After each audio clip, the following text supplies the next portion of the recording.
All right, it is 9:03, and I am calling this meeting to order. All directors will be unmuted for roll call. With our agenda posting, we invited members of the public to view a broadcast of the Board of Directors meeting, which is live at facebook.com/State Bar of Texas. We're providing instructions on how to, we have provided instructions on how to sign up to speak at today's meetings. Sign-ups were available until 5 p.m. Friday. Members of the public will remain in the Zoom waiting room until it is their turn to speak. Please note this meeting will be recorded and the recording will be made available to the public.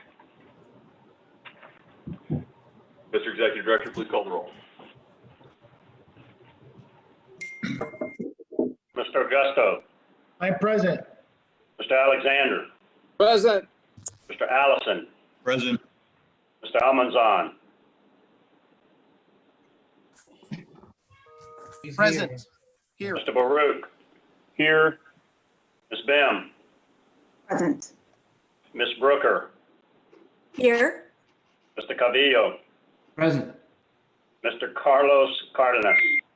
Present and good morning. Mr. Luis Cardenas. Present. Mr. Cook. Here. Ms. Cordova. Present. Mr. Crane. Here. Ms. Davis. Present. Mr. Dawson. Present. Mr. Docupil. Present. Ms. Hernandez Ferrier. Present. Ms. Barunda Firth. Present. Mr. Fisher. Present. Mr. Flores. Here. Ms. Forbes.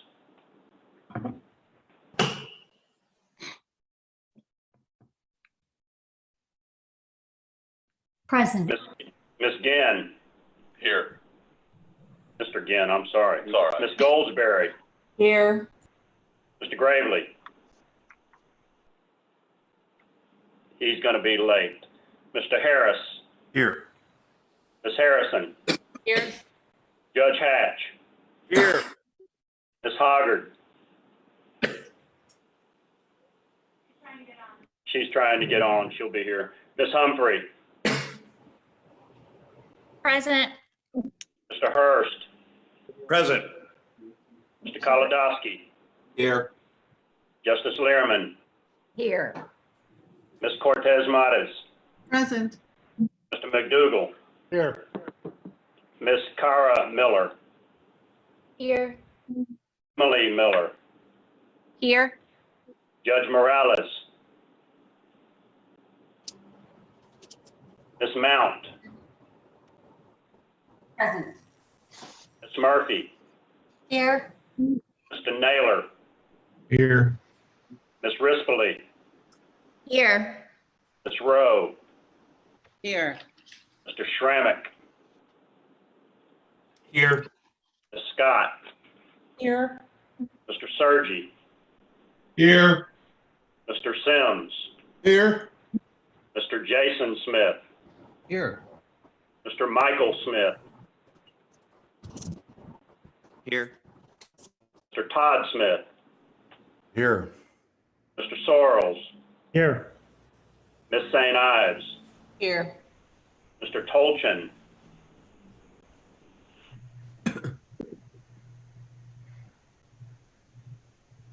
He's here, showing us here. Mr. Vargas. Here. Mr. Vasquez. Here. Ms. Welburn. Here. Mr. Wester. Here. Ms. Pack Wilson. Here.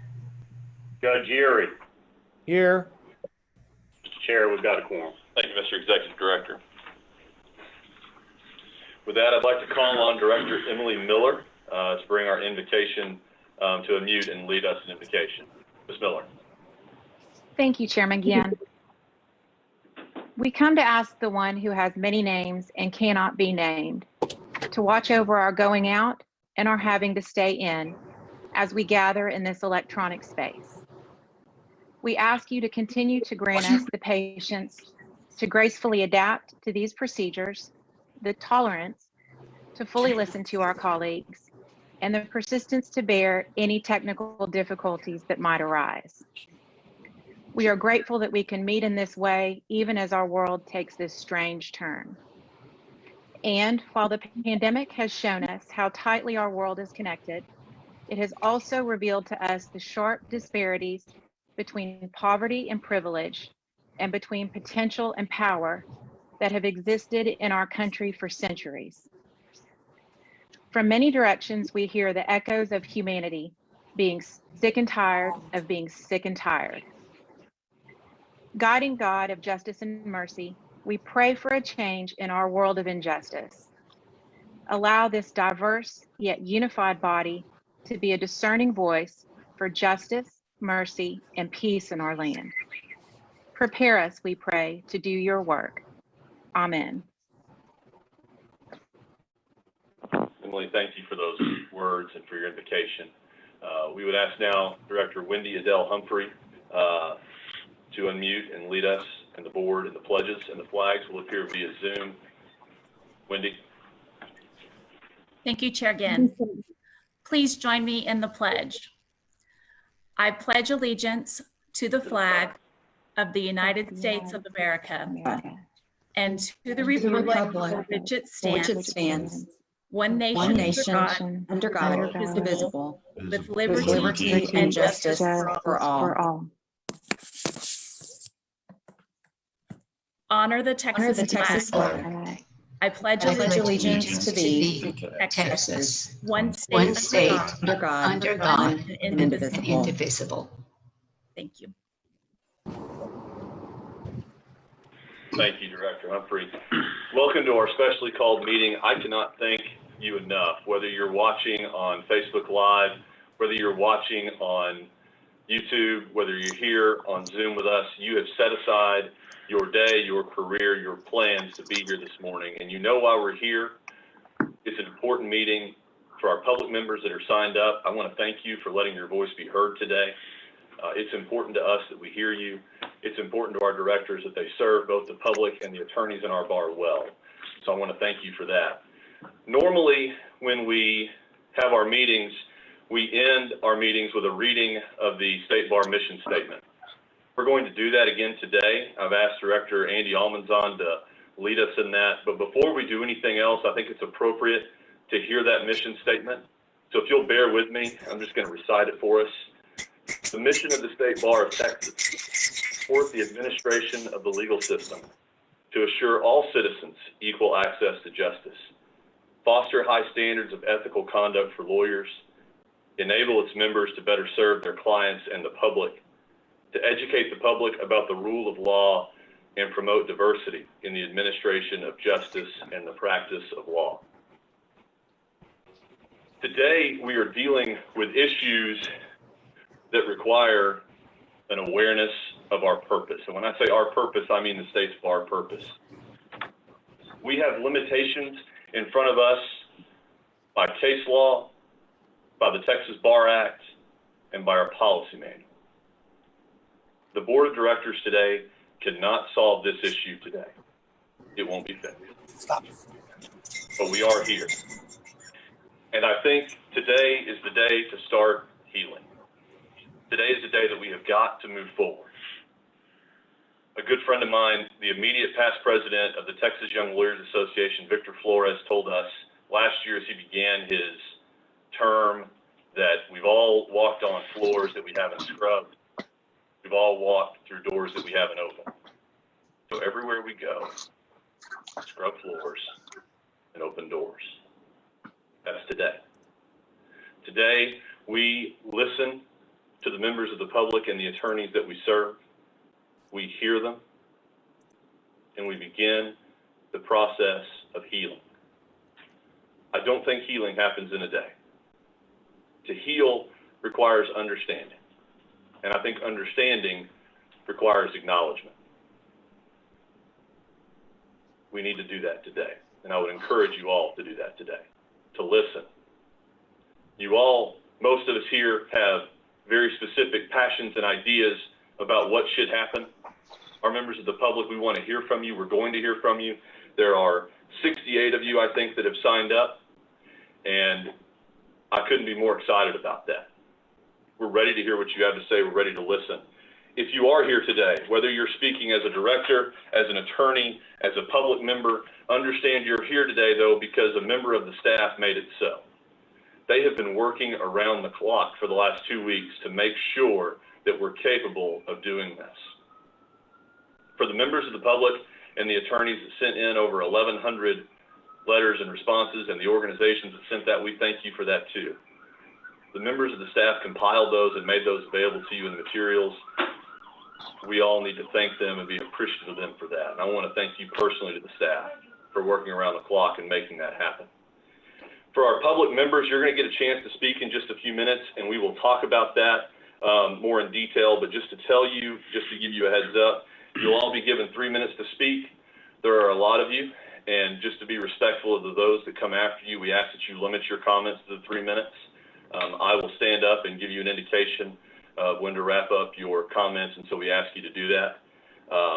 Make sure that your Zoom info is included if you're calling in by video chat under the name that you registered by. So for security purposes, we are able to put you in the system where we can identify you. If you're calling in by phone, make sure that the phone number you registered under is the one that you're calling from. With that, let's move on to item number 5, comments from the President, Larry McDougal. President McDougal, the floor is yours. Thank you, Mr. Chair. Let me just go ahead and jump right in the middle of this and tell you I accept full responsibility for my comments, all the pain and the anger and everything that they resulted in.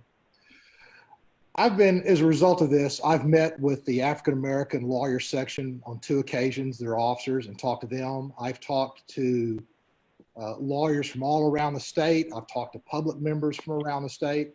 And I admit, I have a lot of blind spots. And I'm working on those. And I think we all need to work on those. I think we all have blind spots. And that's kind of where I'm hoping this goes into. With that, I want to apologize to everybody that felt pain, hurt, felt I was insensitive to their cause or their actions, because that was never my intention to harm or hurt or insult anybody. And I'm asking for your forgiveness. I'm sorry for that. That was never my intentions. And those posts going back to 2012, 2014, 2015, that was never my intention in those at all. And with that, I've said I'm going to listen, and that's exactly what I intend to do. But I want to acknowledge, first of all, I know I angered members of the public. I know I've angered lawyers around the state. I know that I've upset and hurt members of our bar staff and our board of directors. And to those, once again, I want to say I'm sorry. And I want to assure you that was not my intentions. With that, I've promised to listen, and that's what I intend to do today, to listen to each and every one of you.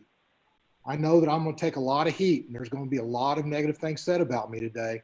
But I'm still going to sit here and listen and learn from everything that everybody has to say. And with that, Mr. Chair, I will surrender the floor back to you. Thank you, President McDougal. Members of the public will have an opportunity to comment. Time allocations will be made 3 minutes per public member and or attorney that's considered to be a public member. The order for that will be done in the order that you signed up. So the first person to sign up will be given the first slot, and so on. I do ask that your comments are civil. I do ask that your comments are directed towards me, the chair. And once you're concluded with your comments, if you would cede the floor. What will happen is you'll be given the 3 minutes. At a minute marking, I will stand up and give you an indication you have a minute left. At the 3 minute marking, you will be asked to finish your thought if you haven't already done so. Again, anytime we ask you to wrap up your thought, it's not because we don't want to hear you, but just out of respect for the others that wish to speak. With that, I believe our first public member is Rudy Gonzalez. Mr. Gonzalez. Oh, and before you start, Mr. Gonzalez, I'm sorry. My last name is Ginn. It's pronounced Ginn, but everyone calls me Jen. I hear it Gwen. I've heard Smith. I hear names all over the place. I promise you I'm going to mispronounce some names, and I just want to apologize to you first and foremost for that. So bear with me on that. But Mr. Gonzalez, you have the floor. Mr. Ginn, thank you very much. Can you hear me okay? Yes, we can. All right, thank you. Ladies and gentlemen, I do want to make these comments in the correct spirit and in the correct manner that is called upon for this body. let me say the following. Mr. McDougal's conduct was and is unacceptable, and it constitutes behavior which falls well below the high standards expected of a president of the State Bar of Texas. First, his comments regarding the voting precinct worker who wore a Black Lives Matter t-shirt were untrue, but more importantly, they reflect an intentional belief system which is shocking and cannot be ignored by the board of directors. Oftentimes, when a person is called out because of racially charged comments which were made in the past, the excuse or explanation is one of, quote, I understand that my comments may have been or seen as hurtful, and that was never my intention, close quote. And I disagree. It was exactly Mr. McDougal's intention to make a false accusation, which was racist in intent, content, and purpose. To now apologize in order to attempt to keep his high office, frankly, rings hollow. Why didn't Mr. McDougal apologize before his prior comments about Black Lives Matter being a terrorist group received widespread attention? The reason is this: his apology and excuse are tendered for one reason and one reason only, and then that is so that he can continue to serve as president of the State Bar of Texas. Colleagues, it's a new day in our world. We cannot nor should we tolerate racism in our society, and certainly not in the office of the president of the State Bar of Texas. The word shame is not strong enough to describe the emotion that will be felt by those members of the State Bar of Texas who refuse to be led by an attorney who's expressed the views Mr. McDougal has expressed. I hope and trust that the board of directors will demand the resignation of Mr. McDougal, and if he refuses to do so, will take it upon themselves to remove him from office. Mr. Ginn, thank you very much for your time. Thank you, Mr. Gonzalez. Just as a technology point, if all of our directors right now could mute so we don't have feedback on that, I would appreciate it. Before we go on to our next speaker, just to give everyone a quick view of the agenda that's posted. We're going to be taking breaks throughout the day, but after the public comments, we'll be moving into the discussion period by the directors. After that, which is subsection 7, subsection 8 will be a report from our president-elect, Sylvia Firth, and we will conclude after that, but the agenda is posted online. We will have a closed session at the beginning of our discussion just to get advice from our legal counsel. With that, our next speaker is Randy Chapman. Mr. Chapman, the floor is yours. After the public comments, we'll be moving into the discussion period by the directors. After that, subsection 7, subsection 8 will be a report from our president-elect,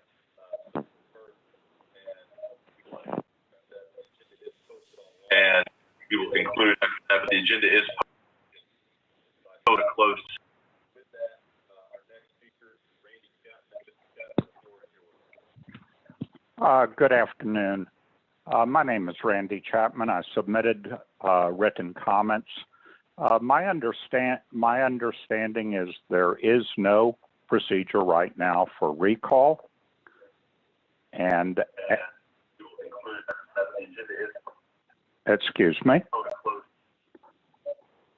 Let's see here. You're on, Mr. Chapman. You can please continue. Okay.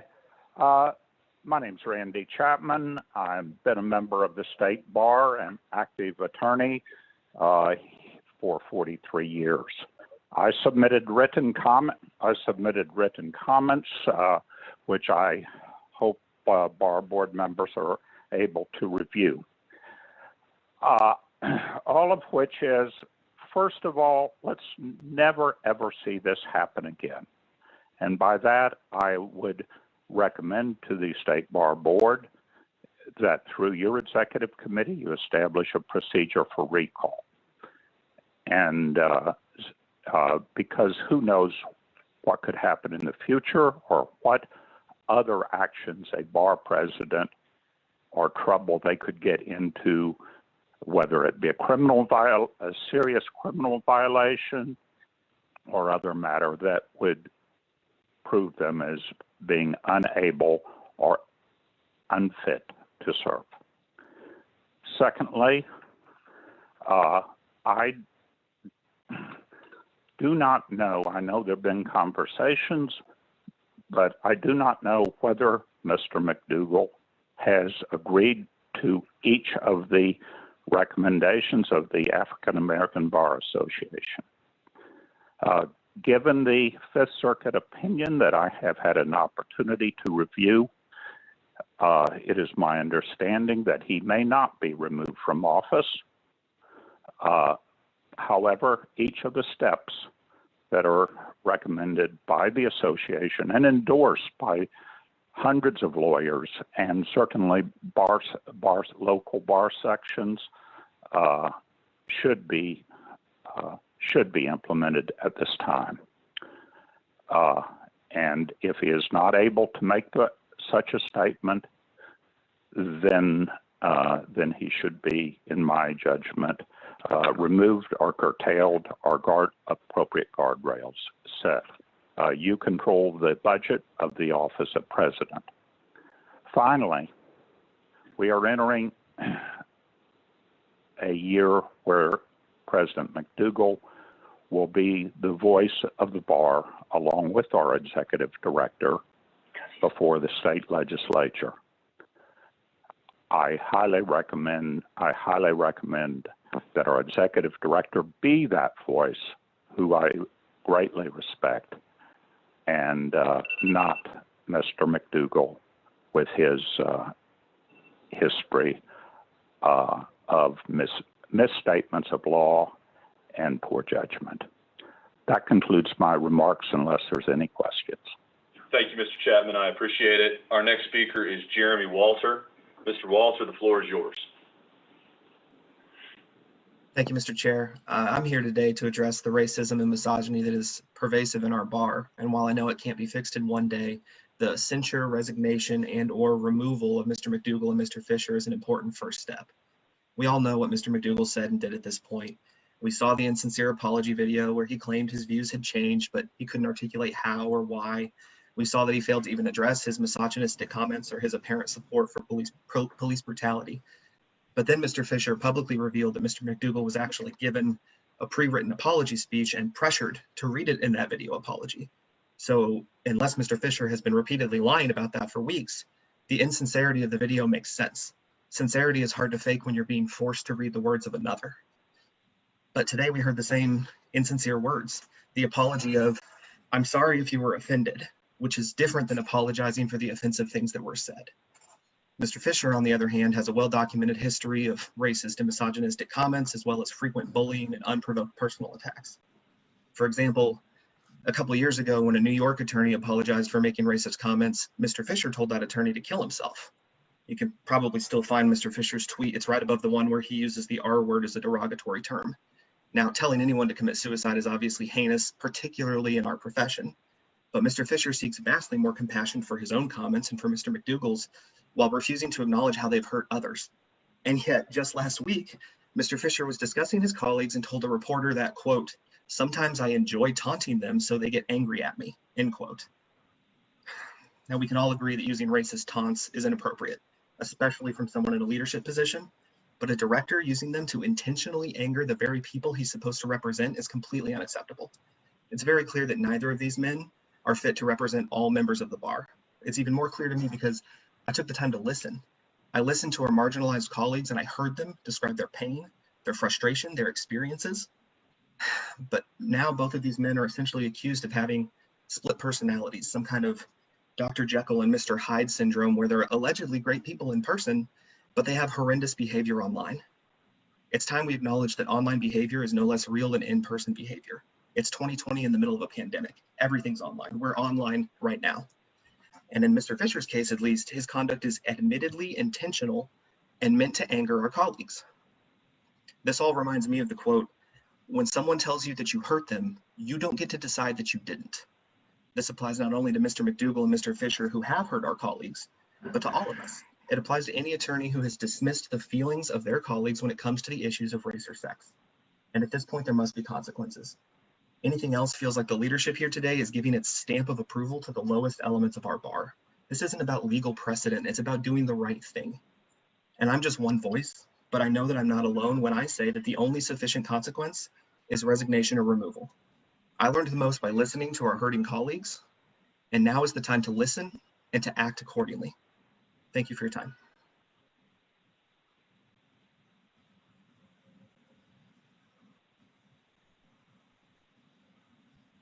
Thank you, Mr. Walter. Our next speaker is a U.A. Lewis. You have the floor. Good morning. I'm UA Lewis, and I thank you all for this meeting. I think it's very important, and I make the following statement. We're at a critical moment in our history. This year, an imperfect man, George Floyd, a Texan, sparked change throughout the world. I personally refuse to let the flame go out prematurely. Today, I am compelled to ask whether the State Bar of Texas will require me and my colleagues to follow the leadership of a bar president who on social media stated that a person simply proclaiming Black Lives Matter on a shirt at a voting location was committing a crime, or whether the State Bar of Texas will take conclusive action to uproot the intolerance that has permeated our bar's history. The fact our mandatory bar finds itself with Larry McDougal at the helm eloquently speaks of a system that enables lawyers expressing supremacist attitudes to thrive boldly, freely, and unfettered. The bar leadership has a choice. It can continue to perpetuate the role the State Bar of Texas lawyers and judges have played in institutionalizing the injustice and violence that has devastated and destroyed countless Black lives and families, or it can take meaningful actions in the face of this conduct by our State Bar president. Meaningful action would be what has been proposed by the affinity bars, but we also expect much more as outlined in our letters. I'm not unlike my other Black colleagues in their experiences. We have had to deal with a lot of hate-filled interruptions as lawyers brought on by discriminatory attitudes inside and outside of the bar, but have been made to continue to work and just put these things behind us. We should not be made to carry this burden. All members of the bar should have the same goal, ceasing to tolerate all forms of racism, discrimination, and bias within our profession. This is your responsibility as leaders of the bar and our responsibilities as leaders in the community. While responsibility for systemic correction cannot be placed solely on any one individual, it begins by requiring responsible action on the part of each individual in the State Bar of Texas, starting with its president. As an intelligent, educated man, McDougal knew better than to engage in divisive actions publicly, but he felt comfortable. He should well know also that Black Lives Matter is a multicultural, multi-party, conscious-raising response to police misconduct, abuse, and violence. It's a humanitarian effort insisting on human rights and dignity by our government in the United States for Black people. The State Bar of Texas has an opportunity to lead the way for other bar associations and for the nation by demonstrating it aims towards eradicating racism and be a model. It's time to pay more than lip service to our bar's mission and listen to the voices of Black lawyers. We matter too. I demand equality and respect, and I'm making these demands because Black lives matter. Thank you.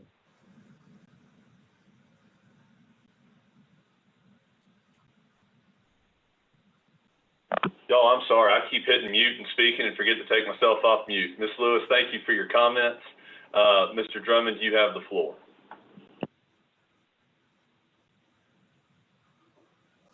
Well, good morning, and thank you to the Bar Board for holding this meeting today. My name is Dylan Drummond, and I've been honored to devote much of my professional life, nearly 2 decades, to serving the bar in several capacities.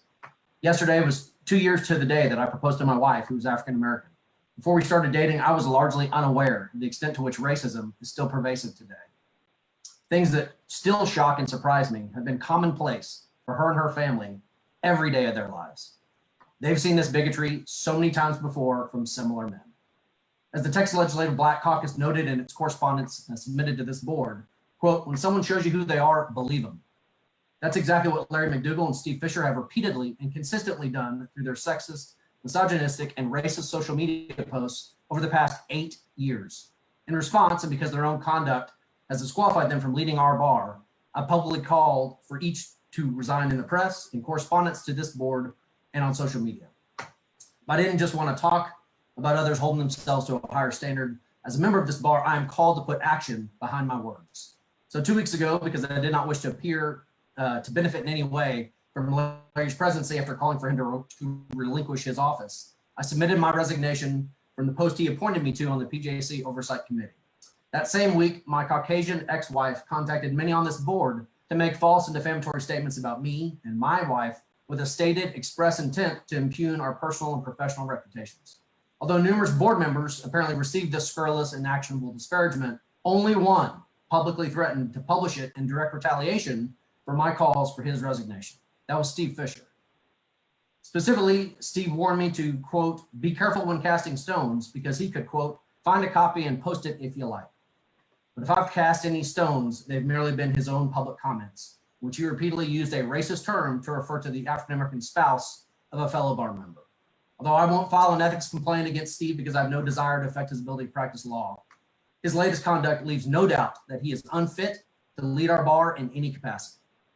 If he and Larry cared all about the mission, history, and dignity of the bar they sought to serve, its hardworking staff or their fellow attorneys, they must resign. Thank you very much. Thank you, Mr. Drummond. Our next speaker is Mr. Alan Tysinger. Mr. Tysinger, the floor is yours.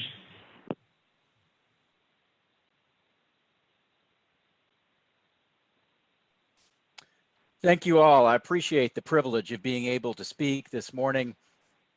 Coming into this, it's a very hot room, not temperature-wise, but emotion-wise. And I think we would do all well to remember that a lot of these emotions are things that are not helping us to make our best decisions.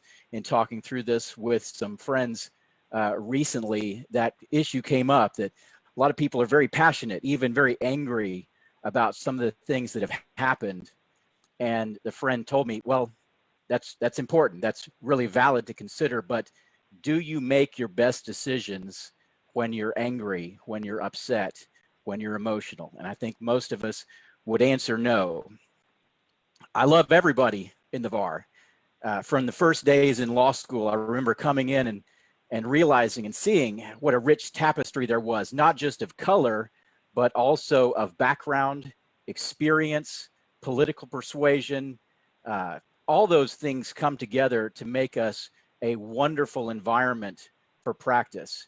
And with all of those differences, there's going to be friction. There's going to be conflict. We're not always going to agree. And I think how we learn from disagreement, how we heal from conflict is going to tell us whether we're going to be able to create a better bar for everyone and a better justice system for the community we serve.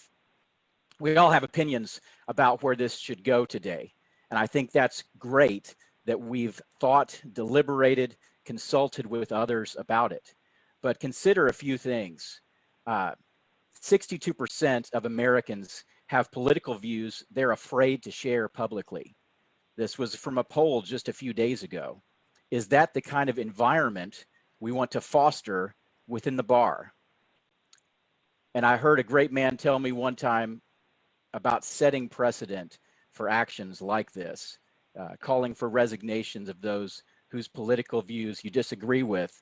If you leave a key under the mat in front of your door, more people than just you can use it and get inside your house. And most of us don't do that anymore. We have codes, we have buttons, we have Ring, we have apps, but the principle still holds. When you leave a key under the doormat, more people than you can unlock it, get inside your house and do what they will. We live in a world where the current regnant social movement that's affecting change and affecting lives and persuading people is Black Lives Matter. But we also live in a world where social movements rise and fall. Occupy Wall Street, the Tea Party, the anti-war movement of the early 2000s. All of these things are controversial and at times divisive. And I want to be very clear, the moral principle that Black Lives Matter should not be divisive. And I don't Mr. think it Tyson, is. Please finish your thought. I would just ask you to consider, do you want to live in a world where your adherence to social movements is a litmus test for participating in bar leadership? My answer is no. Thank you, Mr. Tysinger. Mr. Andrew Bailey, you have the floor. Thank you for your time.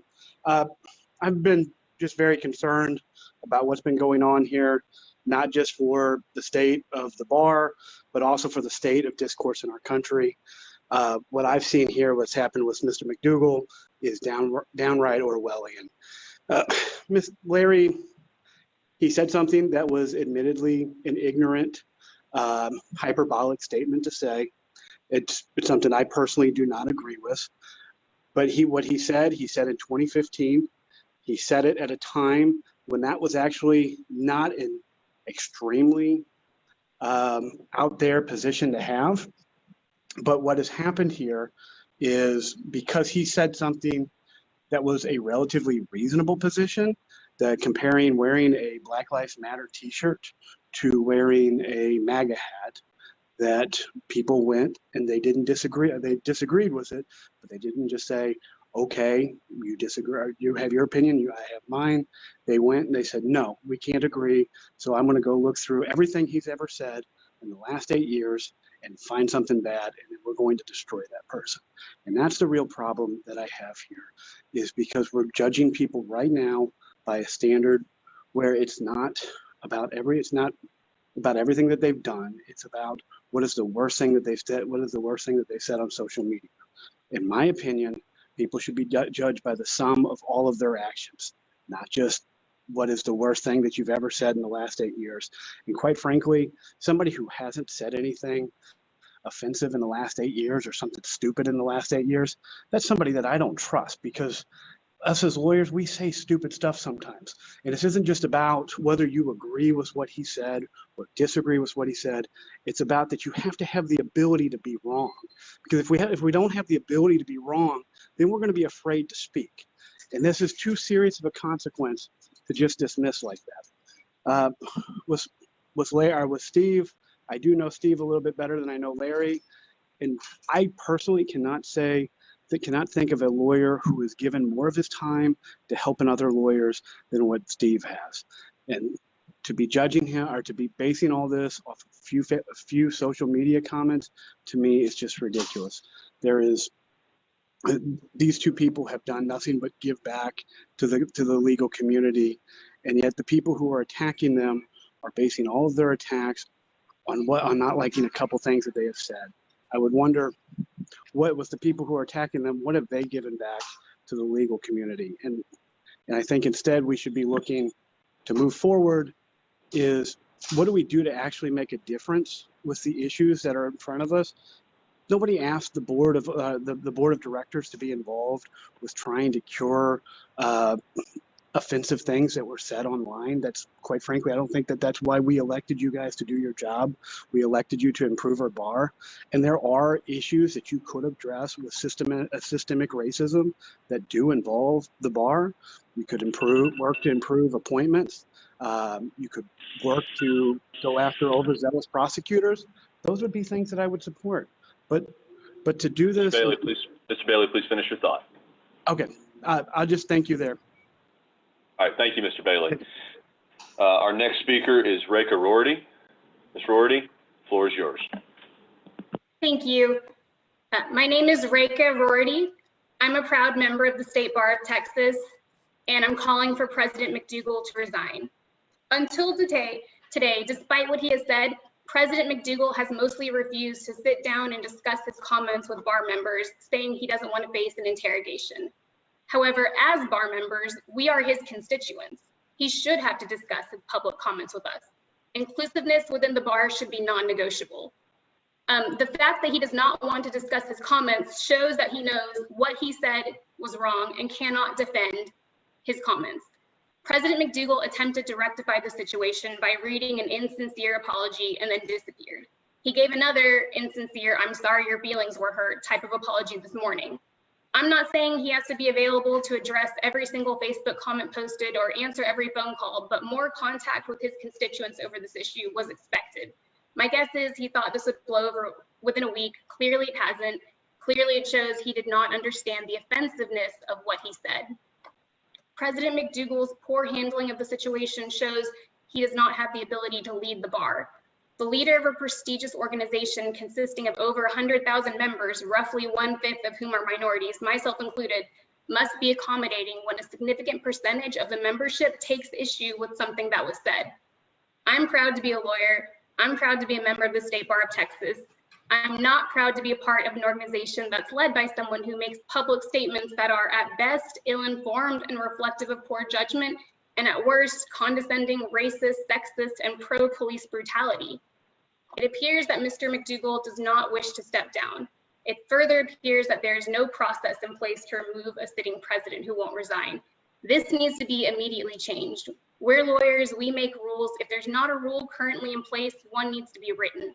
This sort of situation cannot happen again where we have a president who refuses to step down when he clearly needs to. A state bar of over 100,000 members cannot be controlled by the whim of one person. This is just the tip of the iceberg of what could occur, and we need a procedure in place to help in case this sort of situation arises again. Further, the division that this issue has created within the bar shows that President McDougal must step down. The fact that there's this much controversy surrounding his comments proves that he will be an ineffective leader, regardless of whether one agrees or disagrees with the statements, because anything he does will be clouded by the memory of these comments.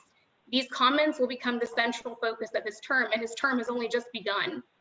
The credibility of the entire state bar is currently affected at an international level due to the worldwide publicity these comments have received. Frankly, the state bar will look like a joke if President McDougal does not step down. Lawyers have enough problems gaining the public trust as is. We don't need this on top of the social stigma that already exists. This matter has turned into a huge distraction. It's preventing the state bar from accomplishing any of the goals set for this year and making any meaningful progress. With regard to the creation of a diversity please finish your thought. task force, this incident proves that it's painfully obvious such a task force is needed. Please don't forget to include the young lawyers and law students in such a task force. Thank you for the time. Thank you, Ms. Rorty. Our next speaker is Candace Matthews. Ms. Matthews is on phone, so if you're watching this on live, there is a small delay, and so be aware of that. But Ms. Matthews, you have the floor. Your time will begin when you begin speaking. I'm actually on the video. Great. Sorry. Okay, and that's Dr. Matthews, sir. I worked hard for that name.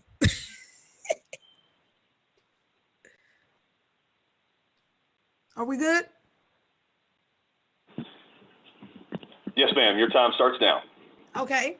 I'm Dr. Candace Matthews. I am the statewide accountability chair for the Texas Coalition of Black Democrats, and we are demanding that Texas State Board President Larry McDougal should resign from his current position within your organization because of his assertion that wearing a Black Lives Matter t-shirt at a polling location is a partisan political activity that violates the Texas election code is another clear example of the problem hindering our ability to achieve justice under the law for Black Texans and Black Americans. President McDougal's Facebook post implies that protecting Black lives is a political issue and that only one political party cares about doing so, or that Black people only support one political party when that is factually not true. In fact, McDougal's interpretation of Black Lives Matter is simply a partisan political slogan or symbol does not reflect the mindset of someone committed to the substantive fight for justice for all and the protection of the constitutional right of freedom of speech. Furthermore, McDougal's Facebook post is in fact negative political statement on the meaning and purpose of Black Lives Matter, notwithstanding the cleanup statement from the State Bar of Texas. Secondly, Texas State Bar President Larry McDougal 2015 Facebook post was sexist and objectifying women is completely deplorable, stating, and I quote, "She's hot in her Texas bar picture, but she has meth head written all over her today." So this is the representation of the president of the Texas Bar Association. This is asinine. In closing, the Texas State Bar is supposed to be a prominent organization in Texas at the forefront of equal justice under the law for all Texans. McDougal's statement does not reflect the full commitment to that awesome responsibility. Texans and Texas lawyers need and deserve better. Better judgment and a broader commitment of justice for the leadership and of the state bar that is reflected Larry McDougal's statement to Black Lives Matter and women. Thank you. Dr. Matthews, thank you very much. Yes, sir. Our next speaker is Eve Shatolowitz. Ms. Shatolowitz, if I mispronounce your name, you have my apologies. You have the floor, ma'am. Thank you. Can you hear me? We certainly can. Okay, good. I want to start, I've seen that a lot of people seem to have written statements.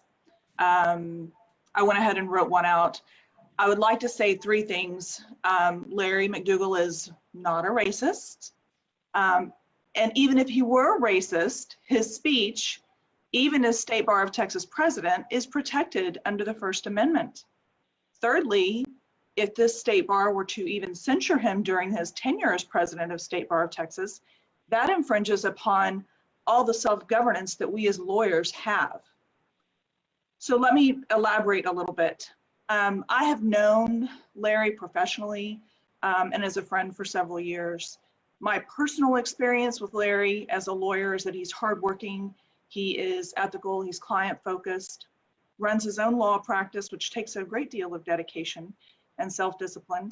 I do know he has represented clients of various ethnicities, including Hispanic and Black. He does so with vigor, and he cares about the outcome of all of his clients' cases. He's willing to also take on controversial cases that require a great deal of focus and willingness to represent people who don't even want, well, society doesn't want to take under their wing, under their Constitution.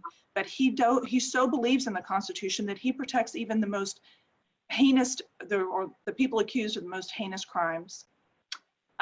Larry's position on social media regarding a poll worker wearing a BLM shirt as violation of electioneering laws was nothing more than a legal opinion to which he is entitled. If someone wants to have a differing opinion, that's what we do. It's an adversarial system in Texas.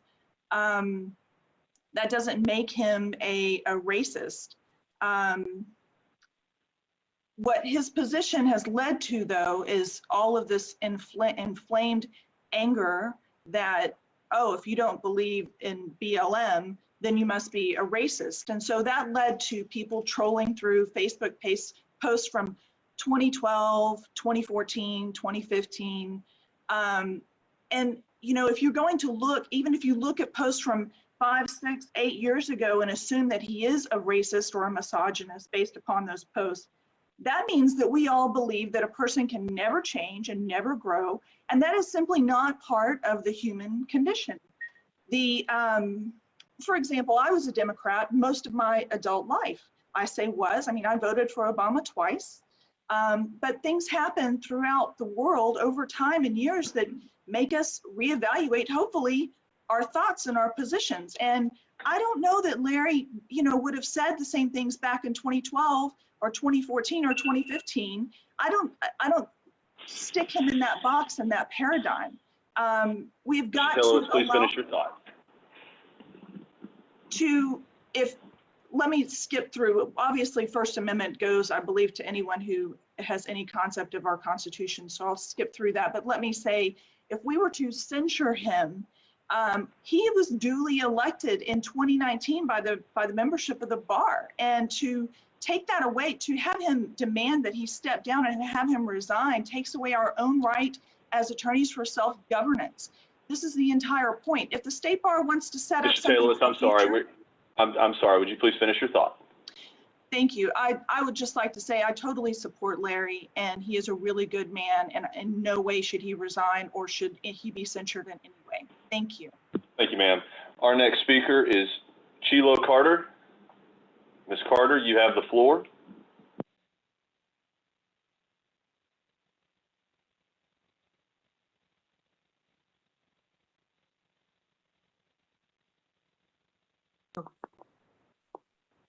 I'm here today to request the resignation of Bar President Larry McDougal and El Paso Director Steve Fisher.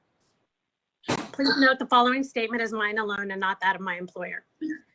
Mr. McDougal should resign not only because as a seasoned lawyer, he made online posts evidencing poor judgment and bias towards people of color, women, lawyers suffering from addiction, and criminal defendants. He has proven to be wholly ineffectual as a leader in the aftermath of his statements becoming public. This vacuum in leadership only served to embolden more intolerant members of the Texas Bar to redouble efforts to harass female and diverse members of the bar and their supporters. Mr. Fisher has a long history of making disparaging comments about and to female and diverse colleagues. As a director of the State Bar of Texas and a person serving on the State Commission of Judicial Conduct, this persistent and unchecked behavior is problematic. It reveals biases that cannot be underestimated and should not be tolerated from a leader of the bar. What he and Mr. McDougal fail to understand is that their public statements and the harm they cause amount to an unjust tax on female and diverse members of the bar. Mr. McDougal's and Mr. Fisher supporters excuse their behavior in the name of the First Amendment while obtusely calling fellow members of the bar a lynch mob for speaking. They also forget the wronged election workers' First Amendment right to wear a t-shirt that says Black Lives Matter. Their supporters also state in so many words that issues of diversity and inclusion are political issues, and that the bad acts of these bar leaders should be excused based on personal interactions. The concept of equal rights is only a political issue for those who wish to remain more equal than their colleagues. And while of some value, character statements do not mitigate the completely foreseeable harm to the bar caused by their intentional acts. As the call for statements includes a request related to online behavior by officers and directors, I would be remiss not to address the problems plaguing online Facebook groups comprised solely of Texas lawyers, and in particular, those run by state bar leaders and otherwise de facto associated with the State Bar of Texas. These bar groups operate without the guardrails or benefits of traditional bar groups, and in the name of free speech, some Texas lawyers are regularly permitted to harass female and diverse colleagues. While these online groups have utility, it comes at a price. They have grown to give some bar leaders outsized influence on State Bar of Texas matters, including elections, while making harassment the price of admission for their female and diverse colleagues. In conclusion, I respectfully request the resignation of Mr.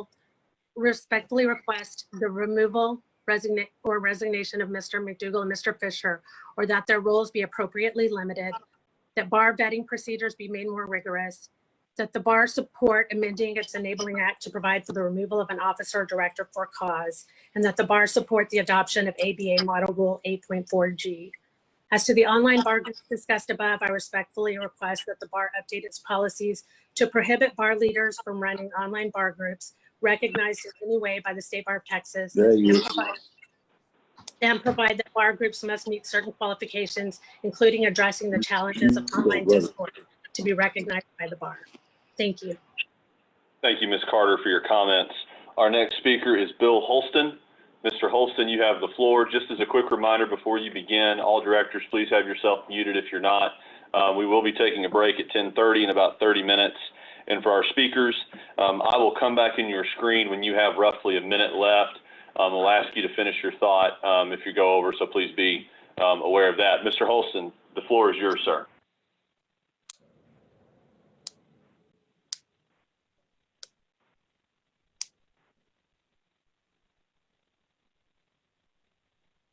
Mr. Holston, you're muted, and I don't think you probably intend to be. If you would please unmute yourself, we'll give you your time back. Good deal. All right, your time starts now. Thank you. Thank you. I've been a member of the State Bar of Texas since 1981. I'm currently the executive director of a legal services nonprofit doing immigration work, representing asylum seekers, many of whom are persons of color. For that work, and because of the actions of my great team here In 2019, I was awarded the Legal Services Award for the Y'all look horrible. I'm not, no, of Texas. I am a 64-year-old white man, born in 1956 in Mobile, Alabama. From the age of about 12, I've been working to confront the racism and white supremacy with which I was raised. First, I want to start with what should be a non-controversial statement, and that is that Black lives matter. Second, I support and request that the bar establish all of the demands of the African American Lawyers Association, as confirmed by the affinity sections of the bar, as the minimum of what we should do as a bar to become a more equitable organization. Third, we do not need a bar leadership which is spending its time and energy defending or apologizing for whether they are racist. This misses the point. Every white person, particularly every white man, has benefited from white privilege and therefore struggles with racism. What we do need are bar leaders, like every white leader of every institution, including myself, that are devoted to the hard work of doing the reading and research to understand that it's not enough just to not be a racist, but you must be determinately anti-racist. And that's the type of leadership we need. We should be examining our own bias. I know I am. And that all white people have in identifying inequitable practices in our institutions and dismantling all the vestiges of white supremacy that mar all of our institutions. And I specifically recommend the work by Black writers like Kendi's How to Be an Anti-Racist or Uluo's So You Want to Talk About Race. If you as bar leaders are devoted to that hard work, then thank you. And if you are not, then you need to get out of the way and allow leaders that are. Thank you very much for your service to the bar. Thank you for your comments, Mr. Holston. Mr. Bennett, you have the floor. That is Bob Bennett. Your 3 minutes begins now.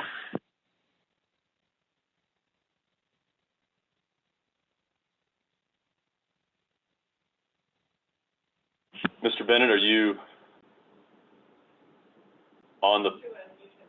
Mr. Bennett, if you would unmute yourself, we'll make sure we get you your time back, but we cannot Now, can you hear me?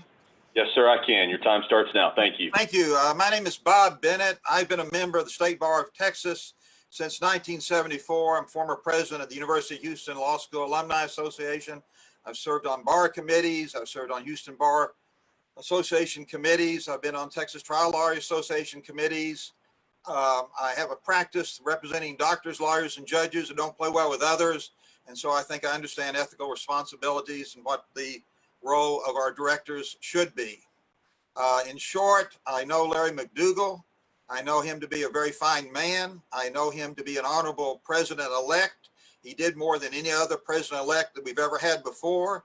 He's now president. He has proposed task forces that need to be put in place. I strongly recommend that he not resign. He has apologized. Certainly for me, that apology is accepted, and it's time for us to move on. Mr. Chairman, thank you very much. Thank you for your time, Mr. Bennett.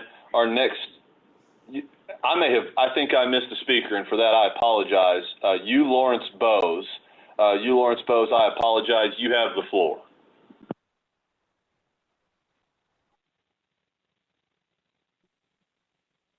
Hello, can you hear me, Mr. Chair? Yes, I can. All right, thank you. Good morning to all the members of the board. My name is Lawrence Bowes. I'm a past president of the National Bar Association, the nation's largest and oldest association of African American lawyers and judges. I'm also a past member and vice chair of the Texas Board of Law Examiners, appointed by the Texas Supreme Court, as well as a past delegate on behalf of the State Bar of Texas to the House of Delegates to the American Bar Association. I speak today on behalf of myself, as well as Alexander Scott Davis and Walter Sutton, who are both past president of the National Bar Association, as well as two former members of this board of directors. It is our position that the State Bar is at a long overdue crossroads regarding the systematic racism of the State Bar of Texas. And this has all come across because of the the unfortunate racist and female bias remarks that have been made by the present state bar president, by which he has attempted to first misrepresent to the public at large that Black Lives Matters is affiliated with a political party, as well as also being a terrorist group. Black Lives Matters has never been a terrorist group and has never been affiliated with any political party. And to say that it's affiliated with a political party is in fact a racially inferred statement that it is in fact so, because a lot of its members are African Americans, which means they can not only be a part of one political party, that is the Democratic Party, which is not true. Black Lives Matter is diverse in its origin and is diverse with regard to its members who, as to race, gender, sexual orientation, and religion, or lack thereof. I am fully aware, and we are fully aware, rather, of a lawsuit I think is presently pending, where 3 Texas white attorneys have sought to have the State Bar of Texas, which is one of the few mandatory law associations still existence in the United States, to stop having and cease desisting giving money to diversity and pro bono programs. We, of course, are totally in objection to this, and we're asking and seeking, demanding that the State Bar have more inclusion for minority lawyers in the State Bar, have more minority writers write programs and articles for the Texas Bar Journal, included in more programs. And in fact, the State Bar Chairman, in fact, change the way that it vets for bar leaders, especially for president-elect, because this present system is not working. These kinds of things, we should never have a president-elect or a president come before it representing all the diverse lawyers of the State Bar who makes remarks like this and make them public, either presently or in the past. Now, I'm aware that that the State Bar president indicates he will not resign. So be it. Jose, if you please finish your thought, sir. I got 1 minute. Okay, so no, be sir. it. You need, if you please finish your statement. Okay. Well, you finish your statement. Thank you, Chair. This is bigger than one person, Mr. Chair, and I ask that my remarks be so acted upon. Thank you. Thank you, Mr. Bose, for your comments. And again, I apologize for missing you in the lineup. Our next speaker is Ms. Laura Thetford. Ms. Thetford, are you on the line or on the Zoom chat? Yes, I am. Thank you, Chairman. You bet. Your time starts now. Thank you. Thank you. Hi, my name is Laura Thetford, and I've been a licensed Texas attorney since November of 2015. I'd like to use my time to discuss an opportunity for positive change in light of the controversy caused by Mr. McDougal's statements, as well as other statements made by members of the State Bar that are being discussed today. As it stands, the bar has little authority to consider an allegation against a Texas attorney for discriminatory or harassing conduct. The only clear rule against such conduct is Disciplinary Rule 5.08, but 5.08 only applies to willfully discriminatory activities in connection with an adjudicatory proceeding. Thus, I urge you to consider adopting a rule like the American Bar Association's Rule 8.4. Rule 8.4 states in relevant part that any attorney cannot engage in conduct that the attorney knows or reasonably should know is harassment or discrimination on the basis of a protected characteristic, including race or gender, in conduct related to the practice of law. ABA's comments to the rule explain that the phrase related to the practice of law includes participating in bar association, business, or social activities in connection with the practice of law. A rule like this would allow the disciplinary committee to formally consider complaints like those against Mr. McDougal and other members of the State Bar. The committee includes 387 volunteer grievance committee members, both lawyers and non-lawyers, serving on 17 committees throughout the state. This ensures a robust conversation and adequate consideration when an allegation of discrimination or harassment arises. And while some will argue that the rule violates the First Amendment, this is not true. 2 years after adopting 8.4G, the ABA responded to critics with an article explaining the extensive considerations it took before adopting the rule after a 3-year-long process. For the sake of brevity, I will send that information along with the written summary of the statement after the meeting. However, it is worth noting that the article states the amendments to add 8.4G passed the ABA House of Delegates by a unanimous vote. Also, it's not a novel idea to restrict an attorney's speech as it relates to the practice of law.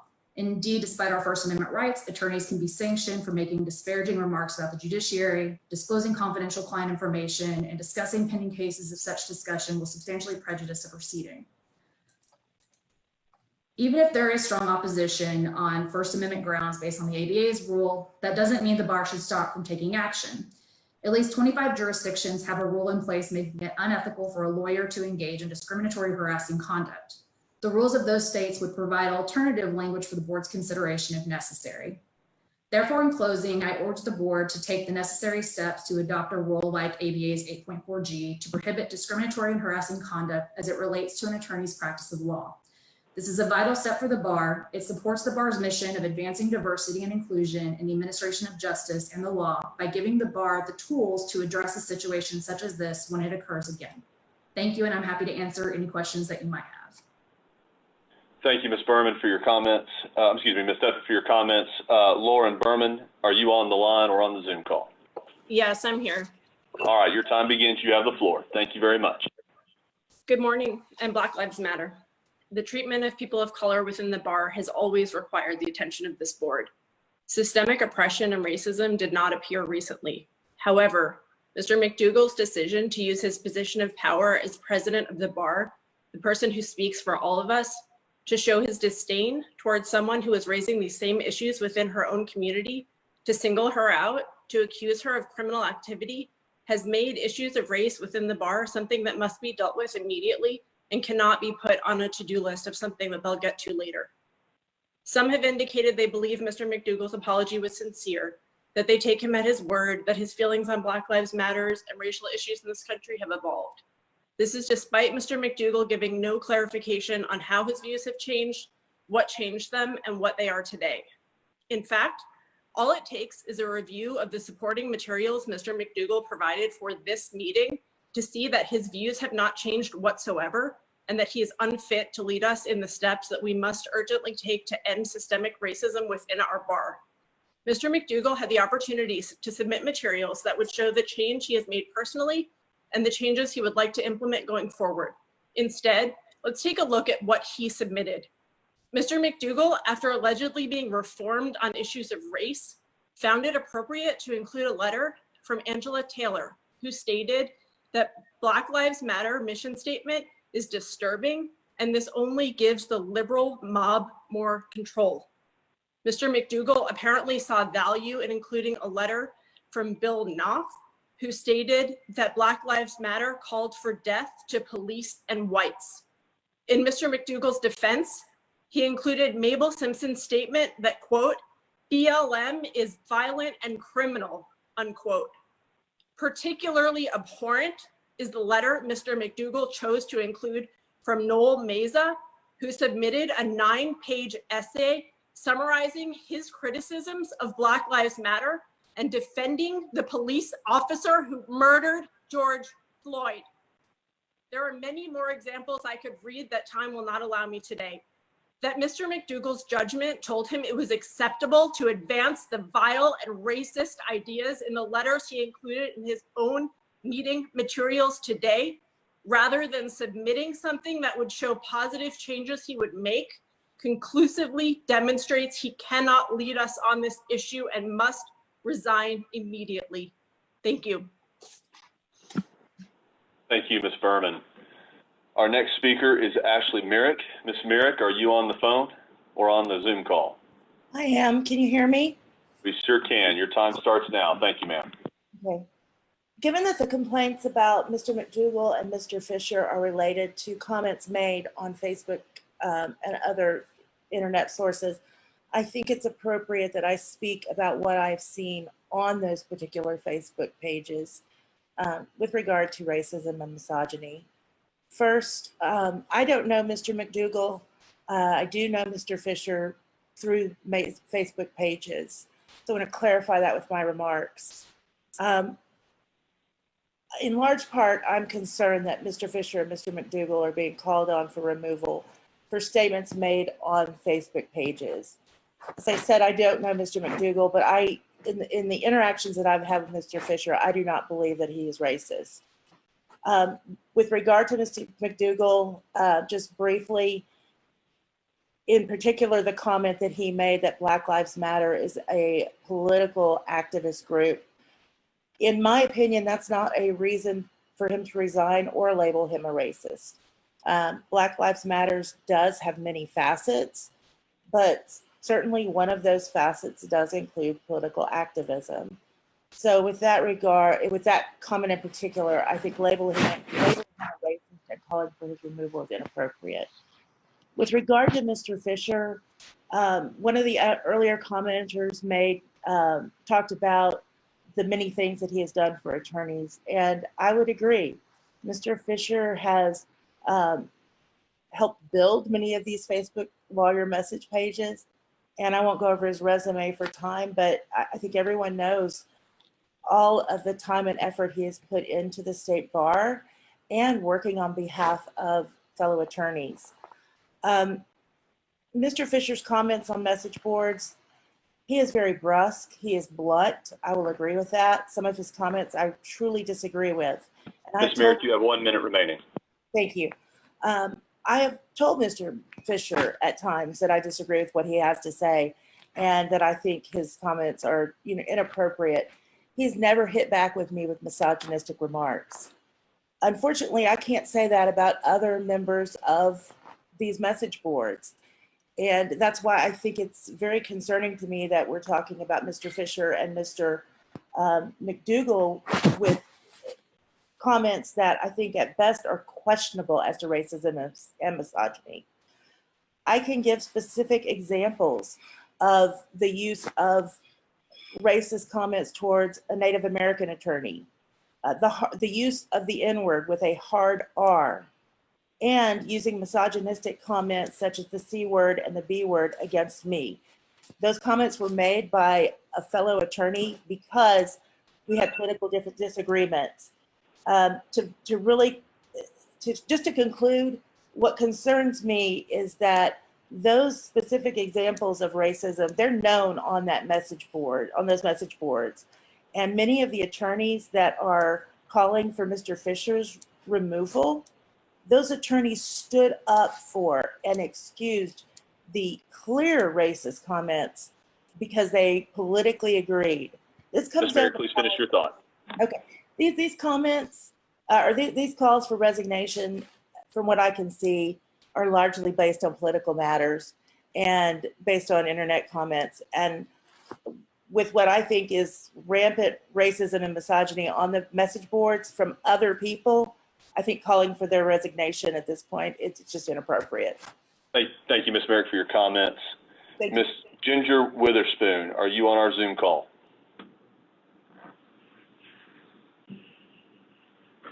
Ms. Witherspoon, you may be muted. We are muting our members of the public when they come in so that they don't interfere with the other speakers. So when you come on, you may need to unmute yourself. Ms. Witherspoon, are you on the call?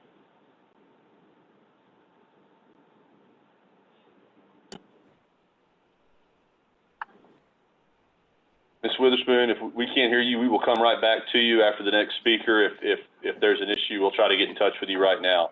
Mr. Lewis Eisland, are you on the call? Yes, I am. All right, it's your floor, sir. Your time starts now. Thank you, Chair. Good morning. I am Lewis Eisland, a 15-year member of the State Bar of Texas and a former director from 2012 to 2015. I'm a strong supporter of the unified mandatory bar when it is non-political. The official meeting announcement for this meeting was first posted on the State Bar of Texas blog page, not the news page, not the board page, the blog page. That's the same page where the State Bar of Texas leadership posted its attack on Larry McDougal in the name of the state bar. I was told the board was simply notified and no dissenting opinion was allowed. So how did we get here? This political rage started with a question about electioneering, as no court of competent jurisdiction has answered the question asked. Both yes and no answers with legal reasoning further the purposes stated in the State Bar Act.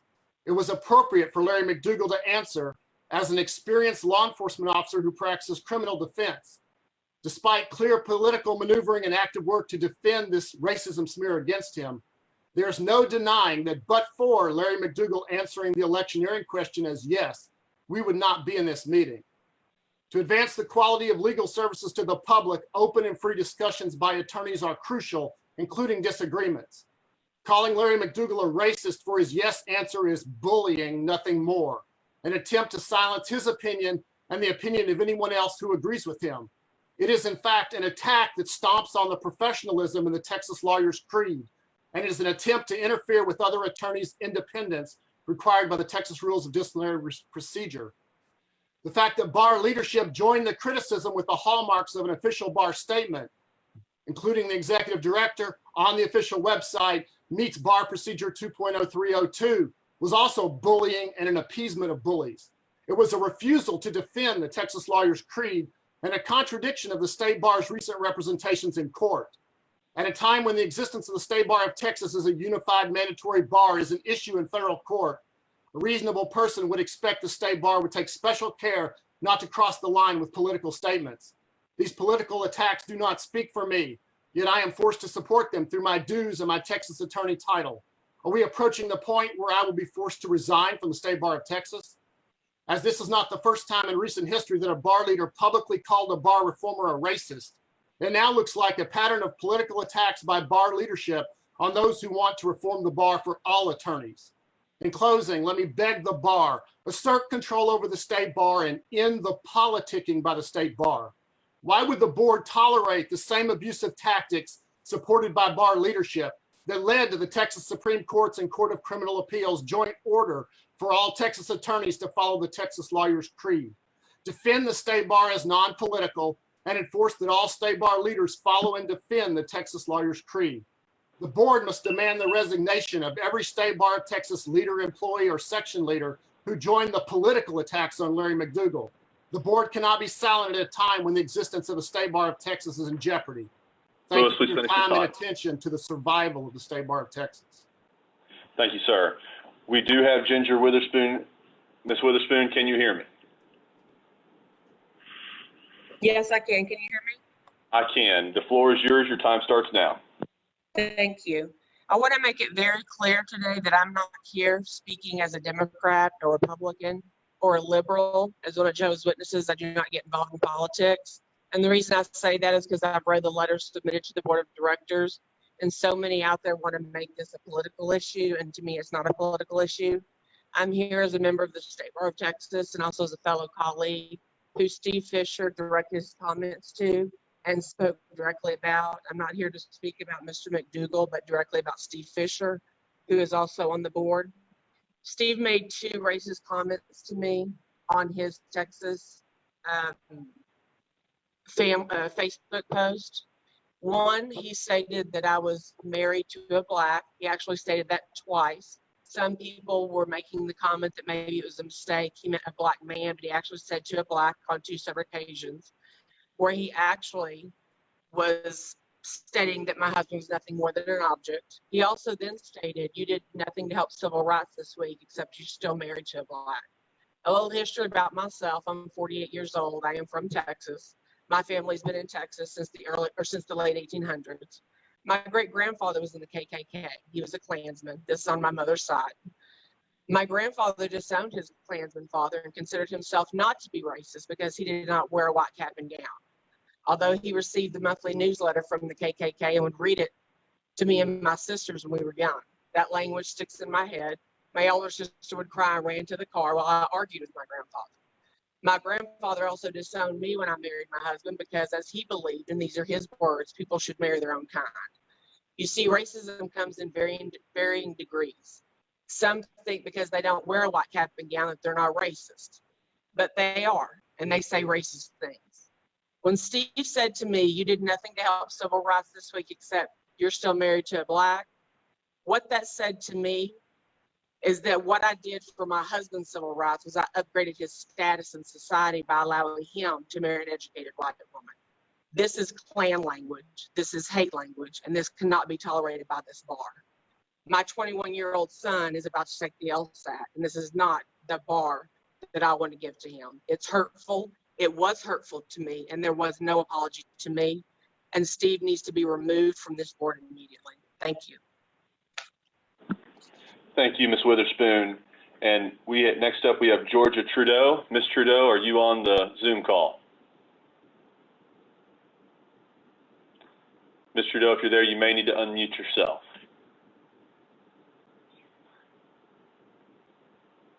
Ms. Trudeau, okay, we got you now. Your time starts now, ma'am. I have known and worked with Larry McDougal for over 20 years. He is honest, kind, a gentleman, and does not have a mean or racist bone in his body. Larry worked his way up the hard way. His license was not handed to him on a silver platter. Some with vindictive animus went trolling through Larry's legal opinions and years of posts on a mission to destroy. Some of you rushed in and joined, perhaps to virtue signal before you became a target. Your actions against Larry have had a chilling effect on many. Will we be next to be doxxed, humiliated, and pilloried because we happen to have a legal opinion that does not fit your agenda? The Fort Bend County poll worker who wore a Black Lives Matter shirt to the polls showed she supported a violent political ideology of the Democrat Party. Texas election code and federal law prohibit such activity. SCOTUS said that states have a compelling interest to prevent voter intimidation, and there must be a safe zone around polling sites. Your joint statement proclaims BLM primarily seeks social justice. That is laughable. Since 2013, the facts prove BLM is a violent Marxist anarchist organization designed to destroy law and order, the nuclear family, and Christianity. Susan Rosenberg, a convicted terrorist, is their vice chair. For 9 weeks, we have seen BLM murder blacks, whites, burn, loot, and destroy churches, businesses, and federal courthouses. BLM intimidates people into bowing down, taking oaths, and raising an angry fist in salute. There is no appeasement. Mayor Selby of Olympia changed her tune after BLM vandalized her home. She declared them domestic terrorists. Ms. Trudeau, you have 1 minute. The NYPD police chief bowed down but was beaten in broad daylight. The State Bar through Facebook and the press has become a public forum and a publisher. The publicized joint statement engaged in viewpoint discrimination, political censorship, and publicly tarnished the reputation of a fine individual, all the while kowtowing to a terrorist organization bent on destroying democracy. The statement attempts to censor, dampen, chill, and threaten Larry's supporters' rights of free speech. It is a sad day when socialist outliers have been allowed to undermine and weaponize the State Bar against an elected official. It is sadder still when non-members are encouraged to step forward and publicly tar and feather Larry and his supporters live on Facebook. You who have not sinned, cast the first stone. Remember, King Solomon said, acquitting the guilty and condemning the righteous are detestable to the Lord. Ms. Trudeau, your time is up. Thank you very much for your comments. Our next speaker is Kelly Fitzgerald. Yes. You Good have the morning. floor, ma'am. I'm sorry. Thank you. Good morning, ladies and gentlemen of the board. My name is Kelly Fitzgerald, and I have been a licensed attorney in Texas since 1997. I am here today to make good trouble. For too long, I stood on the sidelines and did not speak out when incidents of racial discrimination occurred. My only excuse, and it is a lame one, I now realize, is that I did not want to create more controversy and more divisiveness, and that my assurances to my fellow friends and citizens of color that I was not racist were enough. But in 2016, I came across a quote from the Dr. Martin Luther King Jr., which hit me like a hard punch in the stomach. In the end, we will not remember the words of our enemies, but the silence of our friends. Is that I cannot be silent any longer. The comments made by Mr. McDougal as recently as July 10th, 2020 are inexcusable from anyone. Soldiers fought on the battlefields to win us all our constitutional rights. As attorneys, we pick up where the soldiers left off and battle every day in courtrooms across this state and country to fight for equal justice and equal protection of the laws for our clients, no matter who they are or what their status in this country is. As such, it is unacceptable that an attorney would view the struggle for civil rights as political and give unprompted, incorrect legal advice regarding the Texas Election Code.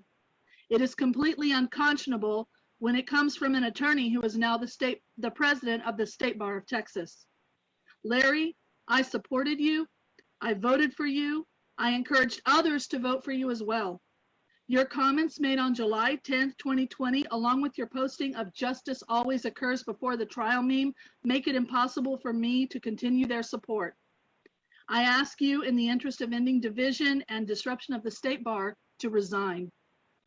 To the Board of Directors, if it is not possible to remove Mr. McDougal if he refuses to resign, I ask that you adopt the reforms listed by the African American Lawyers section of the State Bar of Texas, most especially the requirement of implicit bias training.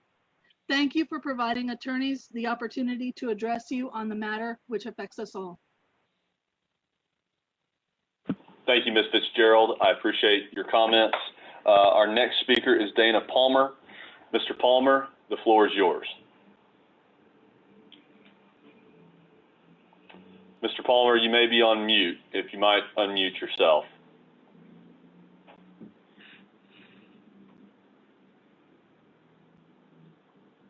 Mr. Palmer, are you with us? All right, we'll get in contact with Mr. Palmer. Mr. David Lopez.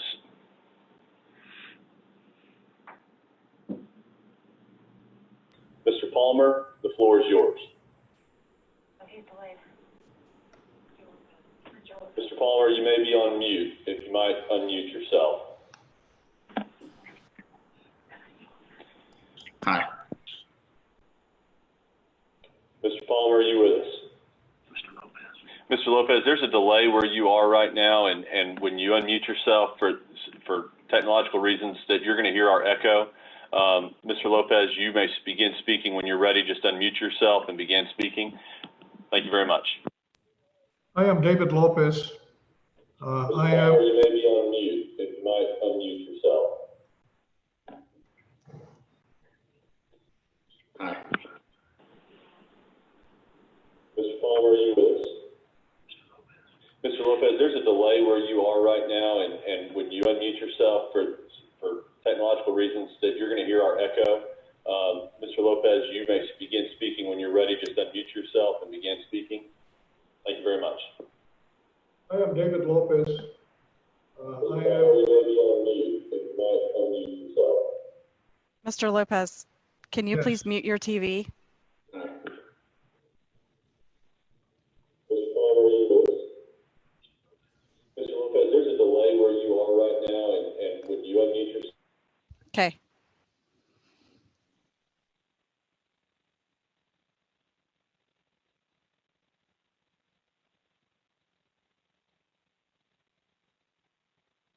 I tell you what, we're at the 10:30 break right now. Let's do this. We're going to get in touch with Mr. Lopez on the break and make sure that this is going to work. This is a good time to take our 10-minute break. It is 10:30. We will take a 10-minute break. So please be back at 10:40, and we will begin promptly. Thank you very much. Do not, oh yes, if you're a director, do not leave the Zoom call. Please stay on the Zoom call so you don't have to get back in. Thank you. Right. Okay, it is 10:41. We are going to call the meeting back to order. Quick few notes for those of you that are calling in. If you are calling in or using your computer to video conference in, please turn down your Facebook live feed because there is a delay. So please turn the volume off of your Facebook live feed when you call in to help prevent any feedback or delay, just as if you would call into the radio and you've got your volume up. Same principle here. So when you call in, please mute your Facebook Live and unmute yourself to speak.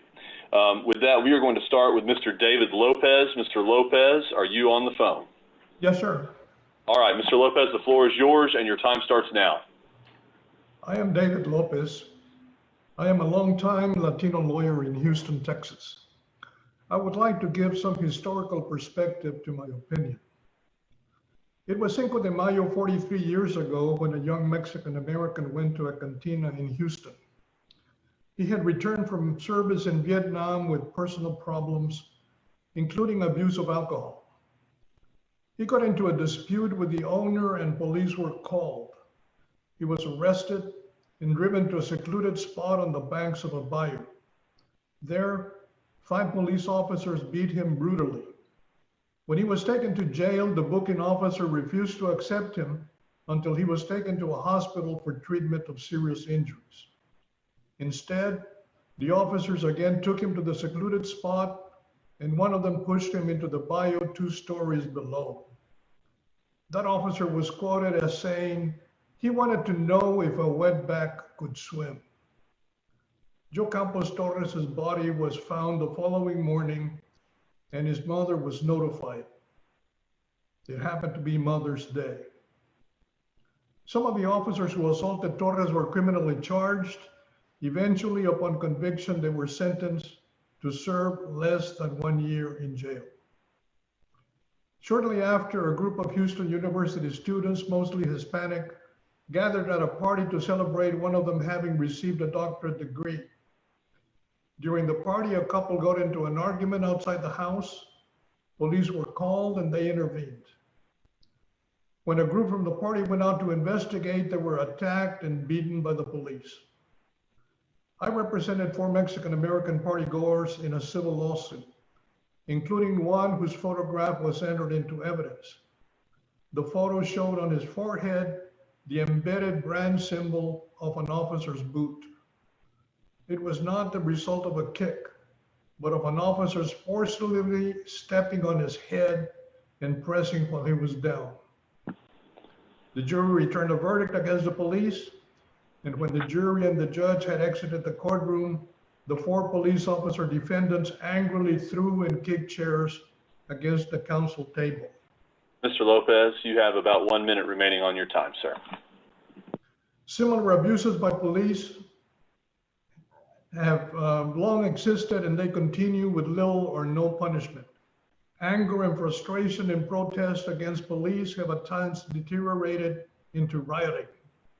Defenders of police rationalize police misconduct as attributable to a few bad apples. In stark contrast, some refer to protest of police as terrorism. Mr. Chair, much more troublesome than the use of the term terrorism is the apparent lack of a basic understanding of why reform is demanded. Whether the president leaves his post is a matter for his conscience. Mr. Lopez, if you'd please finish your thoughts, sir. Yeah, but you need to do more than apologize until you show a serious and visible commitment to understanding the evil of systemic discrimination and to appreciate the frustration and anxiety of oppressed people. The president cannot represent it. Thank you, Mr. Lopez, for your comments. Mr. Dana Palmer. Good morning. Can you hear me? I can. You have the floor, sir. Your time starts now. Thank you for giving everyone the opportunity to speak. There are certainly a lot of tragedies that are involved with the issue that we're talking about, but what I'm going to talk about doesn't address any of the specifics necessarily. I am here in support of the constitutional right of a member of the bar, whether they're in office or not, to speak and to say what they want to say. The First Amendment applies to everyone. We took an oath to uphold the Constitution, no matter how unpopular. We do not give up the right of free speech, or that Larry or Steve don't give up their ability to express an opinion, a political opinion, legal or personal opinion. Larry wasn't speaking in his official capacity, neither was Steve. What I'm trying to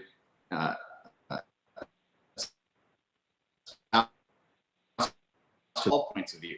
Classical liberalism is about free speech.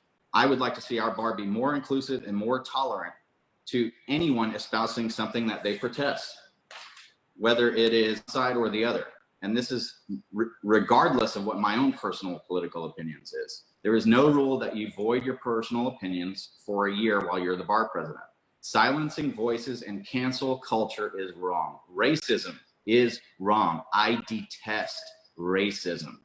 President's a one-year term. Procedurally, it's not in the purview to remove the president, regardless of the president's viewpoint. And free thought requires the ability to be offended. the bar is more inclusive and more tolerant to differing opinions, no matter who the person is, no matter what the content is. Any comments that Larry made pre-election should be res judicata. There was already an election. There was a referendum by the election. That stuff should have been brought up before. Larry is a former police officer. You may not like his points of view, but he has a point of view. He's entitled to a point of view. And in this is a political issue. The doctor who mentioned the Texas Coalition of Black Democrats said it was a negative political statement. This is clearly a political issue. And as a compulsory bar, the bar should not be trying to regulate a political opinion by the board members based on the voices of a few. We have an election every year. It's not like it's a 4-year presidential or any other longer term. A vote should be able to take care of this, which allows all of the members to speak. I think that George Floyd's death is absolutely tragic. And I personally think that Black lives definitely matter. The slogan is Mr. Palmer, slogan. finish your thought, But there is a difference between the slogan. There's a difference between the slogan and the organization, which by their admission admission is a political organization. 62% of Americans with political opinions are afraid to express them. I'm sure I would be receiving the same vitriol because regardless of what my personal opinion Mr. Palmer, is, please finish your I'm thought. simply defending Larry's and Steve's ability to speak for them. Thank you very much for your. Thank you for your comments, Mr. Palmer. Our next speaker is Amy Ganchey.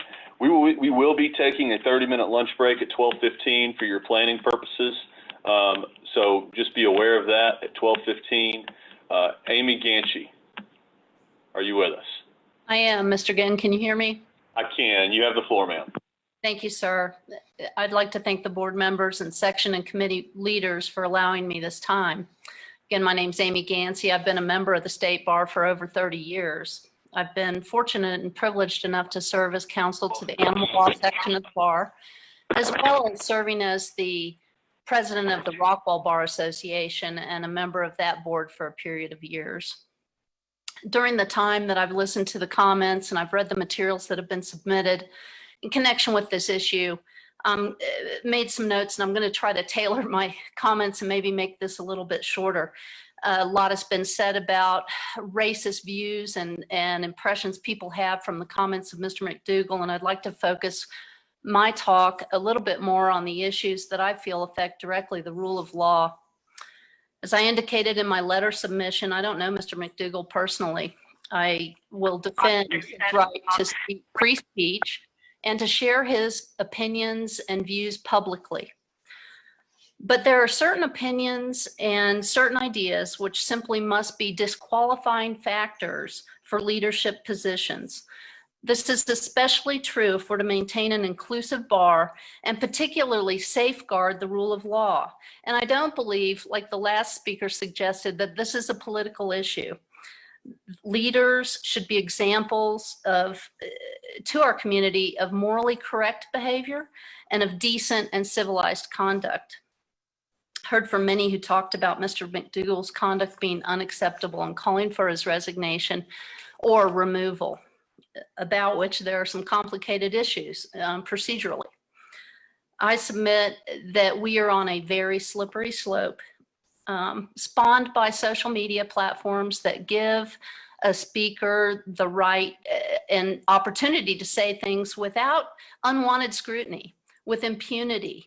And this has enabled and engendered a product in this country that is becoming more and more indecent.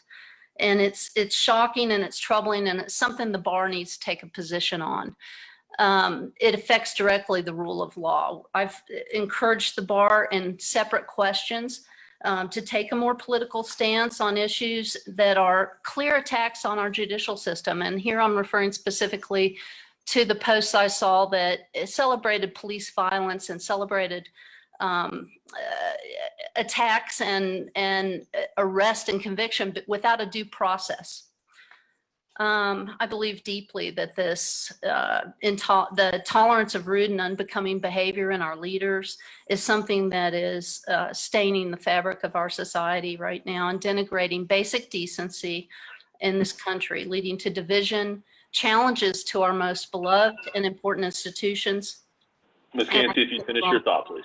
Yes, sir. I would just say that I disagree that there's stupid comments that get made. This is something different. Decent men, decent people don't make stupid comments. And this shouldn't be tolerated. It cannot be tolerated at this time. We must insist on better. Thank you, Ms. Gansey. Our next speaker is Mabel Simpson. Ms. Simpson, are you on the call?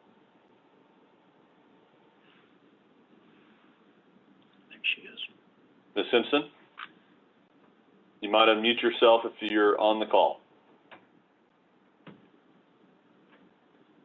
All right, we will do our best to get back with you in just a few minutes. Ellen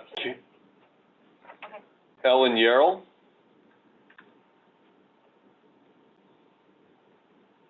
Ellen, are you on the call?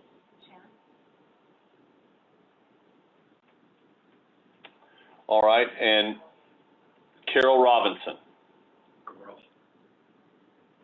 Carol Robinson. Yes, I'm here. Good morning. Thank you very much. Your time starts now, sir. I appreciate you very much, and I appreciate all the commentary. Let me just get to the heart of the issue for me. We may not have any control over President McDougal's decision to resign or not, but if what I'm hearing this morning is any indication of where the bar is, the real question is, do we still need a mandatory bar in the state? Because what I've heard is people say that there's a unlimited First Amendment right to say anything when you're in the leadership of the state bar. And that dearly and deeply concerns me, because now we're having advocacy that there should be an unrestricted right to send me back to a time where slavery was an acceptable condition in this country. I'm for free speech, but there are some things that reflect the systematic and institutionalized oppression of Black people. I don't know Larry McDougal. I don't know the member of the State Bar Board, but I worry about when it becomes acceptable for their kind of behavior to be in the leadership of the bar, and I'm mandated to pay my dues, and those funds are being used by individuals that see me and my life as unworthy of protection. This is not a legal debate or discussion for me. So I'm not going to stay on the phone and talk about the removal of Mr. McDougal. That'll be on the directors, and that'll be on his call. I support item 8, diversity and equity and inclusion, but I've been in the profession long enough that we're here today. I was in law school in the mid to early 1980s. We've been trying to push forward on diversity, inclusion, and equity since at least the 1980s. And to have come all this way and we're having this discussion today speaks volumes about the institutionalized nature of discrimination and racism in this country. And I'm not sure that another commission by the State Bar is going to be sufficient. Mr. Robinson, you have 1 minute left, sir. I appreciate it. Let me finish on this last thing. This conversation needs to also touch on this point. In the midst of this moment, we have a commission out there right now that will report back to the legislature about taking away the rights of people in urban counties to elect judges that are elected under the standards that were once sufficient qualifications to be elected. But now that we're electing Black, brown, women, and men to the judiciary in our urban counties, the same kind of mindset reflected by Mr. Dougal is now taking hold, that you should take away our right to elect our judges. If the bar sees these as political issues, then honestly, I don't think we need a mandatory bar in the state anymore. And we're going to have a real conversation about that beyond this conversation today. Thank you very much for your time, and good luck to you. Thank you, Mr. Robinson, for your comments. Ms. Ellen Yarrell, and I'm sure I'm mispronouncing your name, and I apologize. Ellen, are you on the call?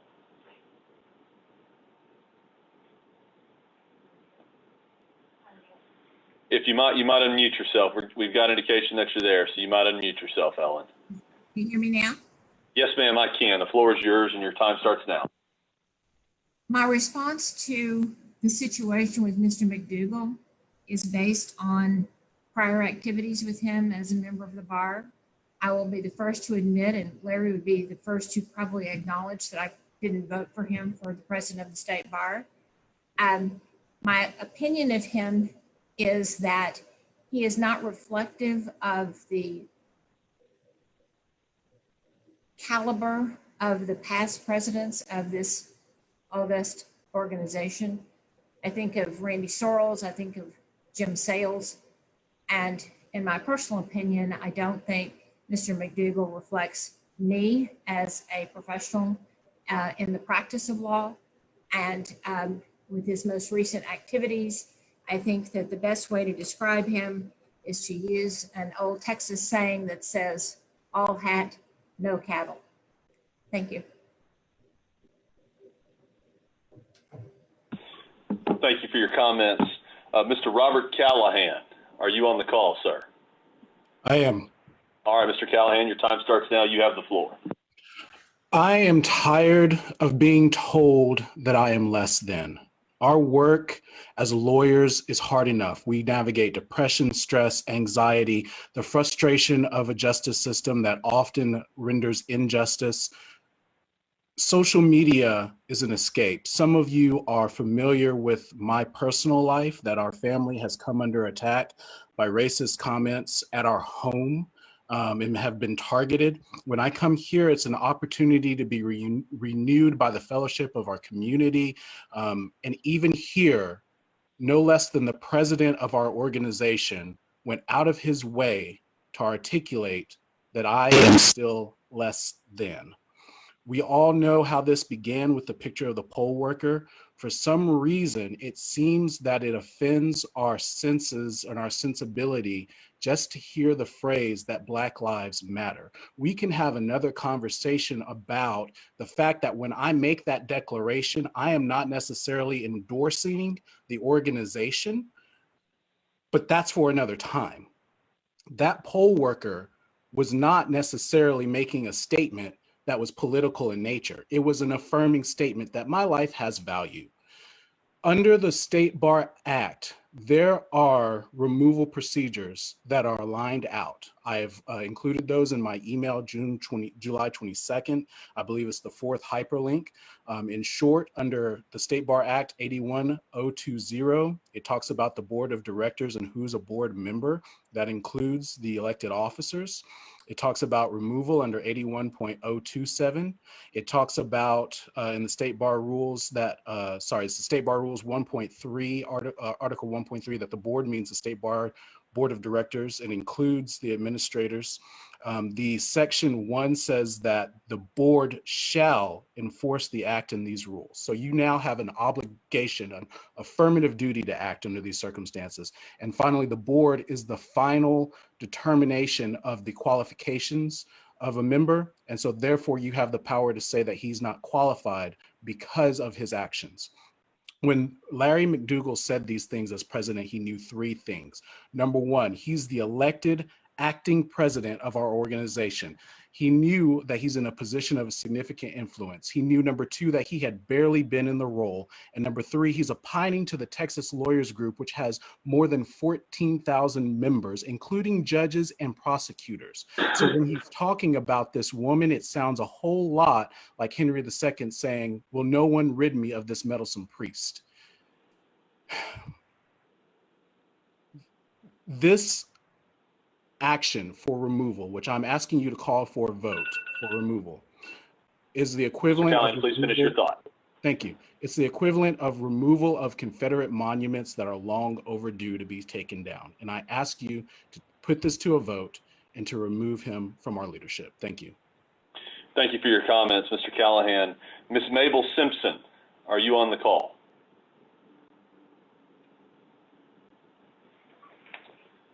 Ms. Mabel Simpson, if you will, you were given an indication that you're on, and so if you will unmute yourself.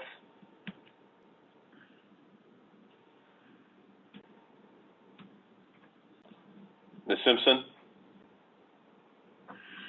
All right, we will try to circle back around to you, Ms. Simpson. You're unmuted, but we still can't hear you. Okay, we'll call you in just a minute, Ms. Thomas. We'll contact you in just a second. Jolsna Thomas, are you on the call? Yes, I am. The floor is yours, ma'am. Your time starts now. Hello, my name is Jolsna Thomas. I'm the immediate past president of the South Asian Bar Association of Austin. We, the SABA Association, the South Asian Bar Association of Austin, stand in solidarity and as allies with the African American bar associations that have taken up a stand and written their letter as of July 20th, 2020. The apologies that have been given to date clearly show a lack of awareness of unconscious bias. This is why the call to action is especially important. We also demand that you require anti-racism and illicit bias training for all attorneys as a part of their continuing CLE certification. Elimination of bias is something that other states do, specifically the state of California, where I am also licensed. Additionally, you need to increase the funding for the Office of Minority Affairs, and you need to work with the Bar Journal to publish and highlight stories and successes, as well as the challenges regarding diversity within the profession. We all need to stand in solidarity together, and we need to make sure that all voices are heard. I stand with Black Lives Matter, and we stand with our brothers and sisters of the African American Bar Associations throughout the state. Thank you very much. Thank you for your comments. I understand that we have Ms. Simpson now on the line. Ms. Simpson, are you with us?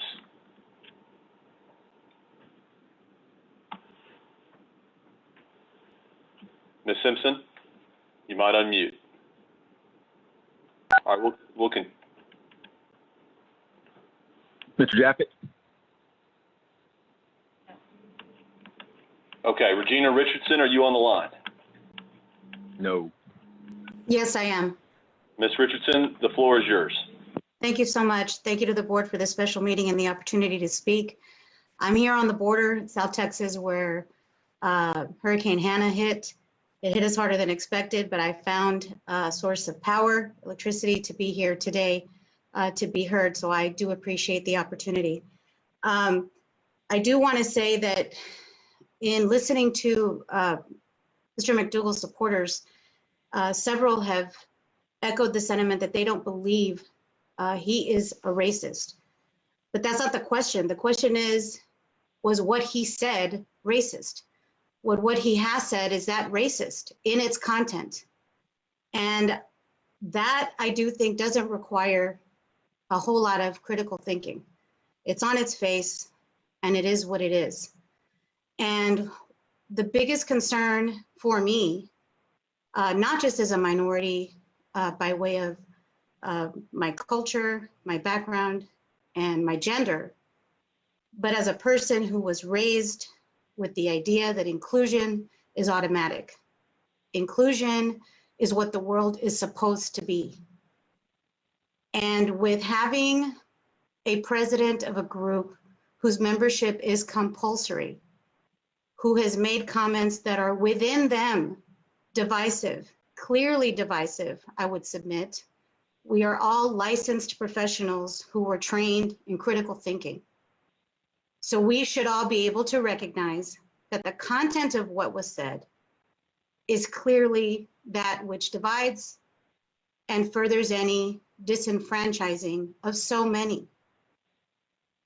And so if Mr. McDougal proposes that the content of what he said is not a reflection of who he is, then with all due respect, he can show that character of who he is by graciously stepping down and undergoing whatever journey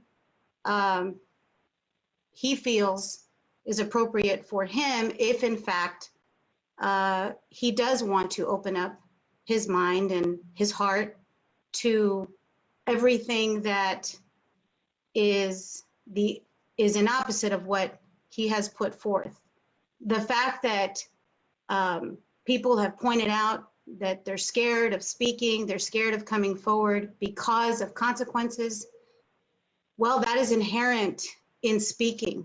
We've seen it in peaceful protests. We've seen it in fighting for change. You get a backlash, you get pushback, you get disagreement. And another thing of note is that a disagreement with something that you said is not bullying. This is not what we're about. Ms. Richardson, please finish your thought. Yes, sir.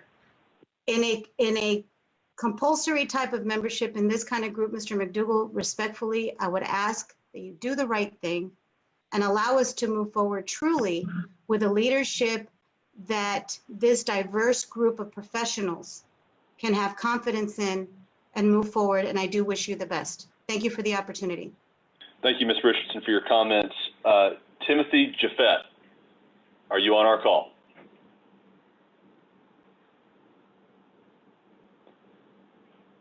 Timothy, if you would unmute yourself, I believe we have you come on. Are you on our call? Good morning. Is this working now? Yes, it is. The floor is yours, sir.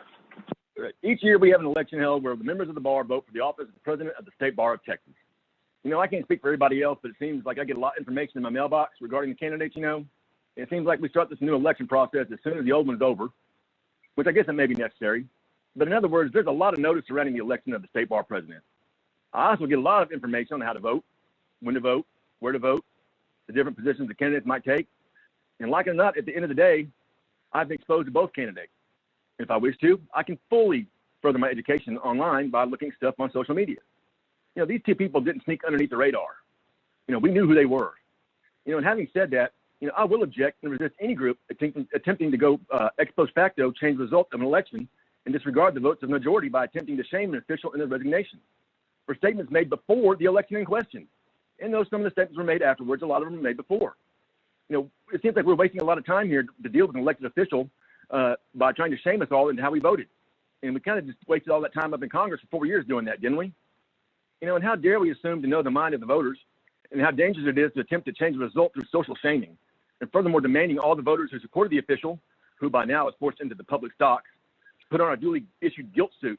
No thanks, I'm not wearing my guilt suit. I voted for the guy, and I voted for him because he's a good president. We still live in a democracy for now. And disenfranchising the majority of voters by shaming them into changing their votes because the minority doesn't like the results, it's not only silly, it's intimidation and coercion, and quite frankly, I'm surprised it's being allowed. You know, I read the Black Lives Matter website today, and it talked about justice. And it talked about justice being restorative, not punitive. What we need is restorative justice, not punitive justice. Let's help this guy, not hang him. You know, if they want to form a committee to actually get something done around here, let's form a committee to investigate the statewide shredding of the Constitution and the right to protect against an overbroad and overzealous and underinformed state and local government, and leave this guy alone to do his job. Thanks. Thank you, sir, for the comments.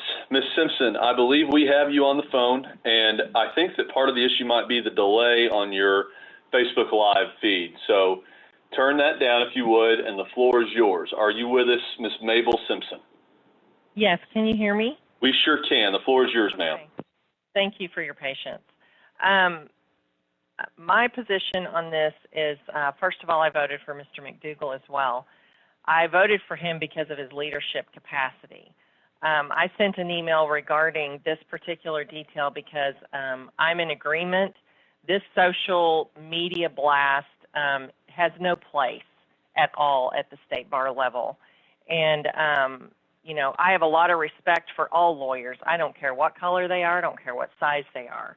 But I am put back that this board would even take this up, primarily because this is a president of the state bar. We are the ones that have sworn to make sure we uphold the laws in this state, and those laws are written by our legislature out of Austin. The electioneering laws are crystal clear. I have held public office myself. I know what it means not to step across that line with the campaigning material. A Black Lives Matter t-shirt is hugely political.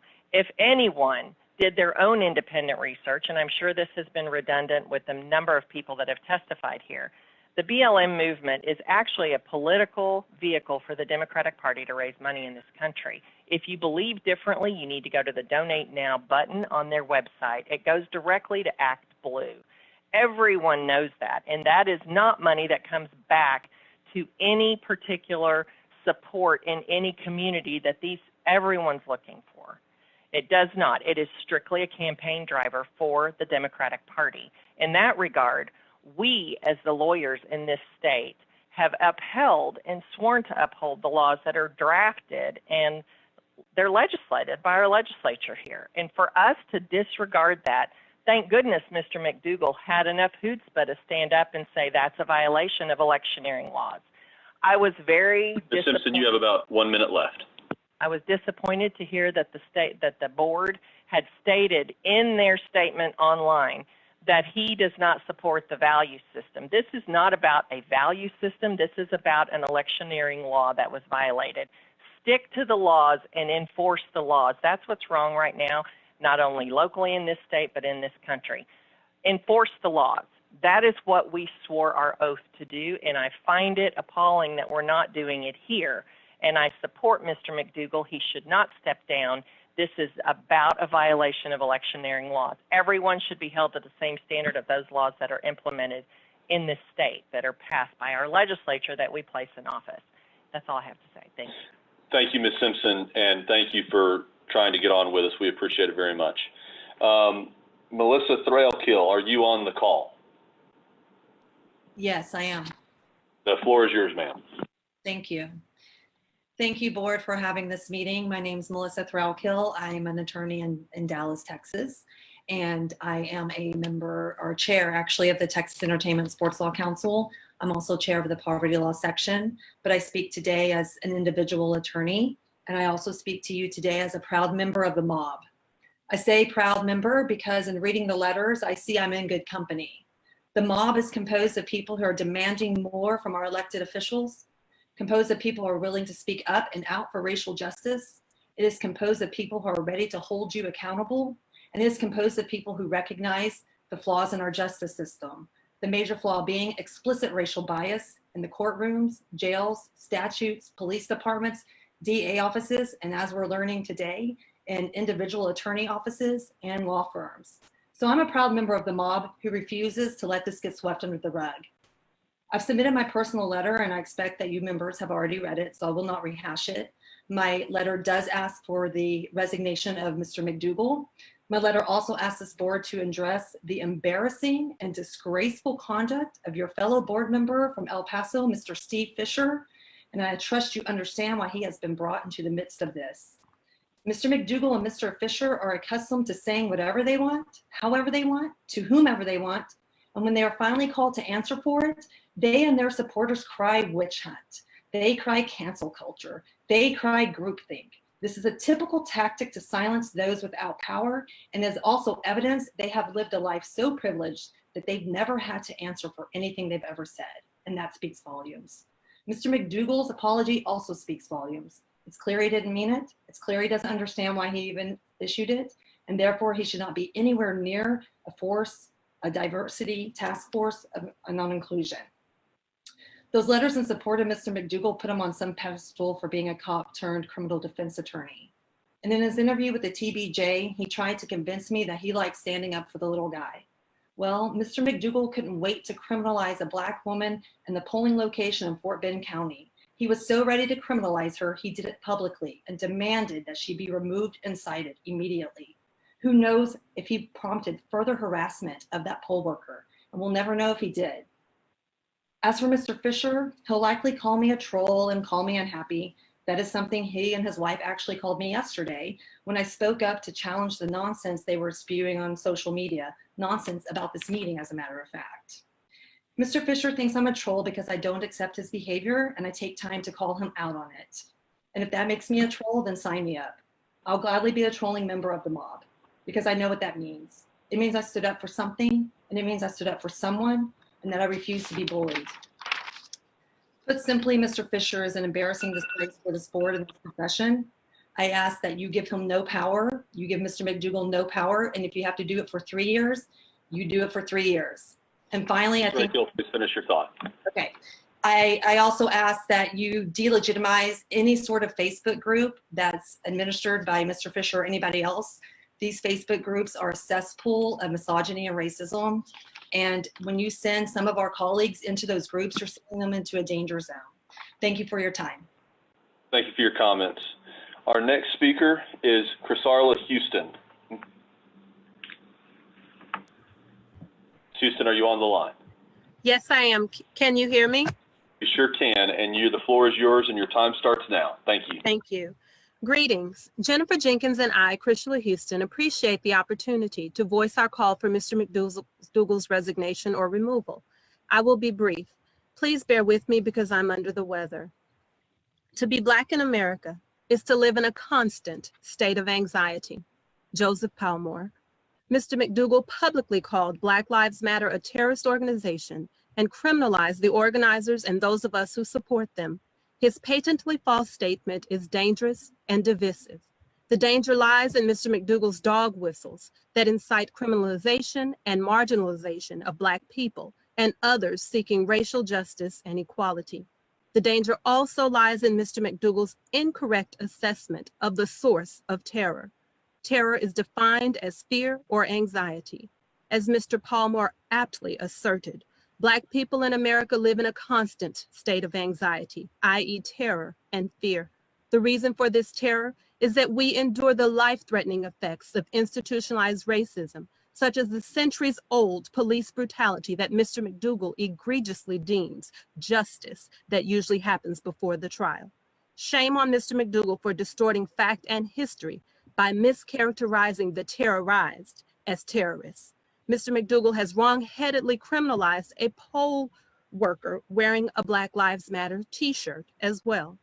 We cannot support a State Bar of Texas president who parrots such dangerous and divisive untruths to mobilize criminalization of Black Lives Matter supporters who lawfully exercise their constitutional right to fight for racial equality, justice, and human and civil rights for Black people in America. Mr. McDougal has publicly ridiculed our female colleague who battles drug addiction. Addiction and other mental illnesses plague a significant number of our dear colleagues. The State Bar of Texas must lead all of us, including Ms. Houston, you have about 1 minute remaining. The State Bar President must lead all of us, including attorneys suffering from addiction and mental illness, with compassion, sensitivity, and respect. Mr. McDougal's social media posts and refusal to meet with the leaders of the African American Lawyers section of the State Bar of Texas to discuss a reparative path forward do not reveal one isolated incidence of prejudice and insensitivity. The posts demonstrate a pattern of behavior unbecoming of a leader. Mr. McDougal's apologies do not fix the problem. The fact that Mr. McDougal has refused to meet with the State Bar of Texas African American Law Section representatives to discuss their call to action to repair the harm that his words have caused convinces us that his resignation or removal are the only appropriate responses. We have no confidence in Mr. McDougal's fitness to lead us, two African American women. He does not possess the judgment or temperament to lead the State Bar of Texas toward a more diverse, equitable, and inclusive future. Thank you. Ms. Houston, please finish your thought. Oh, thank you, ma'am. Thank you for your comments. Our next speaker is Ms. Denise Peterson. Ms. Peterson, are you on the line?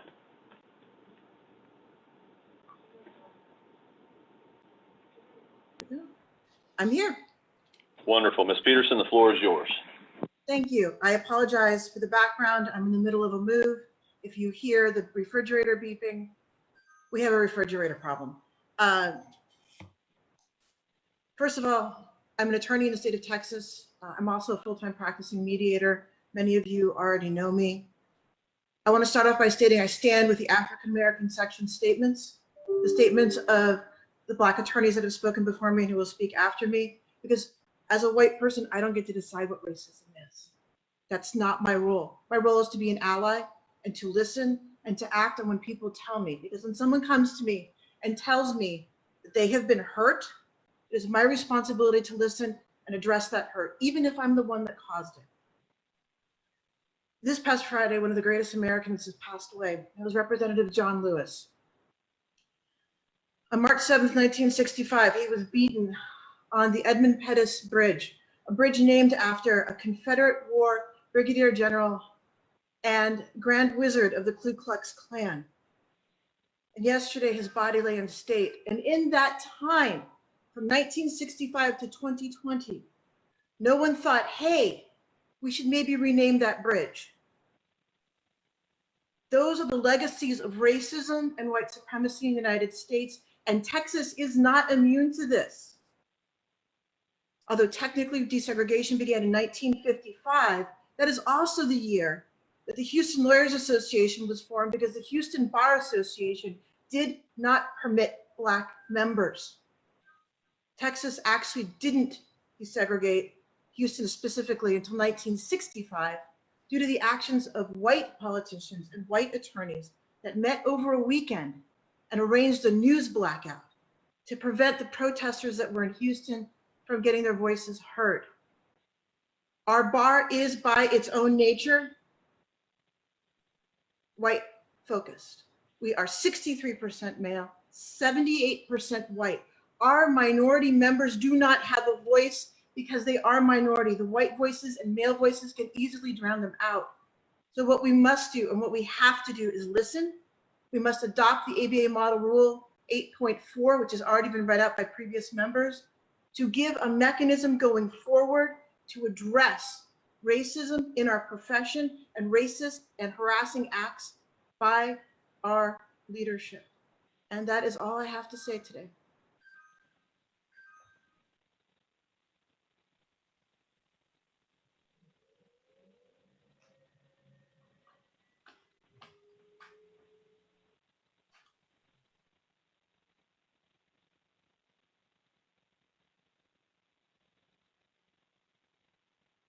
I've been talking and I have not unmuted, so sorry for the technological difficulties. Thank you for your comments, Ms. Peterson. R.K. Sandel, are you on the line? Yes, sir. It is your floor, sir, and your time starts now. Thank you, Mr. Chairperson. First and foremost, I'd like to thank the staff of the State Bar of Texas. This has been a seamless process and something that's fairly incredible for someone who holds hearing every day and doesn't seem to make these things go as smoothly as this. I'm Ravi Sandel. I'm the judge of the 127th District Court in Harris County.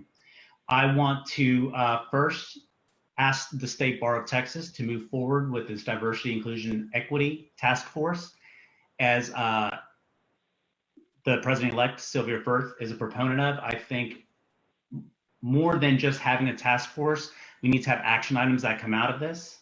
I have asked the Supreme Court of Texas and the Texas Court of Criminal Appeals to make bias education workshops mandatory for the judiciary in the state of Texas. Today, I asked that the State Bar of Texas also make that a part of all attorneys' CLE requirements. And before I end, I do want to take this moment. In the 20 years that I've been a member of the State Bar of Texas, I've never seen so much interest in what the State Bar does. There are over 1,100 comments and there are over 1,200 viewers on the Facebook feed today. And to all of you out there watching, all of you out there that have commented, I hope that your engagement does not end today. I hope that we can make this bar everything we want it to be. And I think this meeting, and I want to thank the bar again for having it, helps democratize the bar. And in the future, I hope the engagement that we all feel today and the energy that we have to make this bar better for all of Texas and all of the citizens that we represent will go forward. And thank you, Bar, for your time. Thank you for all your commenters. And I hope that something tangible comes out of today's meeting. Thank you, sir, for your comments. Gretchen McCord, are you on the call?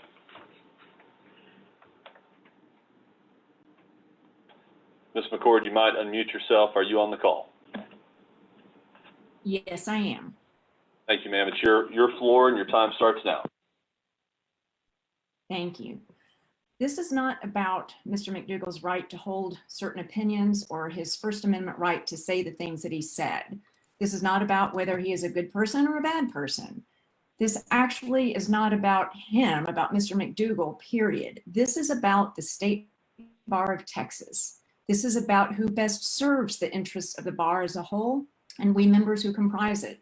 Part of that service, particularly for the president of the bar, is representing the State Bar of Texas to lawyers and future lawyers, to our clients, and to the public at large, not only in our state, but nationwide, and as we now know, internationally. The mission of the State Bar, in part, is to assure all citizens equal access to justice, foster high standards of ethical conduct for lawyers, and promote diversity in the administration of justice and the practice of law. I can't imagine how anyone could begin to argue that the actions at issue here, denigrating African Americans, women, and the justice system that is the very core of the bar's purpose, serve this mission. Regardless of his intent, Mr. McDougal's actions directly and powerfully undermine confidence and the ability to, quote, assure all citizens equal access to justice. His actions exemplify not the highest but the lowest standards of conduct for lawyers and are not remotely ethical. And his actions promote a decrease in diversity in both the administration of justice and the practice of law. I join others in calling on Mr. McDougal either to restore at least some of the members in the public's trust in the bar by fulfilling the AALS's call to action, or to put the interests of the bar before his personal interests by resigning. I also call on the bar to establish a process for removing officers when a situation becomes so dire that doing so is necessary to maintain. You have about the 1 minute integrity remaining, ma'am. And I've just completed. Thank you. Well, thank you for your thoughts and your comments very much. Mr. Richard Elliott, are you on the call? Yes, can you hear me? I can, sir. You have the floor and your time starts now. Thank you, Mr. Chairman again, and Mr. Apple, President McDougal, officers of board members, State Bar staff, and fellow lawyers. My name is Richard Elliott. I'm an attorney in Dallas, and I've practiced for 48 years. And I urge the State Bar not to censure Larry McDougal or to any way try to force his resignation. I have known Larry McDougal for a number of years. I served as a director with this board with Larry for 3 years. I've gotten to know him quite well. Larry McDougal is no racist. But for reasons set forth in my written response to the board, this is dangerous ground that we're treading on here. To force a president to resign for expressing an opinion that may differ from others. What Larry said may not sit well with others. Obviously it doesn't. It may have been wrong. It may be boneheaded. But he has that right to express his opinions. Listen to me very carefully. Larry McDougal is not trying to restrict your rights to express your opinions.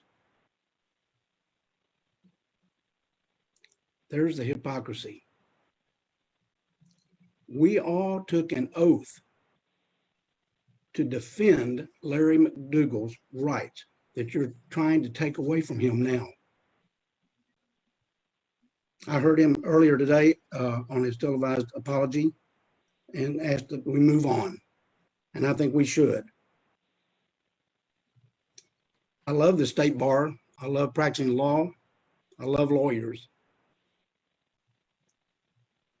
And I hope we can continue in the Bar Association that we have. God bless the State Bar. Thank you. Thank you, Mr. Elliott, for your comments. Adewale Adetunde, are you with us, Adewale? I am. All right, thank you, sir. The floor is yours. All right. The social media posts of Mr. McDougal give a snapshot into the thoughts he has harbored over the last several years. Larry McDougal's intention was to let other people know how he felt on multiple occasions. His recent comments show that he has not changed. He is the president of the State Bar of Texas. He's supposed to be a representative of all members of the bar. Those include the 6% of the bar that are African American. The fact that he was a former police officer makes his first post that much more troubling, that sometimes justice, it usually happens before the trial. He's also now a criminal defense attorney. As a person, that post wouldn't make me comfortable with him representing me as a criminal defendant. If I can't trust him to represent me in that capacity, how can I trust him to represent all attorneys as a president of the Texas Bar? Adding in that I am a Black man, those comments are that much more offensive. The post That post was on January 23rd, 2012. About a month later, someone thought justice should come before the trial on February 26, 2012, George Zimmerman killed Trayvon Martin. A month later, Rakia Boyd is killed by an off-duty cop. That was justice before the trial for Tamir Rice, for Michael Brown, and for Jordan Davis. That is justice before the trial when you are Black. Black Lives Matter was started in response to this justice that Mr. McDougal spoke about. He referred to Black Lives Matter as a terrorist organization and doubled down on that take. Black Lives Matter was started in order to have a conversation about the injustice that our country is now coming to terms with. And at that time, when Black voices were trying to be heard, the response was all lives matter. It was an attempt to silence those who spoke up. It changed the conversation from police brutality to rhetoric like Black Lives Matter is a terrorist group. When Colin Kaepernick took a knee to protest police brutality, the conversation was shifted to respect the flag and away from the conversation. I ask us here today to remain focused on the conversation. And that is about Mr. McDougal's actions. That is about him taking accountability for the choices that he made when he made the choice to make those posts. We're being told to move on. I see an attempt to shift the narrative by those who will label Mr. McDougal's removal as cancel culture. Mr. McDougal is a lawyer. He understands that there are consequences for your actions. He's not being canceled. Hopefully he resigns or is removed from his position as the president. He will still have his law practice. He'll still have his bar membership. He'll still clearly be supported by other members of the bar. He will continue to keep on living. That is something that cannot be said for George Floyd, Breonna Taylor, Sandra Rice, Renisha McBride, Walter Scott, and Philando Castile. This is not just an opinion. This is our lives. Mr. McDougal does not represent me. It is impossible to reconcile his comments with the integrity required for his position. To allow him to remain as president of the bar means that this bar is adopting his hateful and racist sentiments. Mr. McDougal must be removed. Thank you for your comments and for taking the time to speak with us today. Our next speaker is Sean Hall, and I'm sorry, ma'am. Sean Hall, is it Lacona?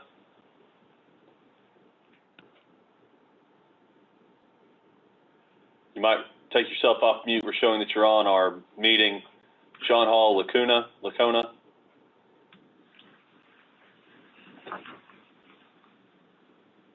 Nothing. Okay. We're going to try to get in touch with you, ma'am, and come back to you. Martin Harry.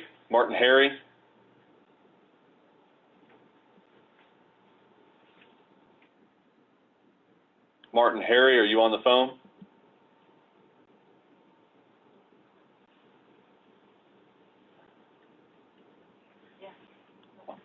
We have you on. If you will unmute yourself, that might help. Okay, can you hear me? I can. Thank you, sir. The floor is yours. All right. Thank you. I oppose this effort to shame and remove McDougal. The complaint is premised on a belief that BLM deserves universal approval and support. It doesn't. AALS implies that all lawyers should and do think the same about BLM, and this is wrong.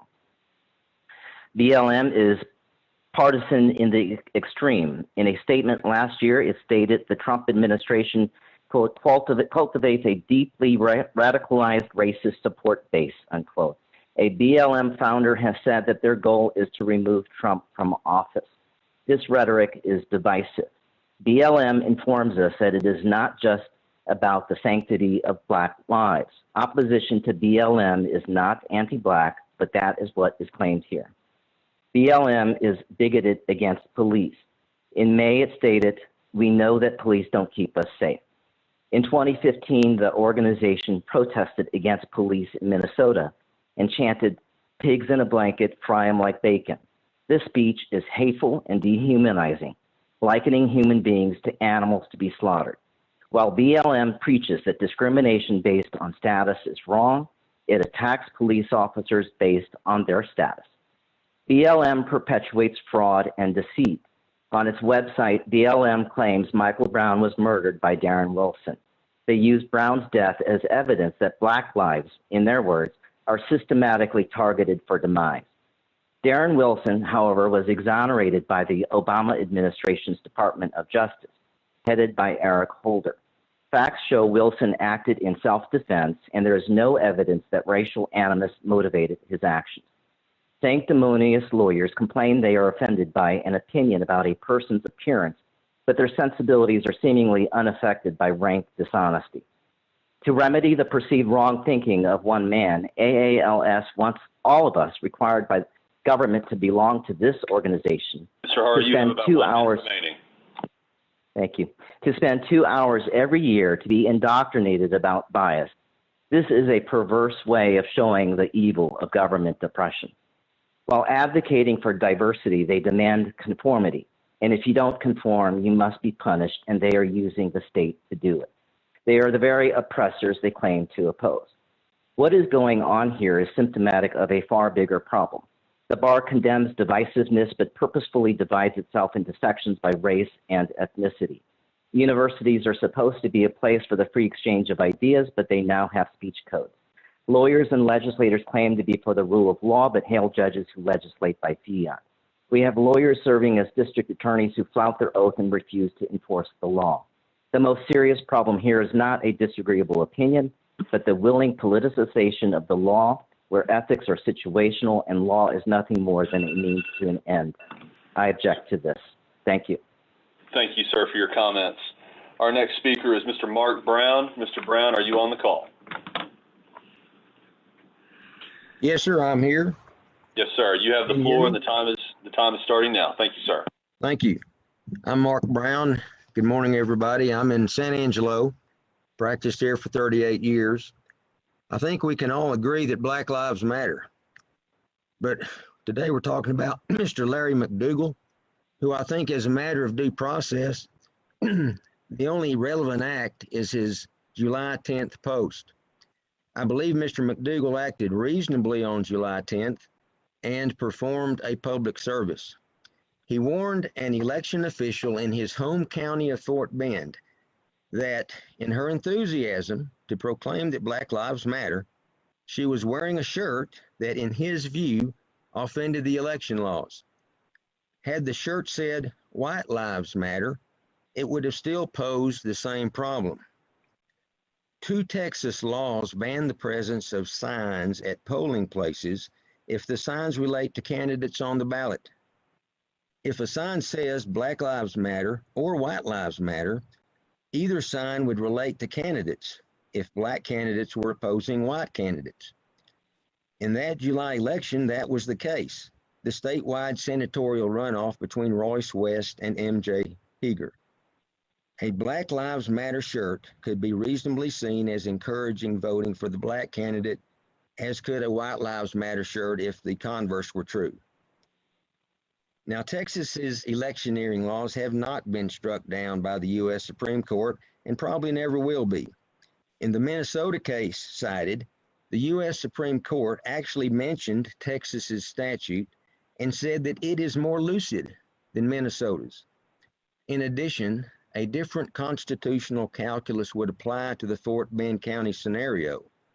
Instead of a Minnesota voter displaying a political sign, we have a Texas election official, a government representative, displaying a sign. Now, unlike voters, government representatives acting in that capacity do not have the full protection of the First Amendment's freedom of speech guarantee, and thus would have weaker grounds to challenge a law's specificity. Sir, you've got about a minute remaining. Thank you. Let me also note that we have 6 law sections of the bar who have made massive written social advocacy demands on Mr. McDougal and on the bar. Those demands violate the board's policy manual, which prohibits law sections from engaging in political or social advocacy. The State Bar of Texas is a mandatory bar. It's not to be political or ideological. We're not the American Bar Association. Finally, I would note that the concepts of inclusiveness, social equity, and diversity are vague, ideological, and political. And finish your thoughts, sir. Ways violate the constitutional principles of equal protection and free speech. And I think they have no place in a state bar's task forces or mission statements or other business. They need to go to the legislature. Thank you. Thank you for your comments and your thoughts today. All right, we have Sean Hall Lacona. Are you on the call, ma'am? Yes, can you? We can. Yes, All ma'am. right. The floor is yours and your time starts now. Thank you. Thank you kindly, Mr. Ginn. Regarding agenda item number 4, that's the purpose for which I'm speaking today. Our pledges declare the heart of the people, one nation, under God, indivisible, and one state, under God, one and indivisible. As one state bar, we must continue endeavoring to keep the unity of the spirit of the law in the bond of peace. This is our responsibility as stewards of the law. As such, liberty and justice for all is possible as we stay submitted to Him, Almighty God, knowing that it is easier for heaven and earth to pass away than for one dot of the law to fail and become void. Those who have come before us knew the truth that this land and the people who call it home are in covenant with the one who will never separate or divide what He joined together as one state in one nation for His name's sake. The will of the people is honored by the will of Almighty God. It's in our Constitution. And to honor Him is to honor them, the people, the ones we serve, the ones we represent. Supporting the pledges and constitutions that are laid upon this foundation. We are in no position to judge anyone, but rather each of us should examine our own hearts. Failing to acknowledge conscience and significant development of the law conflicts with these pledges and the will we profess to uphold. The law demands liberty and justice for all. That is A-L-L, including each and every bar member. Almighty, the supreme being, He is immutable. His law is. Thank you for finally hearing these words, Lord, and pondering them in your own heart. My name is Sean Hall Lacona. I've been practicing the law for more than 33 years in this state, nation, and abroad, and I appreciate the opportunity to speak my heart in my voice. God bless you all. Thank you. Thank you, ma'am, for your comments and for taking the time to speak with us today. Our next speaker is Nover Morales. Are you on the call? I am on the call. The floor is yours and your time starts now, sir. Thank you. My name is Nover Morales. I am the Vice Chair of the Hispanic Issues Section. Recently, we and the public have learned of statements by the State Bar of Texas President Larry McDougal concerning race, women, drug addiction, and police brutality that are shocking to the conscience, misinformed, and at best display a severe level of misunderstanding and a lack of empathy. In the interest of the integrity of the State Bar of Texas, its members, the people its members served, we express our strong disappointment in his behavior and are calling on all members of the bar to raise and maintain its standards as an organization of attorneys, judges, and a supporting staff that work with us. We, the Hispanic Issues Section of the State Bar of Texas, we do stand in solidarity condemning President McDougal's comments and hereby fully endorse and adopt the call to action in response to the State Bar of Texas President Larry McDougal's comments concerning Black Lives Matter by the African American Law Section letter dated July 12, 2020. The State Bar of Texas should, as its mission statement states, support the administration of the legal system, assure all citizens equal access to justice, foster high standards of ethical conduct for lawyers, enable its members to better serve their clients and the public, educate the public and the rule of law, and promote diversity in the administration of justice and the practice of law. We strongly and unequivocally request that the State Bar of Texas, the Board of Directors, immediately and affirmatively act on the proposals made by the African American Lawyers Section to include implementing educational opportunities at all levels of the practice of law, to include the engagement of law schools to address bias and racism while promoting diversity, inclusion, and equity, including implicit bias training or related education as a requirement for lawyers in Texas. All of this is done, affirmed, and requested in the interest of justice and in supporting the rule of law. We'd like to say, raise the bar. If you would like to read the full statement, this letter is available on the Hispanic Issues section on the Facebook page. That's all I have. Thank you. Thank you for your comments and for calling in, Mr. Morales. Alicia Jones, are you on the call? I am. Yes, ma'am. The floor is yours and your time starts now. Thank you.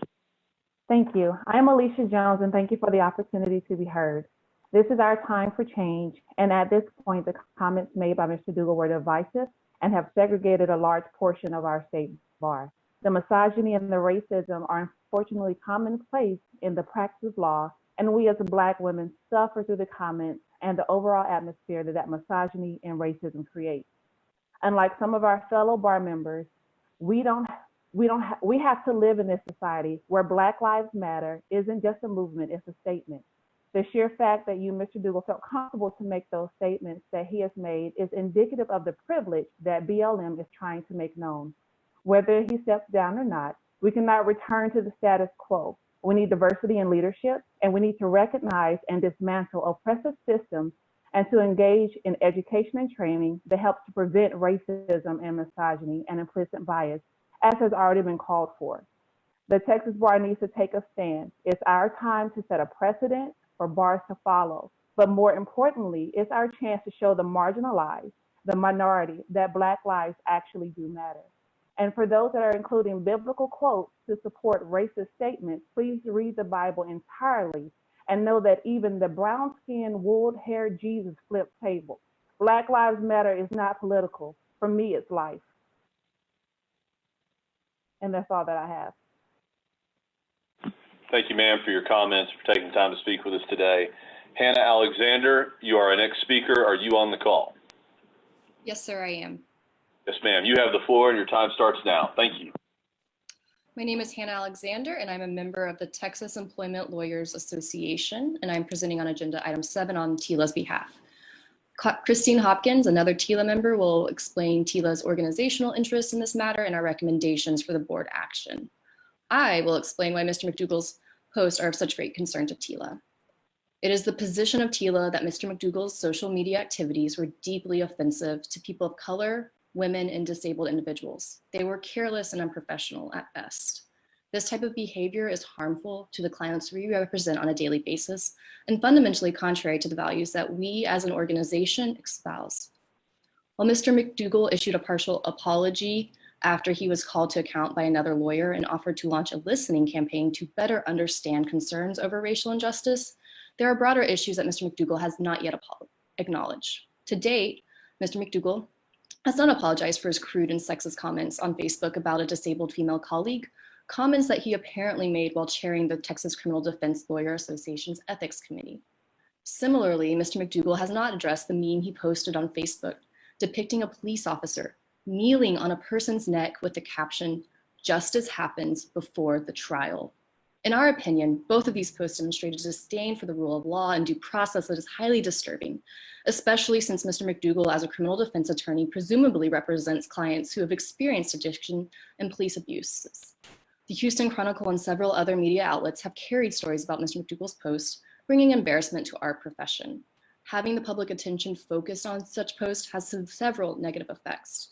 For one, this type of publicity has damaged our reputation among the Texas residents who become our jurors, clients, witnesses, and opposing parties. It breeds mistrust in the legal system among already underrepresented communities. It causes many victims to turn away from the legal system, allowing discriminatory actions to continue unchecked. And it also means that lawyers like our members who regularly represent victims of discrimination have to work that much harder to convince our clients to trust attorneys and the justice system. Public statements such as this by members of the state bar leadership also damage our state bar's reputation among colleagues in other states and embolden other state bar members to feel entitled to engage in similar behavior. There are so many Texas lawyers who on a daily basis work hard to maintain a high level of ethics, professionalism, and kindness, and think twice about what they say in public forums. If rank and file lawyers can manage to maintain these basic standards, We believe our leaders should too. We urge Mr. McDougal and the board to take bold and public action to show the public and the broader state bar membership that discriminatory behavior will not be tolerated from lawyers, and that lawyers will be held to a higher standard of professionalism. Thank you so much, and look forward to my comments or my colleagues' comments, Christine Hopkins, later on. Thank you, Ms. Alexander, for the comments. Mr. Roger Thompson, I believe you're on our call. Mr. Thompson. Yes, thank you. Good afternoon or good morning, depending where you are. The mission statement of the Bar Association states that in part that it is to promote diversity in the administration of justice and the practice of law.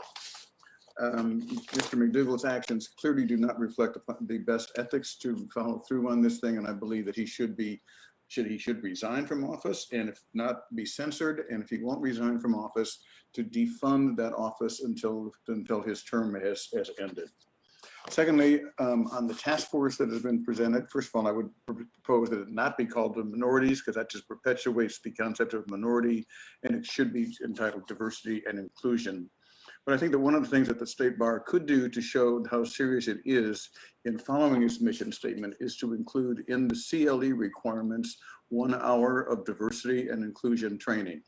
There are several states that have done this already, and I believe that it would show that the Bar is sincere in following through with its mission statement as it's stated. Thank you. That's all I had. Thank you, sir, for your comments and for taking the time to speak with us. Stephanie Valdez, are you on our call, ma'am? I am. Thank you. Can you hear me? We can, and the floor is yours. Your time starts now. Great. Thank you. I'd like to address, actually echo comments that were made earlier about the purpose of the State Bar.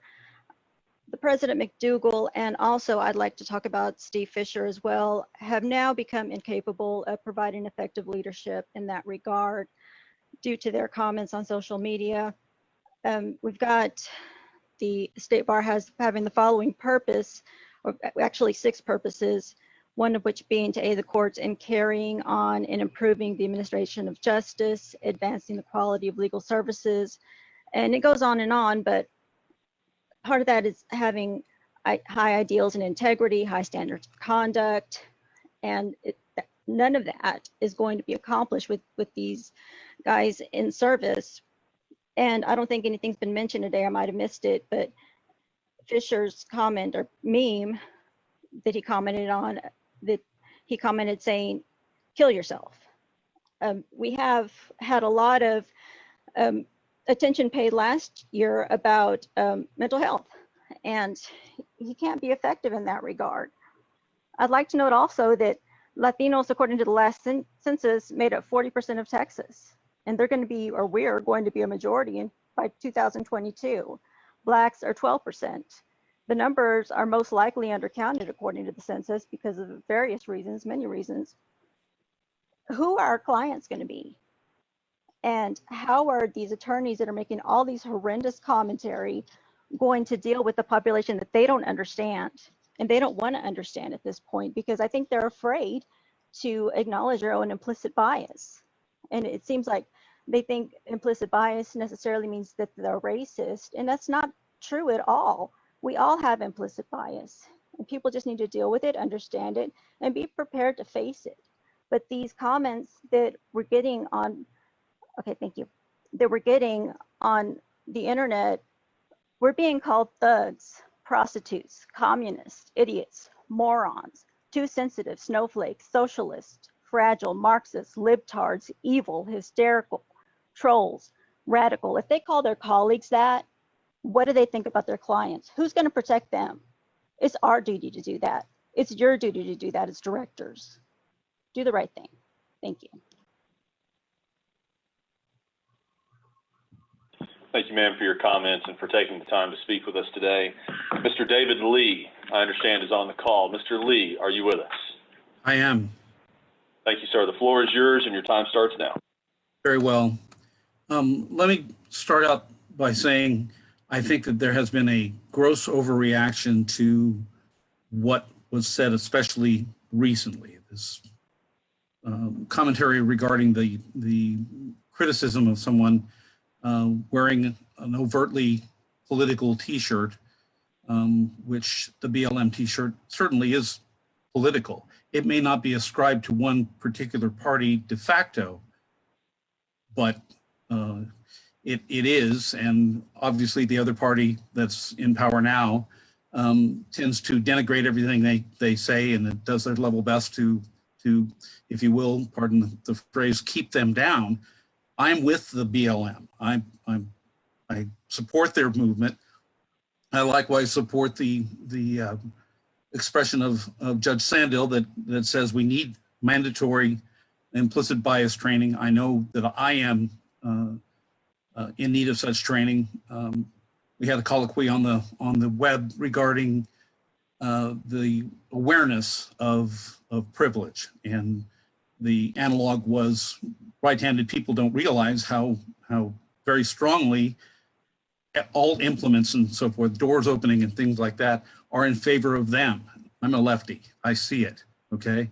And so that degree I can relate to people who have been held down, who have been a legacy of slavery and word and deed and statute.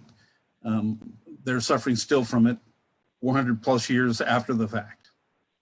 I've been a lawyer for going on 35 years here, and seldom have I seen someone with the sort of candor and straight-shootedness that, if you will, that Larry possesses. He's a man after my own heart, so he's not a diplomat. He doesn't penetrate. He tells you exactly what he thinks about things, and that is incredibly valuable. We seldom get that from the executive.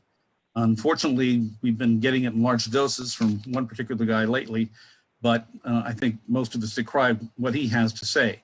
By contrast, if you look at everything that happens through a lens that expects the worst, you're going to see the worst. It's like going to the magic show and you see the top hat on the table, you know the guy's going to go over there and pull a rabbit out of it sooner or later. So when you see this one comment about what, to me, I agree with him, was electioneering, and he has the temerity to actually mention her sex.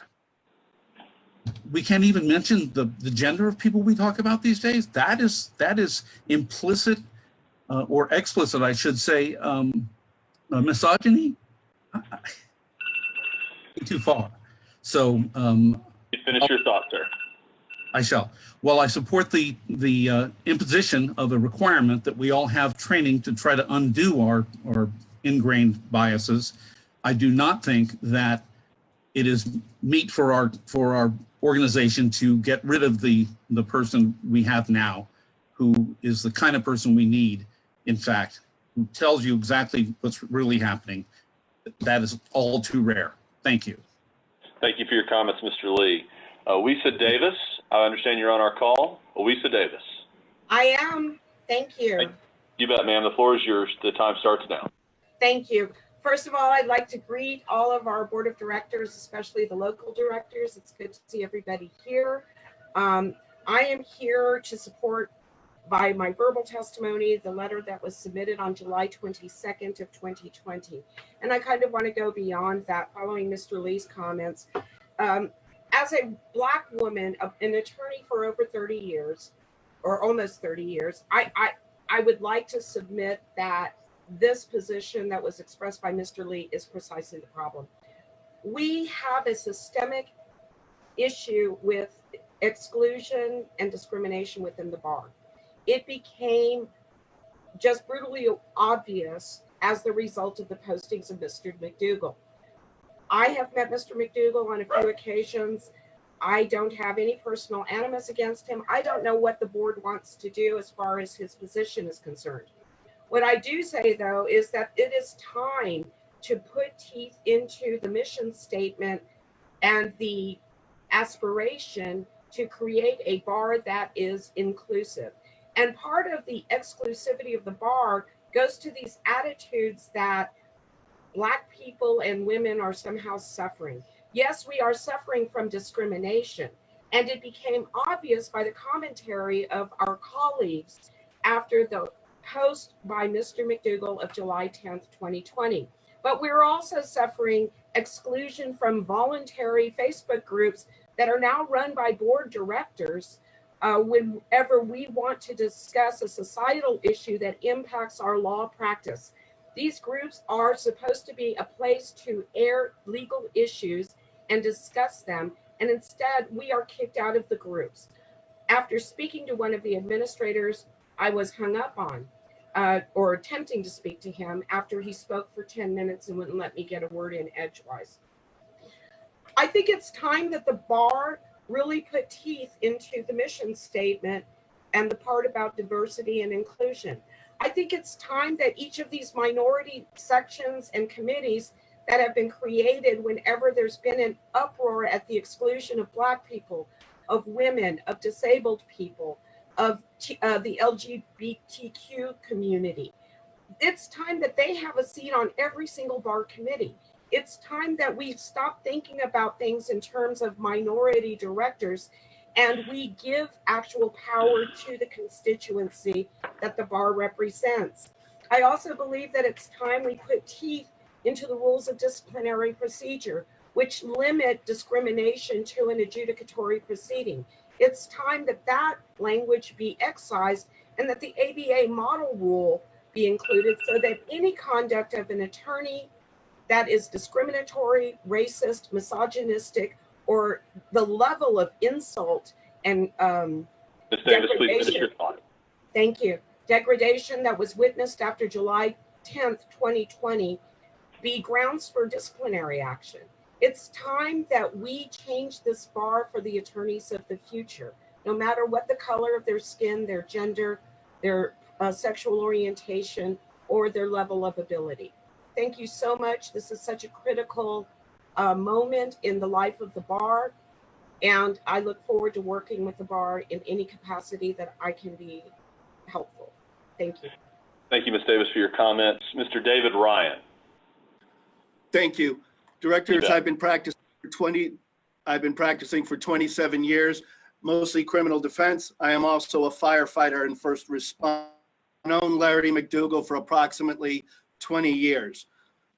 Let's hit some of the highlights that a lot of our colleagues have already said. Apparently haven't reviewed some of the latest material. On the Black Lives Matter t-shirt, the elected district attorney of Fort Bend County, who is a Democrat, a progressive, and Black, has submitted a letter to you saying Larry McDougal's interpretation of the election code is correct. It is what his belief the election code calls for. Let's also look at things in historic context. The hot meth head. Number one, that particular lawyer had been suspended for over a year and had a pending drug case and was still representing clients in criminal court. The outrage should be that that attorney was still working, and SBOT and the Harris County criminal justice system didn't stop her. By the way, she was disbarred for dishonesty in 2016. So we're not worried about that. Were the words uncouth even for 2014? Yeah, probably. But they were absolutely common language at that time. As to Black Lives Matter being a terrorist organization, once again, let's put that in context in 2015. We have the Michael Brown killing in Ferguson and the riots and the protests that went nationwide. Plus you had the Willie Gray killing, plus you had the Eric Gardner killing. So we had lots of things going on. Also, a Harris County deputy sheriff was murdered by a very mentally ill Black man. He was ambushed. While in uniform, he was shot multiple times in the back of the head in August of 2015. On August 31st of 2015, CBS News aired a Black Lives Matter rally in which they were chanting at the news of this deputy's murder, "Pigs in a blanket, fry them like bacon." A week later, Larry responds. You can at least be understanding as a first responder that that's gonna hurt and that's gonna matter. And you're gonna say things that maybe you should think out. You should also look at the times. At that particular time, there were a lot of people showing up at Black Lives Matters events and causing violence. In the interim, in the 5 years since then, many of us have learned more about Black Lives Matter. the organization, and that organization has done a great deal to make sure that they dissuade people who are there to commit violence, there to create that kind of trouble. Larry has told you that he has changed his opinion of that organization. I think you should take him at his word. Mr. Ryan, please find a stopping point or finish your thought. I do not oppose the idea that we should probably get some training going that teaches some more sensitivity, and I would hope that the state bar directors will vote to keep Larry McDougal and let him lead us on that journey. Thank you very much for your time. Thank you for your comments and your time today. Christine Hopkins, are you on the call? Yes, thank you. Thank you, ma'am. You have the floor and your time starts now. My name is Christine Hopkins, and I have been nominated by the Board of Directors of the Texas Employment Lawyers Association to present a statement. Hannah Alexander, another TILA member, just presented the first half of our statement. I will explain our organizational interests in this matter and our specific recommendations. TILA is an organization of over 180 plaintiffs' employment attorneys practicing in the state of Texas. Our stated mission is to promote and protect the legal rights of employees in the state of Texas. Diversity, equity, and inclusion are core values of TILA and our parent organization, the National Employment Lawyers Association. Many of TILA's members are experts passionately steeped in the cause of dismantling and stamping out discrimination. We collectively possess the knowledge and experience of thousands of litigated discrimination cases. Sadly, the cases we see include many cases from the legal world right here in Texas. From paralegals to legal secretaries, from associates to partner track attorneys, claiming pregnancy discrimination, sexual harassment, pay and promotional discrimination based on everything from race to gender to religion to disability. It is well past time for Texas lawyers and the state bar to acknowledge that the problem of discrimination in our profession in both large firms and small firms is very real. While Mr. McDougal's comments are the current issue before the board, we encourage the board to take a more expansive view of this issue. To quote one of the true civil rights giants of our era, who we just lost, if you see something that is not right, that is not fair, not just, you have to speak up, you have to say something, you have to do something. We want the state bar to do something. First, we ask that the board require Mr. McDougal to submit a written plan within 30 days that acknowledges the damage his posts have caused and the larger problem they have exposed, with proposed concrete steps for rectifying the problem and the damage. Second, we ask Mr. McDougal to publish a letter in the State Bar Journal acknowledging the issue, offering sincere apologies, and setting forth those concrete steps and plans of action. Third, and most importantly, we ask that the State Bar require that at least 1 hour of every Texas attorney's ethics credits be fulfilled by an elimination of bias course. That should specifically be defined as a course covering federal, state, and local laws prohibiting discrimination or harassment based on race, national origin, gender, disability, religion, sexual orientation, or immigration status, and or the impact of biases in the legal profession and in the criminal Hopkins, please finish your thought. It is only with such bold action that the state bar can rectify the damage that has been caused to our collective reputations. Thank you. Thank you for your comments and your thoughts. Artesia House, are you on the call? I am, sir. Can you hear me? I sure can. The floor is yours and your time starts now. Okay. And my name is Attorney Artesia House. I am a duly licensed attorney in the state for the State Bar of Texas, and this is an honor that I share with my younger sister. Signing up to be a part of this organization, I wanted to be a leader. However, the statements that have been issued and the memes that have been issued recently have been fraught with bigotry and such reckless disregard that cannot be ignored. McDougal is a lawyer, posting memes touting that real justice happens before the trial, before due process under the law, before a defendant's right to be judged by his peers is dereliction of duty. What do you call a lawyer that actively disparages the justice system? This isn't a political statement. The raw, naked truth behind the meme is that Larry trusts cops to render justice over the lawyers and judges put in place to assist with this process. This is a statement against the interests of the bar. Do not forget this. After having 2 Zoom exchanges over the past few weeks with Larry McDougal, it has become evident that while Larry issued an apology on one end, he doubled down on his electioneering post on the other. To state that Black Lives Matter is tied to a political group is not only blatantly incorrect, but it's tone deaf. This post, coupled with Larry's posts about Black Lives Matter, is an issue as to why we're here on today.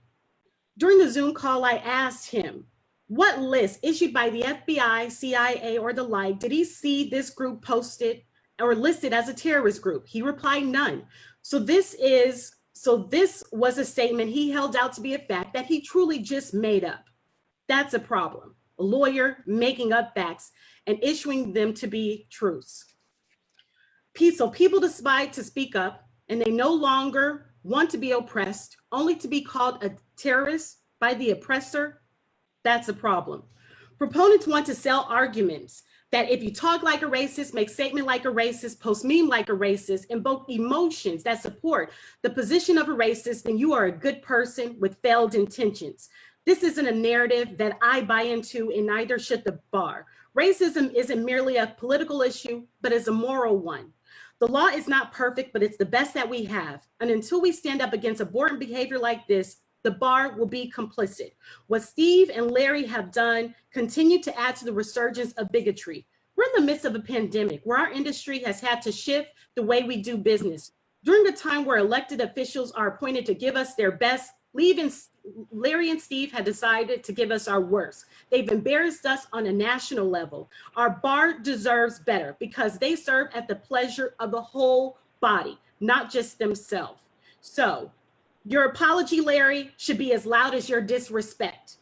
You want to apologize, put it in writing. You have a course of action to commit to it in writing. Ms. House, would you please finish your thought? Sure, yes, sir.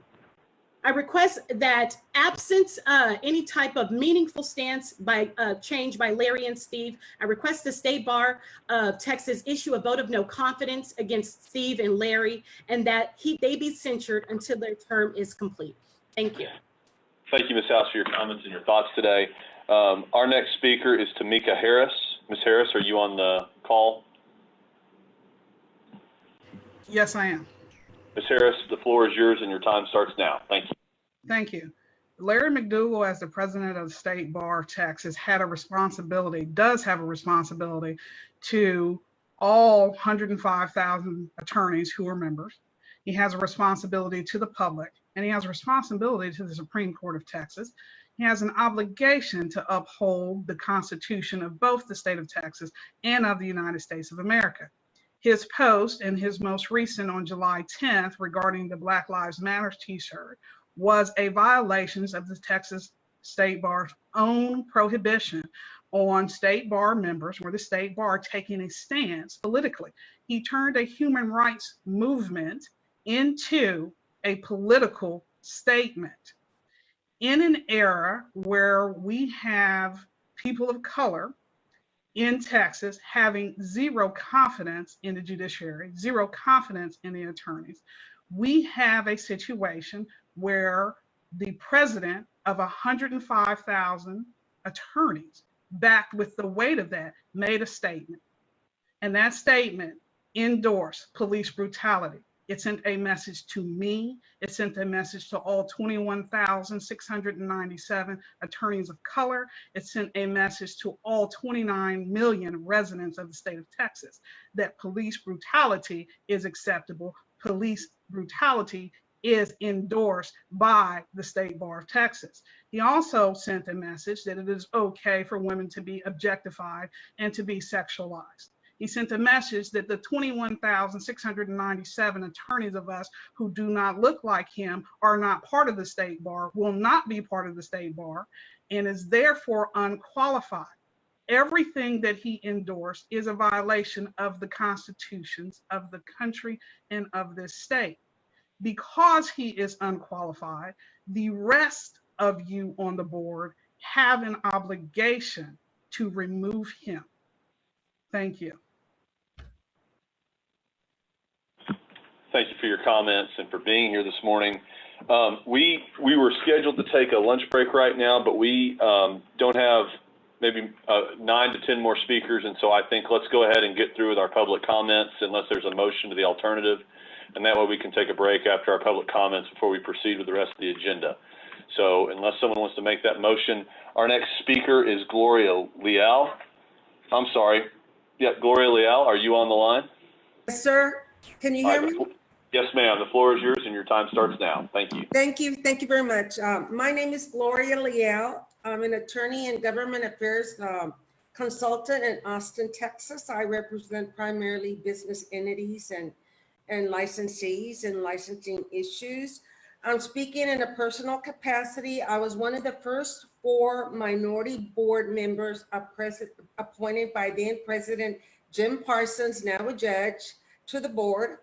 And I'm also former president of the Hispanic Issues section of the State Bar, former president of the Mexican American Bar Association, member of the Travis County Bar, Austin Bar Association. And I'm speaking here today as General Counsel, Executive Director for the Mexican American Bar Association of Texas, which is a statewide organization composed of chapters in all the major cities. We include judges and elected officials in our membership. MABA Texas stands with the various Black organizations in renouncing justice and racism, and comments made by Mr. McDougal. With that said, I think it is truly sad that when COVID-19 is ravaging the state of Texas and Hurricane Hannah is devastating and flooding South Texas, we are once again discussing racism in the profession. The president is a representative of the State Bar at all levels, national, international, and we are one of the largest, most prestigious state bar associations in the nation. As president, Mr. McDougal will represent the State Bar during the next legislative session starting in January 2021. And you know how important it is that instead of dealing with the budget and other substantive issues, the leadership and role of the Texas State Bar of Texas will once again be subject to credibility. I support free speech, Mr. McDougal, and your right to say it. I'm not sure that you would have been elected had everybody known that, but I understand that. The State Bar needs to restore confidence through meaningful action. We support the appointment of a task force, but in addition, we are going to be looking to find out if you are going to make any appointments to the substantive committees like the MCLE, the Finance and Legislative, okay? Those appointments are for 2 to 4 years, okay?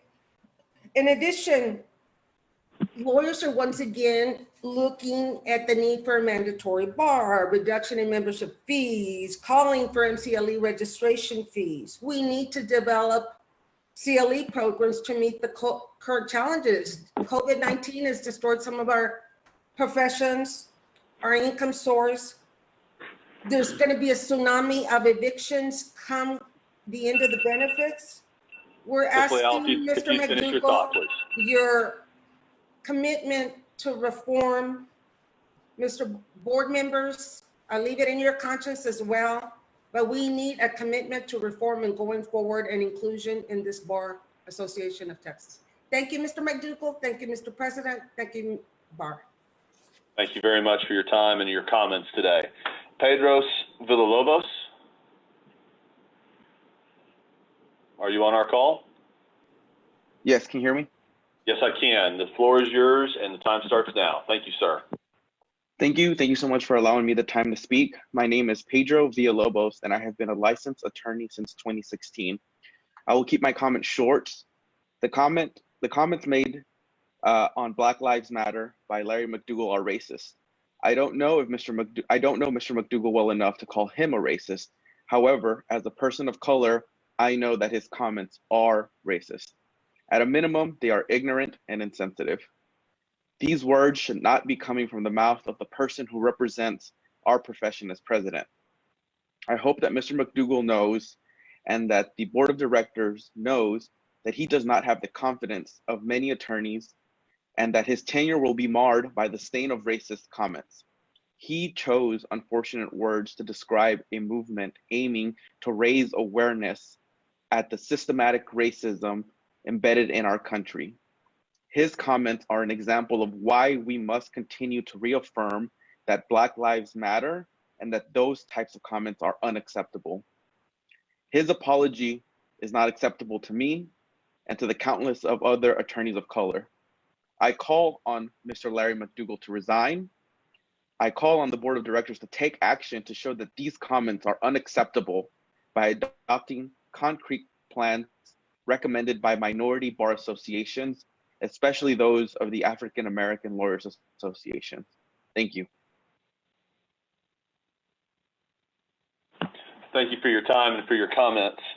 Cheryl Butler, are you on our call? I am. Ms. Butler, the floor is yours and your Yes. time starts now. Thank you. Thank you. My name is Cheryl Butler, and I've been a licensed attorney since 1998. I have been a resident of Texas for over 20 years, and I'm here to speak not only on my own behalf, but on behalf of the people who are served by the State Bar of Texas. I'm an African-American woman. As an attorney, my area of expertise is civil rights, anti-discrimination law, and best practices for diversity, equity, and inclusion. In addition to having practiced civil rights law, I have served as a law professor and have taught civil rights and discrimination courses for almost 10 years. I want to use my expertise and my personal experience of engaging with the State Bar of Texas members on social media to address the issue of whether the statements made by the President and Director Fisher meet the professional standards for the offices they hold. They do not. And several theories here offered this morning by colleagues to defend those statements: freedom of speech, that he's a good friend, that he's not a racist, are not legitimate defenses to excuse this behavior. The issue of standards of behavior is important because if we get it wrong, it gives others a license to continue this behavior. The time is now for the State Bar of Texas to adopt a standard of conduct and ethics that is consistent with the rest of civil society. There is a consensus throughout the United States and the world that, quote, Black Lives Matter, meaning to the world and to this nation, we must end racial discrimination generally and police brutality specifically. This is not a political issue. Republicans and Democrats, corporations, sports teams such as the NFL, universities, Ms. Butler, you have about a minute left. And associations representing every profession have issued statements supporting the goals of the Black Lives Matter movement. A bar president must uphold the law. While there is dispute as to the legal opinions, there can be no dispute that the statements made by Mr. Fisher, by his own admission, are made to harass African-American attorneys. If every time a leader of a government agency could use the First Amendment as a shield for racist behavior, the 14th Amendment and the Civil Rights Act would have no meaning. Ms. Butler, if you'd find a stopping point, please. Right. This culture must change from within. If this bar associated and its members are to be outliers against the rest of the world in rejecting racism and supporting police brutality, then our work as civil rights attorneys must begin here. We have to fight for change. The State Bar of Texas represents the public, and the mission of the State Bar of Texas is to provide equal justice for all in the practice of law and the representation. And so there is no Ms. Butler, if First you Amendment. finish your thought, please. Yes, there is no First Amendment right for the president of the organization or its leaders to issue racist statements that are inconsistent with that mission. And so the bar must change, and we are here to hold the bar accountable. Thank you, Ms. Butler, for your time and for your comments. Rudy Mateer, are you with us? Rudy, you might want to take yourself off mute. I show that you're with us, but if you can take yourself off mute. Thanks, everyone. Wanted to hear the comments and what everyone had to say today, particularly what Larry had to say. And I'll start off by saying this. When I was 9 years old, I was watching the Bulls play the Knicks on the basketball team, and all of a sudden a commercial came on. I yelled out loud, in the room, I can't believe that bigot has a TV show. I can't believe they gave that bigot a TV show. The parents were in the other room doing some bills. They heard me say it. They said, what are you talking about? It's that bigot's on TV. I can't believe that racist has a TV show. The commercial was for the show In the Heat of the Night, and it showed Carol O'Connor on the show. My parents took the remote, turned off the TV, and sat next to me on both sides, and they asked me a question. They said, do you know what our favorite show was when we first came to this country? I said, no idea. My parents are Haitian immigrants. They said, it was All in the Family. I was shocked. I was like, why would my parents like a racist show, a bigoted show about that? I said, why would you like that show? They said, well, that show was a caricature about racism in this country. And they knew that it was important to talk about race and its issues, its impact on people in this country. And a safe means to do that would be through comedy. So that person, Carol O'Connor, took that role knowing the importance of that role, knowing people would think of him as being truly a bigot in real life with that. And yet he stayed with that role. And Rudy, that was the last time we had an honest discussion about race in this country. My parents told me that in 1989. What's happening right now is that we're having an honest discussion about race. We're having an honest discussion about things that frankly we've put in the closet for far too long. And we felt uncomfortable doing it. And I know hearing the comments and looking at and hearing what some people have to say about this is a seismic shift, but it should be a seismic shift. When you see the murder of a Black man on TV, for many people who thought that, hey, listen, these issues are far beyond what's going on in here as well, it's shocking to them. And it's a change to them trying to figure out where we are as a country. And in that shift, there's a need to have a conversation about where we are and where we need to be. If we're having a discussion and a concern about saying Black Lives Matters, just saying those words, what does that say about us as a people and where we are? What does that say about what we're going with? And keep in mind that Larry said these comments. And Larry, what I'd say to you is this. You made a commitment to our board regarding what you said, regarding our policies and deals and what we want to do to move forward. I hope that later on today, you articulate that to the rest of the people, that you're on board with that and you'll move those course of actions, including the implicit bias, anti-racist training. I will say that with that, it's not just Larry that we have to talk about. We have to talk about the legal system in general. When we look at what's happened with our board right now, we do not have one Black attorney on the board of directors of the State Bar of Texas. Mr. Mateer, if you look finish at your about thought, please. what training, what ideas, what are we doing to actually focus and foster that to make a difference? Additionally, with that, if we made a commitment to these people many years ago when we got rid of the minority director seat, that we would make sure that their voices, their concerns would be heard. What are we doing about that? What are we making sure that that actually comes up to fruition? Because right now, what they see is that their leadership level, they don't have people that look like them and represent them with that as well. We as a board and as an organization need to do better and know better what we're doing with that. And I know that it's not easy for you guys. I know that you have several different legal opinions, legal viewpoints and ideas that you have to take in consideration, including people at the AG's office who are right now probably taking notes about this. But Mr. Mateer, I'm so sorry to interrupt you, Rudy, but if you would finish your thought, please. Yeah. Black Lives Matter. It's an organization, it's a statement. But until we say that truly that Black Lives Matter is everybody else's lives, we're not going to have all lives matter. And we need to go ahead and get to that point as a country where we're comfortable saying that and truly elevating the rights and ideas of all people together, as opposed to just a few. Don't listen to the people that are saying otherwise with that. Don't try to go and listen to the hate and disdain that you have there. You have the power and the ability to make a change as a board. It's going to become uncomfortable, but you got to be comfortable being uncomfortable.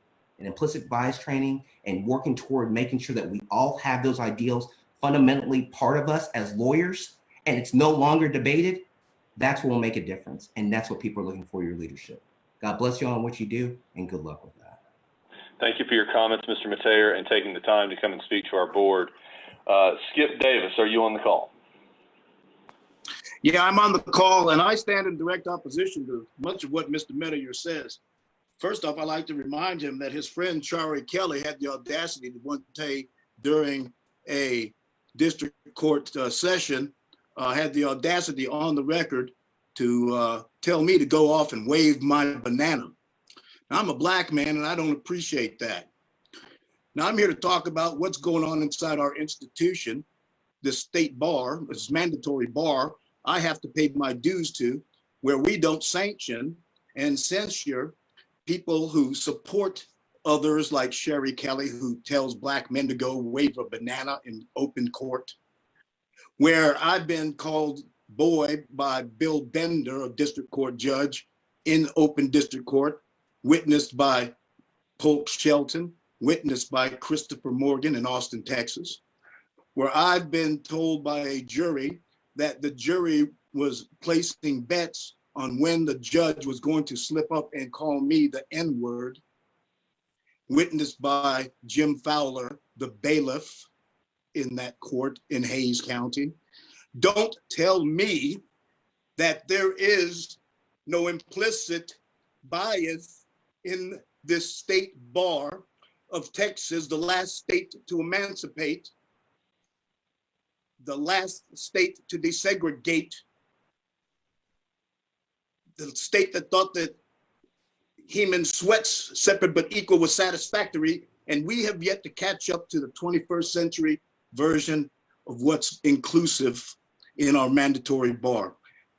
I move to censure Larry McDougal. I have lost confidence in him, although I once voted for him. I move that we adopt ABA 8.4G in its entirety, because what we have is toothless.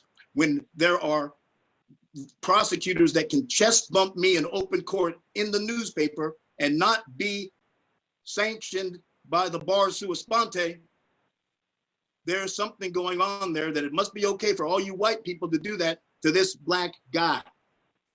Now, I happen to be resilient and strong, but that doesn't mean I have to put up with it. If you're going to keep allowing this kind of behavior to exist hidden within the language of 5.04 of our own disciplinary code, our own disciplinary rules, then I move we disband this entire joke of an organization and disregard and stop doing all this inclusive nonsense because you're not interested in it. If you want to put some teeth into this inclusiveness and this diversity nonsense, don't give us a class. Make it grievable to call somebody a nigger. Mr. Davis, you have used your time. If you'd find a stopping point, please. That was my stopping point. Make it a grievable offense to call me or any of my progeny or any of my people any names, any further, under any circumstance. Thank you, Mr. Davis. I appreciate your time and your comments today.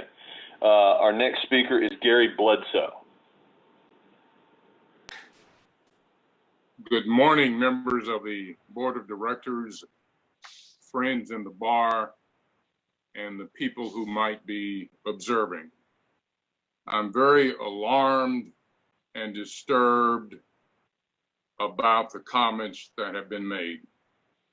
It should be embarrassing to any member of the state bar that you have had comments to be made in the vein of what were made by our president, Mr. McDougal, our director, Mr. Fisher.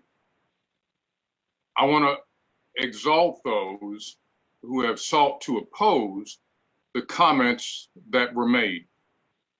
I know that there has been some insinuation that this is engaging in intimidation or a violation of the Texas Lawyers Creed. I think nothing could be further from the truth. This is not much different from us asking those officers who were with Officer Chauvin to try to get him to stop what he was doing to George Floyd, because George Floyd might be alive today if they had acted. All those members of the bar who raise issues on those Facebook pages, I think you should be exalted and commended. Further, I think that what's occurred here has been revealing to the bar. I'm hoping that the members of the board of directors have seen what I have seen today. I think just the comments alone today tell us the gravity of the problem that we have with the state bar. When we have comments that are calling individuals the name retard, I am shocked. When we have individuals talking about a lawyer who may be having issues in her life as hot and making disparaging comments about her as a lawyer, it shows clear insensitivity. When we have lawyers talking about Blacks only being concerned about equal jobs and not having the character to be as capable as others, I think that raises questions. Those things are very offensive to me, and there's no other way to put that. Now let's talk about Black Lives Matter and the issue that I'm glad that the board put on the agenda. When we look at Mr. McDougal's analysis, I think it's specious. It was represented by an earlier speaker that the district attorney in Fort Bend County said his reasoning was legitimate. I have read the statement that was sent in by the Fort Bend County district attorney, and that is absolutely untrue. He said it is exactly wrong. There is nothing wrong with having a t-shirt for Black Lives Matter that you wear as an election official. There is no rule that prohibits that, and it would be a vexatious rule that could not be enforced. Mr. Bledsoe, if you'd find a place to stop, please. Okay. Let me say that I hope the directors have seen what I've seen today. I hope the directors decide to take some strong affirmative action. I know that with the NAACP that I head today, I'll be putting together a task force to come up with recommendations to bring to the bar, hoping that you will work with us constructively. And if you do decide to engage individuals to provide some kind of training, I would ask that you consult with the members of the AELS or the African Americans in the bar, because not every training is equal and appropriate training. There is a real problem in the bar. It's illustrated by all the things that are before us. And I ask the members of the board of directors to say Black Lives Matter, Brown Lives Matter, Disabled Lives Matter. Mr. Bledsoe, if you finish your thought, please. Thank you very much. Thank you, sir. I appreciate the time and the comments. Cynthia Owens, are you on our call?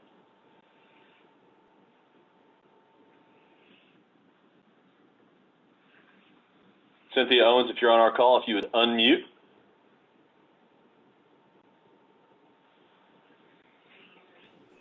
Okay.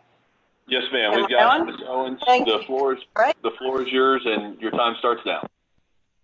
Thank you, Mr. Jen, and all of the directors. And I'm here representing Mr. McDougal to show my support. Also, I looked at the San Antonio Bar Association. I thought that was the most closely aligned to the position I hold towards trying to take new action. And I'm a director on CLE director for Harris County Municipal Justice Bar Association and a director on the Traffic Lawyers of Texas. I'm also a published author with the Defender on marching for equal rights.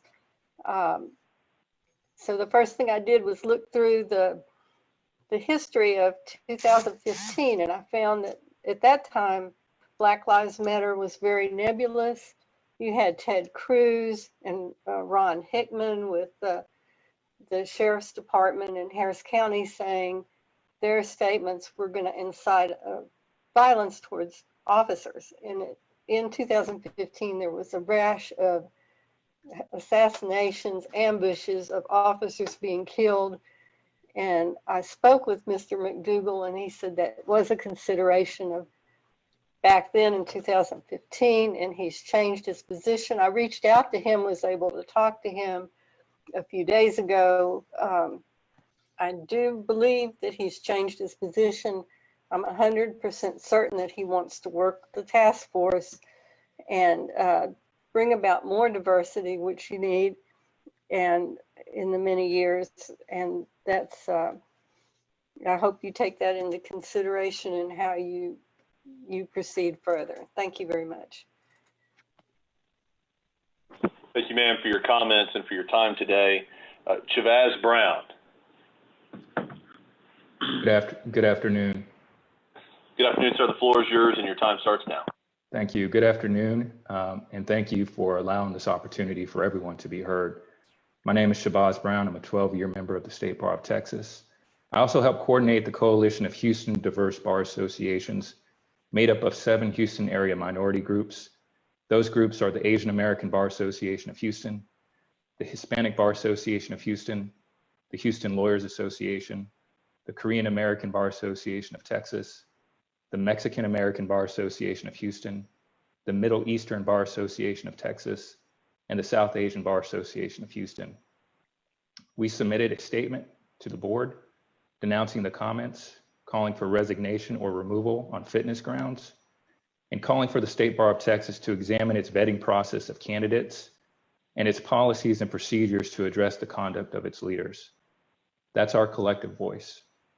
These next views are my own. When I saw the comments and when I hear and see like comments, I see surface manifestations of deeper beliefs about people. And the comments that I heard this morning remind us all that a lot of people share those beliefs and like beliefs. And those beliefs, like all beliefs, affect our judgment and decisions. And they present themselves in ways such as explicit bias, and in other ways such as implicit bias. And those biases make their way into our organizations and affect our organizations. So what can we do? As I've advocated in this context and other contexts, we need to combat at the institutional level through policies, procedures, and practices that neutralize the presence of those beliefs and help bring and sustain equality and inclusivity. I support the idea of the task force to help further institutional values, and you have my full support. Finally, it's a privilege to serve as the president of the State Bar of Texas.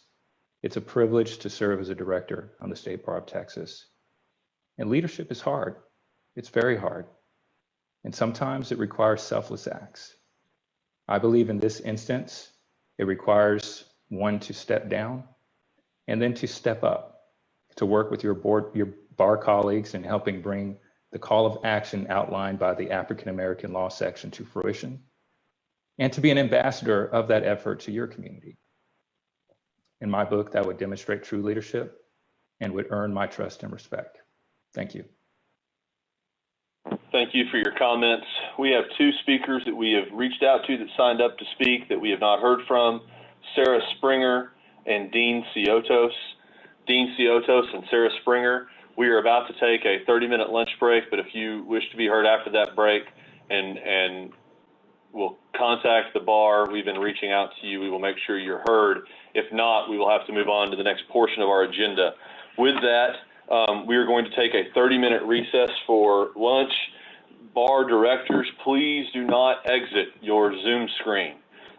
Keep your Zoom screen on. You can mute, you can hide your camera, but for the next 30 minutes, we're going to be taking a lunch break. It is let's call it 12:47. So in 30 minutes, that would be, gosh, I had to pick a 6, 1:17. we'll say 1:15. We'll be back at 1:15 for a lunch break. So thank you all. Thank you to the members of the public that spoke.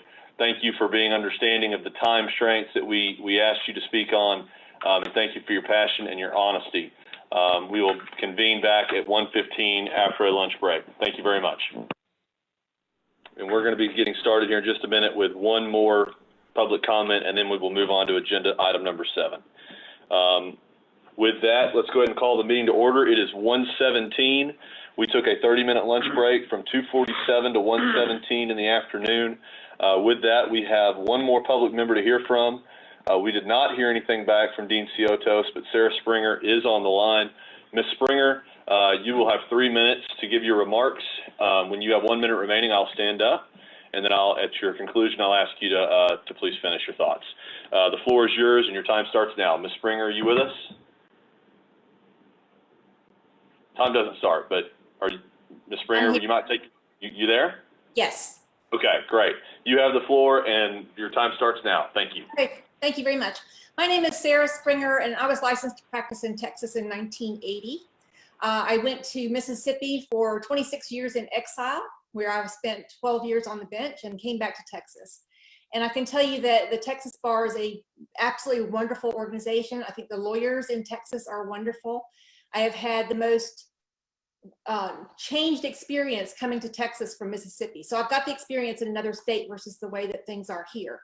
And one thing that's so great about Texas is how inclusive it is for women, for minorities, for everybody else. And I think that's a goal that we can have going forward. And we have an unfortunate incident that has caused this big firestorm. And I'm very regretful about what happened. I mean, certainly this is something that has brought to focus so much on the racism problem, the inclusion problems, things of that nature that have gone on. When I came to Texas, I became president of the Katy Bar Association and the Fort Bend County Bar Association. And I worked with various people, including Larry McDougal. And that's how I met him. And I met him through his volunteering, his time and his effort and his passion for lawyers and the law. And I've always thought of him very highly. And I think that he's going to be an absolutely stellar president of our bar association. I've heard a lot of passion today, a lot of anger. I've been watching most of the hearings. I saw Larry's comments when he started that he was going to listen and take note and open his eyes and ears to shortfalls in himself. And I think that's a very admirable quality for all of us. I know that my eyes are opened a lot by talking to my children.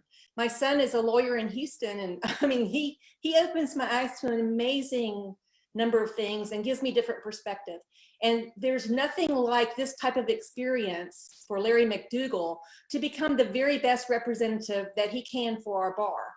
And I applaud him for coming forward and making the statements that he has. I think he's sincere. And I want him to have the opportunity to show that he is the kind of person that can bring our bar together. I was looking at the plans for the new bar association in our journal, and it's not anything in here about changing our minority status or focus or anything like that. But this is what's going to change our bar, is this kind of experience from this man, what he's gone through today, what he's heard, all of the anger, all of the misery that people have described. He has it front face forward. And I think that this is the man that's going to be making the greatest changes for our bar association for the good. So let's support him and get behind him, and we're going to have changes all for the positive because of this experience. Thank you. Thank you, Ms. Springer, for your. I believe we've now heard from every member of the public who signed up to speak. The public comment period is now closed. During the remainder of the meeting, if there are board members or staff who wish to speak at any time, please unmute yourself and raise your hand via Zoom and state your name. I will call on you when it's your turn to speak. We appreciate your patience. Normally, if we were in a meeting together in a conference room, we would have a microphone set up and the order would be established by the person that walks to the microphone and gets there first. We don't have that today. We have Zoom. And one of the features of Zoom is if you look on your Zoom tablet, there is a way to raise your hand. I will be able to see who raises your hand. I don't get to see an order. And so I will do my best to get it in the order in which it comes up. If you can't find yourself to raise your hand and you need to get my attention, please do so. If you need to unmute, please do so civilly. Say, Charlie, I'd like to be heard. Raise your hand, and we'll do our best to work with you. Work with me, and I'll do my best to work with you. As far as establishing an order for who goes first, I think the easiest way to do that is by raising of the hand. And like I said, we will do our best here to call on you in the order that you've asked. Some guidelines and some expectations that I have for our directors as we discuss this, both in open and closed meetings today and sessions. I've got 5 things I'm going to ask of you. I want our comments to be civil. All right, we can be direct. We can discuss this issue as we should, but our comments need to be civil. And the comments need to come to me or directed at the chair. No comments across the table, no direct debate, certainly no cross-examination. I'm not putting a time limit on director speaking so long as the director does not abuse his or her time while directing comments to the board. If it becomes a filibuster type situation or becomes abusive in either civil or in time, I will ask you to finish your thought. I do think it's important, though, that all board members that want to speak on any issue have the opportunity to speak on the issue before a director who has already spoken comes back to the microphone and speaks again. And so, not picking on anybody at all, but if Victor Flores says something that makes a comment on the agenda, and then James Wester comes up and gives a comment, Victor needs to wait until all of the directors have spoken that want to speak before he goes and speaks again. And then finally, any motions that come out of this today will not be made until we get to those specific action items on the agenda.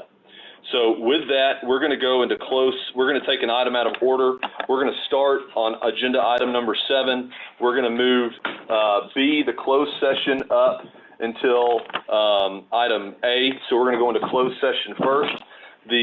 One second. All right, we're going to start in 7A. We've got some hand raised. So immediate past president, Mr. Randy Sorrells, you have the floor. Thanks, Charlie. Can you hear me okay, Charlie? Yes, I can. Yeah, I do want to address my comments to you because I see you and so many other people in this group that may be future presidents of the State Bar of Texas. As you know, as immediate past president, I'm just coming off 1 month of doing the job. And the role of president really does include representing all Texas lawyers. Many people in reading the comments feel being elected as president, you're held to a higher standard. And I think I agree with that. I held myself to a higher standard. I recognize there were people who had different views than my own. And I also understood, as many do, that you really can't separate your personal expressions from your State Bar president professional expressions. You become a public figure, and there's a spotlight that's focused on you and on the words that you say and that you write. I agree with those people who say there's First Amendment issues. You don't give up your First Amendment rights, but I think people have to understand, as a president, if you express divisive opinions, you can expect lawyers of all people, those trained to argue on a professional basis, to disagree with you and be vocal about it. So as we go through the day today, addressing both people, but addressing both sides or all sides, there's been more than 2 sides proposed. I think that we should know, for you who want to be president, and I think President McDougal knows this as well, you have to know who your clients are and who your constituents are. And first and foremost, they're the lawyers of Texas and the legal profession. So just as we would as president try to seek to unite our members, I hope our board will do that and try to unite our members today. I think that we should, as presidents, try to advance the profession as a whole. We have to exercise good judgment. We have to educate ourselves before we speak out on issues. And you have to be able to identify issues that may be controversial or divisive. And when you do, you have to be thoughtful and considerate to all of our colleagues. As president, you should not alienate or offend anybody unnecessarily, but you should not necessarily shy away from controversial issues. So today, I hope we can build some bridges. We hope we have some constructive dialogue. I read the comments on Facebook and Facebook Live that we be empathetic to the plight of others, that we all try to work together. If we're going to stay in this profession, that we try to protect and improve the lives of ourselves and our brothers and sisters in the profession. And then lastly, let me say that I know not everyone loves our bar. I know that people have attitudes that wish the unified bar would not be unified. And the arguments set forth have been, for both sides of that, have been set out in briefs now up to the Fifth Circuit. I also recognize to those who have been adversely affected in the past that our bar has not always been the most inclusive. We know that our country has not been, and the bar has done the same. This year, we celebrate the relatively recent 100 years that women received the right to vote. They couldn't even vote in our country until just last century. So we have a long ways to go as a bar. As president, when I went around, I understood people had different views, and I listened and I learned from those. When I came out with statements, I tried to be considerate of all views, and more importantly, I agreed to listen. So I'm hoping that some action items will come up. Hearing what I've heard today, I'm hoping our bar can become anti-racist, anti-sexist, and an anti-discrimination bar. So as we, as a State Bar of Texas, continue to work today, I hope we can work towards a day when discrimination is a part of our past. We have a long way to go, but that day can come sooner than later. And so whatever the outcome is of today, let us all try to make our profession better. If those of you who disagree with me, and I understand and appreciate that, want a profession that's worse, I hope that you reconsider and try to make our profession better. Our better profession isn't going to have all of us agreeing on all items and all issues and all arguments, but it's one that we work to collaborate together to build bridges and to move forward as a single, more powerful unit. And thank you for just a couple of minutes to talk to you and to those future presidents who will be president of the State Bar of Texas. Thank you, Mr. President. Immediate past President Sorrells. Directors Bim and St. Ives, let me just ask this. I know both your hands were raised. My suggestion is that we move into closed session to hear from our legal counsel, and then we postpone the discussion until afterwards. However, I'm not going to keep any director from wanting to speak that wants to speak. So let me just ask, Director Bim, are you willing to hold off on your comments until we get out of closed session back into open session? Yes. Okay. Director St. Ives, are you willing to hold off on your comments until we get out of closed session back into open session? Absolutely. Thank you very much. With that, let's go into 7B to keep all this on the same foot. It is now 1:29 p.m. and the State Bar Board of Directors will now recess the open meeting and reconvene in closed session pursuant to Texas Government Code Section 551.071 to seek advice of board counsel regarding rights and remedies and board governance issues, including conduct of board officers and directors, filling of vacancies, and to seek the advice of legal counsel regarding all pending or contemplated litigation, including regarding McDonald et al. V. Sorrells et al. Number 20-50448 in the Fifth Circuit Court of Appeals, and Section 551.074 to deliberate regarding personnel matters. At this time, we're going to have a 5-minute recess just for Chelsea and Jennifer to put our members of the 2021 board, including section representatives and board liaisons, into a breakout room for the closed session. All other individuals, including non-essential staff and other guests, will remain watching the broadcast. Any director who is attending by Zoom, please turn on your video so we can visually confirm your identity. If you're attending by telephone only, please note that we have verified your identity previously. And this is important. Please do not use the chat feature while we're in closed session for record purposes. So with that, Jennifer will now end the, with that, we're going to move into closed session. So it'll take about 5 minutes. Be aware, and we'll go from there. Thank you very much. All right, I'm going to call the meeting back to order. Let's see, and Chelsea and Jennifer have brought back the Board of Directors to the live broadcast of the meeting. The call is now being recorded. It is 3:50 p.m. and the open session of the Board of Directors meeting will now reconvene. During the closed session, only matters relating to seeking advice of the Board Counsel regarding rights and remedies on the board governance issues, including conduct of board officers and directors, filling of vacancies, the advice of legal counsel regarding pending or contemplated litigation, and deliberation regarding personnel matters were discussed. No action was taken during the closed session. So we're going to move to 7A of our agenda. 7A is a report from the chair of the board to include discussion, to include executive, director, officer, and director comments regarding State Bar President July's 2010-2020 online commentary and other commentary, including online commentary by officers and directors. A few things that I want to let everyone know regarding the bar's ability to take action. The board of directors is limited by a few things. We are limited by case law precedent from the Fifth Circuit. We are limited in our actions by the Texas Bar Act, and we are limited by our policy manual. And those limitations include we are not allowed to remove President Larry McDougal from his position. We are not allowed to do that. We are going to have a discussion with the board of directors with the potential of motions coming forth. That will be subject to those discussions. I understand our closed session was long. I appreciate your patience with that. There was a lot of questions about what legal remedies we had, and so we need to go forward and have the open discussion with the directors. For our directors, a reminder, just a couple of things, and for our conversation and discussion today, civil only. Those remarks are addressed to me or to the chair. There's no time limits as long as you do not become abusive with your time. All directors that want to speak on a topic that have spoken on that topic need to wait until all directors that want to speak on that topic have been heard before they address it.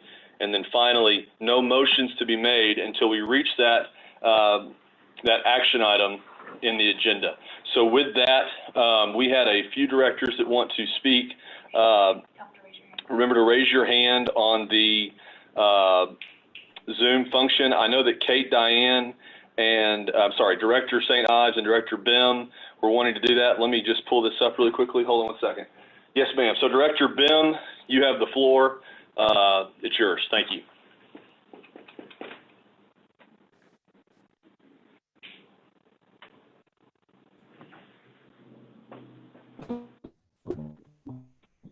Director Bim, I don't know that I can hear you. Thank you, Chairman.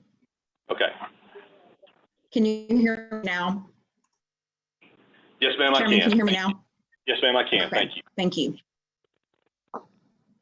Chairman and members of the board, the words and image that Larry McDougal posted on Facebook regarding a poll worker in a Black Lives Matter t-shirt were inappropriate and hurtful to many of our members, but particularly many of our Black members. It was wrong for Larry to presume that the poll worker was supporting a political organization by wearing a t-shirt that stated a fact: Black Lives Matter. Whether there is also an organization that uses that name to advance specific political ideals is irrelevant in this context. It is as wrong to presume that she supported a particular party or organization as it is to presume that Larry is a racist because he does not support Black Lives Matter, the organization. We as lawyers should be the first people to resist the urge to rush to judgment. It was also inappropriate for Mr. McDougal to post an image of a private citizen accusing her of what is not, in fact, a crime. That showed poor judgment, particularly in light of Mr. McDougal's official position as president of the State Bar of Texas. I want to state that I believe that those actions are not beyond redemption, and that I do not believe that those actions, if viewed in a vacuum, would warrant Larry's resignation from his presidency. However, Mr. McDougal's attempt to apologize was not well received by the members to whom it mattered most, our Black friends and colleagues. That a member of this board has also stated, unwisely and hopefully incorrectly, that the apology was written for President McDougal rather than Mr. McDougal writing it on its own, has also undermined President McDougal's attempts to apologize to our membership and to extinguish this controversy. We are in a time of reckoning in race relations in our lives and in our country. I have recognized that for me, being a good citizen means that I need to be better and do better. I want to give President McDougal that same opportunity. I believe that we are all capable of it if we do the work, and make no mistake, it is our work to do. Further inquiry by our members has revealed that prior to his election, Mr. McDougal had taken public positions on social media that diminished women attorneys and attorneys who suffer from addiction and substance abuse.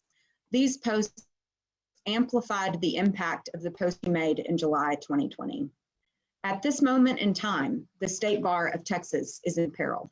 For those of you who do not know, a lawsuit is currently winding its way through our courts, the plaintiffs in which seek to dismantle the State Bar of Texas so that we are not able to self-regulate.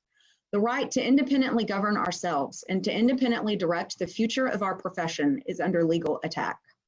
We, the bar, are fighting for our profession as we know it.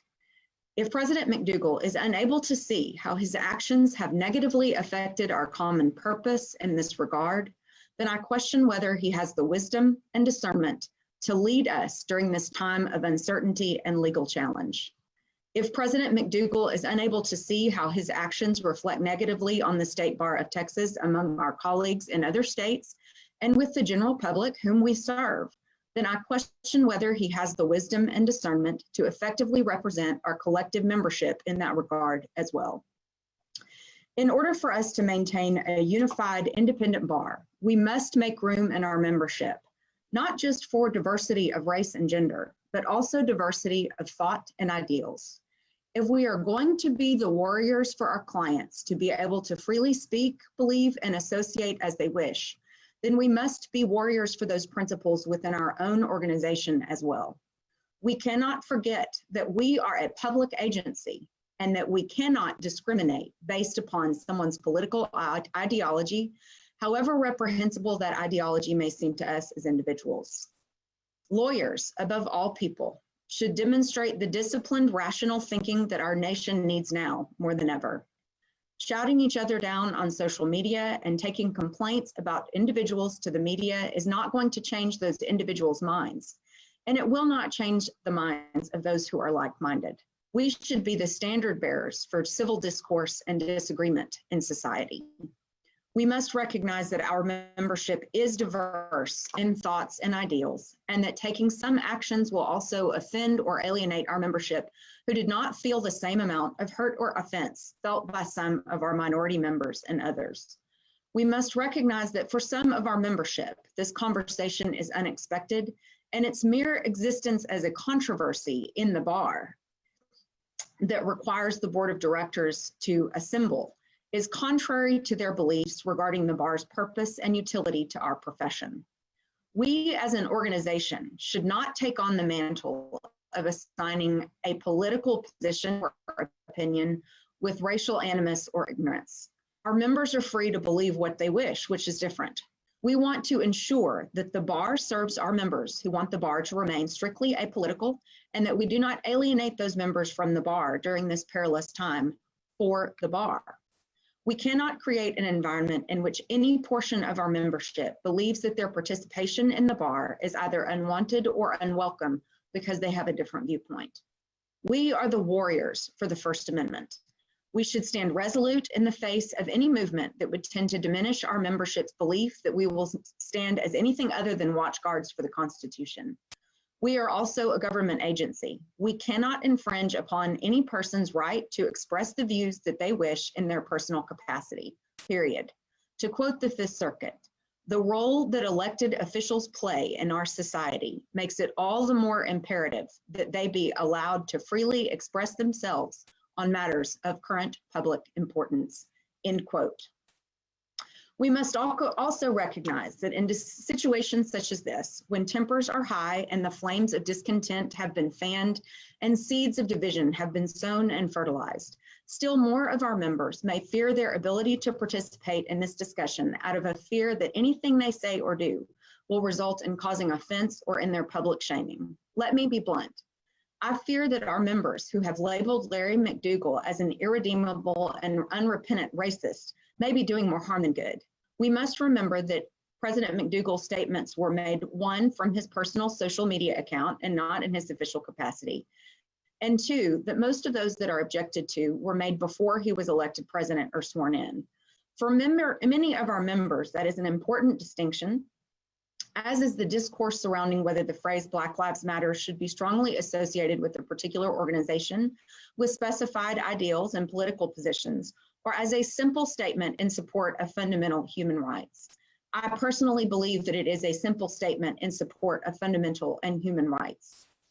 I worry that many of our colleagues may fear attempting to engage and thereby learn on issues of race and social justice because they fear that one step out of line will result in their excoriation in the media, on social media, calls to employers, bad reviews online, or other public shaming.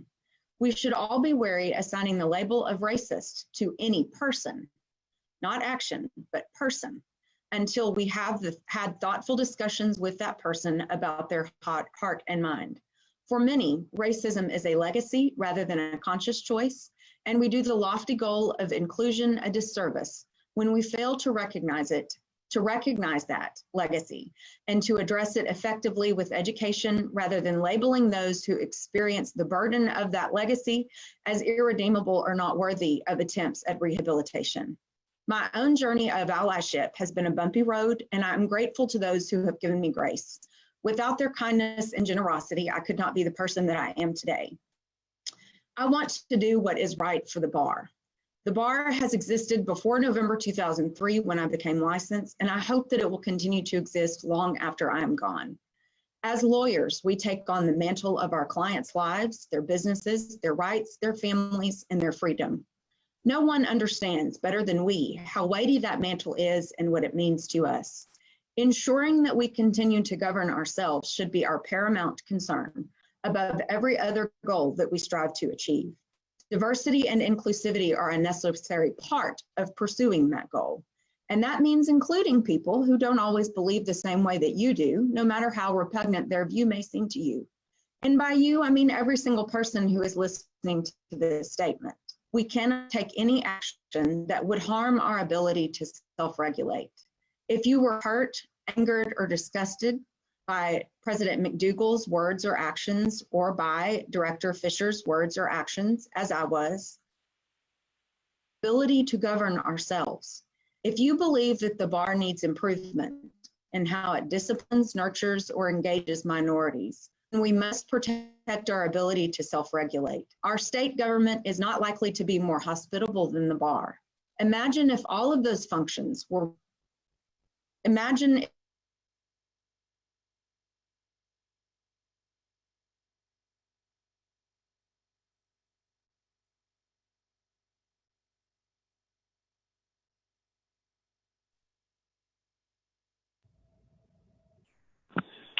Ms. Bim, I think we've lost you. We will work to get you back. Director Mount. Larry, I'm back. I'm back, Okay. Charlie. All right, go ahead, Director Can Bim. you hear me? Yes, ma'am. If you want to conclude your comments, yes, ma'am. Thank you. We must maintain our ability to self-regulate. If, in President McDougal's heart, he feels that this conversation and controversy is unwarranted or unnecessary, I call upon him to resign because I feel that he cannot lead our diverse membership with the wisdom and discernment that is required of his role. I also call upon him to reflect deeply on whether continuing as president of the State Bar of Texas is the right thing to do for the bar. If Mr. McDougal realizes that continuing as president will be divisive or alienating to our membership, which I believe that it will be, and that it will affect our ability as a board to achieve the goals of self-determination, grievance reform, courthouse badges, growing TLAP, and other issues that comprise Larry's platform, then he must also resign so that his platform can continue without hindrance. If President McDougal understands what he has done and wants to take personal responsibility and make amends, then he must make a better apology that recognizes that and take concrete steps to prove to our minority members that he has heard their concerns and is going to do the work that he needs to do to be better and do better. Mr. McDougal must open himself up to accountability during this process and be transparent. I believe in redemption, and I believe that people have the capacity to grow and to learn. However, if Mr. McDougal insists on remaining in his role as president, I would caution him to consider whether he insists upon doing so out of hubris or selfishness, rather than a deeply held belief that he Larry McDougal is the right person to continue in this role when his own actions have caused this division. I am grateful for Steve Fisher's service to the bar and for encouraging me to run for director and for his passion for our membership. If Director Fisher cannot see that his comments to Black attorneys and women attorneys, particularly Black women attorneys, are problematic, unacceptable, and racist, then he needs to resign. I do not believe that he is a conscious, malignant racist. However, over time, he has demonstrated such intemperate behavior and outrageously offensive speech online that I question his ability to continue as a leader in this organization. I certainly cannot trust Mr. Fisher to be discreet or to do anything other than shout from the rooftops other people's business that is not his to share. And he has admitted to stirring the pot of conflict upon our membership, amongst our membership. He has fanned the flames of this conflagration with his lack of discretion and inflammatory language.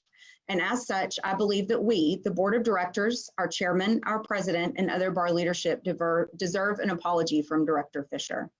He has embarrassed our profession and created a hostile work environment for many female attorneys in many instances. His hiding his racist and sexist tendencies behind a claim of liberalism is very disturbing to me. To our Black members and colleagues, I say this directly to you. I want to use the analogy spoken to me by my colleague, Lisa Stewart. You have been running this marathon your entire lives. Many of us have only started to run. If we are going to cross the finish line, please understand that we are not able to run at your same pace, and please encourage us and help us to pick up when we stumble. We are going to make mistakes, and we may not get it 100% right 100% of the time. But I will promise you that I personally am in this race and I am running. And we need your experience, skill, and perspective in order to finish this marathon. But I believe that we can do it together. Thank you. Thank you, Director Bim, for your comments as part of our discussion. Our next director is Director Lydia Mount. Director Mount, you have the floor. Thank you, Chairman Bim. For the benefit of those who don't know me, I'm going to introduce myself. Hello, my name is Lydia Elizondo Mount, and I am the State Bar of Texas Director for District 12, which includes 17 counties in the southernmost part of the state. What we are discussing here today is critically important, and so many of us have much to contribute. Therefore, I will not take much time, but I do wish to state the following. The words and actions of both Larry McDougal and Steve Fisher were offensive, both for being racist and for being misogynistic. And they are unbecoming of people in their respective offices, even if those words and actions were not said or done by them in their official capacities as representatives of the state bar. More than a few of the current directors on this board were elected in this year's election, as was Steve Fisher. Make no mistake, just because we ran for office at the same time and have some similar goals like grievance reform and advertising rule reform does not mean that we share similar ideals in all things. Each director is responsible for herself or himself, and Mr. McDougal's and Mr. Fisher's conduct are theirs and theirs alone. People of color and Black and Indigenous people of color deserve to be treated with respect and deserve to be heard, and we demand that, and we will accept nothing less. Women deserve to be treated with respect and to be heard, and we will demand that, and we will accept nothing less. There is no mechanism for removal of the State Board of Texas president, as you've already been informed. Mr. McDougal has chosen not to resign. He will continue in his office. Mr. Fisher has chosen not to resign. He will remain in his office too. Therefore, the members of this board will work with them to effect much needed changes to the state bar. Among those changes is adding a provision to our governing documents that allows for the removal of the president of the state bar, and that task needs to be completed post haste. We need to require implicit bias training for all members of the bar and make that training part of the annual CLE requirements. We need to implement President-elect Sylvia Borunda Firth's Presidential Task Force on Diversity, Equity, and Inclusion and ensure that the members of that task force reflect all of the members of the State Bar of Texas. We need to work with and support our colleagues in the African American Lawyer section, the Hispanic Issues section, and in all of the affinity sections in their efforts to improve the experience of all of the members of the State Bar of Texas, which includes providing an opportunity to all Texas lawyers to be members of this profession and in an environment that is free of racism and misogyny. The Texas Lawyers Creed calls for attorneys to be civil to each other in the practice of law. I submit that we should be courteous and respectful to each other at all times, in person, in writing, and on social media platforms, especially those in which Texas attorneys participate, even though none of those groups is an arm of the State Bar of Texas. We need to do whatever it takes to make the State Bar of Texas more inclusive and more welcoming to all members of our profession. We, the members of the State Bar of Texas, need to do this. Let us work together to bring forth the changes we need to make and the changes that so many of us deserve. Thank you. Thank you, Director Mount. Director Steve Fisher, you have the floor. Yes. You know, I had a procedural objection, point of order. I gave it to you a week ago, you know, and it was supposed to go first, and you tell me you're even-handed, but I'm not seeing it right now, okay? That's supposed to go before all this, and you knew it. Okay, I will talk about my statements, my position on BLM, how it was misrepresented in the media, and all the Facebook stuff later. I have 3 procedural objections and or warnings that I want to go through. Number 1, and I've talked to Frank Stevenson, he likes number 2, but not number 1, but whatever. Number 1, if Larry McDougal was censured by, was grieved by the bar for taking a bunch of clients' money and not doing anything besides an appearance, if he told his minority clients, and he has plenty of them, that you look guilty and I'm not trying your case, if he took the Mexican American Bar Association's money and had a private party, he would still get due process, and he would still get a complaint, have 30 days to answer it. This rush to judgment in history is never a good thing. And I also apologize for my background. I'm in a farm. I'm trying to get reception. Mr. Fisher, Director Fisher, if you have a point of order, please articulate the point of order. Otherwise, if you wish to engage in discussion, that's your right as Director 2. But if you have a point of order, please articulate the point of order and the basis for it. Okay, the point of order on that, on these, is that there can be no discussion of him resigning, no motions to resign, no motions to censure. So part 2 of that. I find your point of order out of order based on timing. None of that has been moved upon. What's your next point of order, Director Fisher? Next point goes to that. Well, we're trying to prevent it. You know, here I'm not speaking for me or for Larry or for BLM. It's about the State Bar. And number 2 concerns the McDougal litigation. And in there, they have tried to show that the bar is political. Again, Mr. Fisher, you will not discuss, Director Fisher, you will not discuss any content that we discussed about litigation in an executive session that is not to be discussed in open session. I'm sorry to say that, but you are out of order, and the chair finds you out of order on that basis. All right, you know, I'll just wait till later. Thanks.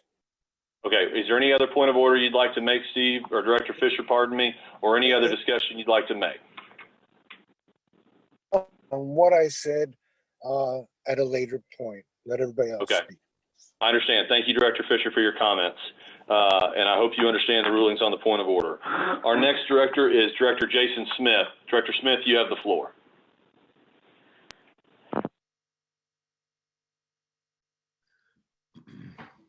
Thank you, Mr. Chair. I'm Jason Smith. I'm a civil rights lawyer from Fort Worth, Texas. Black Lives Matter. But somehow that statement is a very controversial one, even though it seems very straightforward. The problem is our society hasn't treated Black lives as mattering for over 200 years. And so we've had a civil war, and we've had the civil rights movement, and now we're having another civil rights movement because we can't get it right. And understandably, many people took offense and their eyebrows raised when President McDougal made his statement about Black Lives Matter. And previous statements were found related to Black Lives Matter that shed light with regard to what he might have meant at the time. I felt that those comments were racist. The comments. I don't know Larry McDougal that well, and I can't say that he's a racist, but it was when I heard those comments and I heard the other comments and the context, that an African-American poll worker wearing a Black Lives Matter t-shirt, which is akin to wearing a t-shirt that says liberty and freedom with an eagle on it, was somehow electioneering that would face criminal charges. I think that's First Amendment speech that many claim that President McDougal's comments are protected by. We've heard from a large number of both members of the public as well as fellow attorneys. We received over 1,300 or 1,100 pages of comments that I appreciate everyone submitting. I also received phone calls from lawyers in the Fort Worth area and Hill County and Tarrant County and Johnson County and Hood County who shared their feelings about President McDougal's comments. Some agreed with me, some didn't. But I was grateful that they took the time to talk to me, and they made me think. In addition, I think that there are also, we heard from over 58 lawyers and members of the public that I counted today. And the comments that I heard were about a little more than 2 to 1 were upset with, well, more than 2 to 1 were upset, but about 2 to 1 seemed to call for President McDougal to resign, much for very similar reasons that I have previously called for him to resign. And it's because his comments caused pain to especially African Americans, and made them suspicious of the leader of their state bar. In addition, these comments, hopefully, President McDougal will, rather than have an immediate reaction, he'll sleep on, and he'll really take them to heart and ask himself, is he, now that this controversy has visited us, is he really the best suited person to lead the bar? I understand he was elected, and certainly election results shouldn't be lightly disregarded. There is, to my reading, no apparent way to remove the state bar leader, especially for a comment that doesn't appear to have been made while he was acting in the capacity as the state bar president. But that doesn't make the comments offensive. And then President McDougal apologized. I count 3 different apologies. The first apology kind of reminded me of the line from the James McMurtry song that says, "Well, I didn't mean to say it, but I meant what I said." The second apology seemed more contrite and more willing to recognize the wrong-headedness of his statements, and a commitment to move forward. And I hope that's the President McDougal that we get if he continues as our president.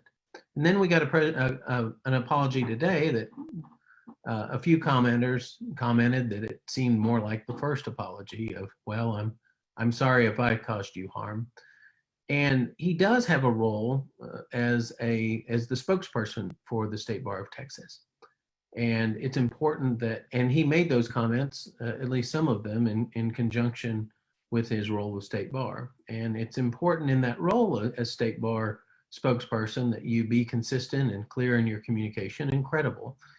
And I don't know that he is the best person to serve as our spokesperson. And I hope he considers, if he doesn't resign, of passing those duties along to the executive director in order to let the executive director of the State Bar of Texas serve as the spokesperson. A few more things that I heard today and that I think are very important for the board of directors to pursue. The African American law section and the affinity sections have made recommendations that came out of this controversy. And I would say that the African American law section's proposal, especially with regard to requiring bias training, is very important and consistent with Texas Rule of Professional Conduct 5.08 that states that attorneys shall not engage in discriminatory comments or conduct in an adjudicatory proceeding. And I think that type of training could be valuable. And so I endeavor as a member of the State Bar Board of Directors to implement that proposal. And I hope that every member of the bar and the officers join in that endeavor. In addition, the president, our new president-elect has proposed a task force on diversity and inclusion, and I look forward to that outfit's work, and I hope that they begin the work yesterday. And I hope that President McDougal works with the president-elect to implement that now rather than in the president-elect's term. And then I heard a proposal regarding that Texas should adopt ABA Rule 8.4, which prohibits attorneys from engaging in discriminatory comments based on race, age, national origin, sex, disability, and other protected classes. Because while we are warriors for the First Amendment as attorneys, and as an attorney who has represented individuals who have claimed their First Amendment rights have been violated in federal court, that's an important endeavor. But we're also warriors for the 14th Amendment that came out of the Civil War that promised that we would have equal protection of the laws and equal treatment of people that we haven't always lived up to. And so I hope that we push for the adoption of ABA Rule 8.4.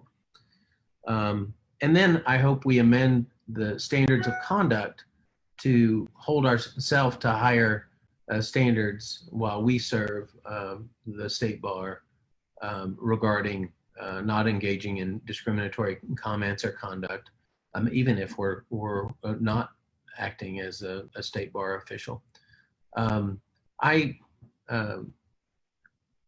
To the minority members of our bar, I hear you, and I hear the pain, and I hear you've had to live with this.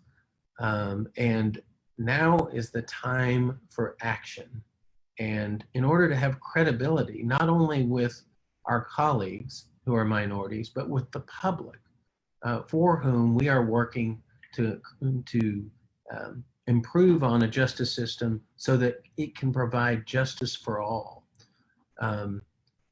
We have our work to do. And unfortunately, President McDougal's comments have made that work much harder. It's my hope that my call for resignation will, that President McDougal could show that my call for resignation was ill-advised by pushing for these proposals that I've pushed for, by listening to the NAACP. As Gary Bledsoe said, the NAACP would have some proposals that are coming. and as well as also appointing a task force to study the placement of Confederate markers at courthouses throughout Texas and justice facilities throughout Texas, and proposing the removal so that everyone will feel welcome at courthouses that are supposed to provide justice for all, and in front of which markers honoring Confederates who fought this country and fought to protect slavery are purportedly honored. So I hope he calls for that as well. It's hard, I realize, and I realize he's had some personal challenges that have made this even more challenging, and I wish him well in those. But it's my hope that he'll listen to these comments and sleep on them and make a decision that's best for the bar. And then I hope all my colleagues will join me in implementing these proposals regarding anti-bias training, regarding enacting ABA Model Rule 8.4, having the Diversity and Inclusion Task Force start its work yesterday, and amend our code of conduct so that we have a more equal organization. And finally, we need to elect more diverse leaders. We have one African-American member of the state bar currently. We have no elected African-American serving as directors, and that needs to change. So if you were here today or you're listening to this, I encourage you to run for state bar director, to improve diversity, to improve inclusion, and to bring the State Bar of Texas to a better day where people are treated with respect and equality is the rule of the day. Thank you, Mr. Chair. Thank you, Director Smith. One thing I'll add, Jason, we do have one elected African-American director. That is Brittany Harrison, your Texas Young Lawyers Association president. So, I stand corrected. She is our president of the TYLA. But not, I meant from a district director position. I understand. I wanted that to be out there.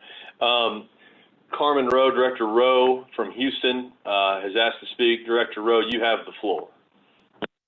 Thank you, Chairman Ginn. Good afternoon. So I'll be brief.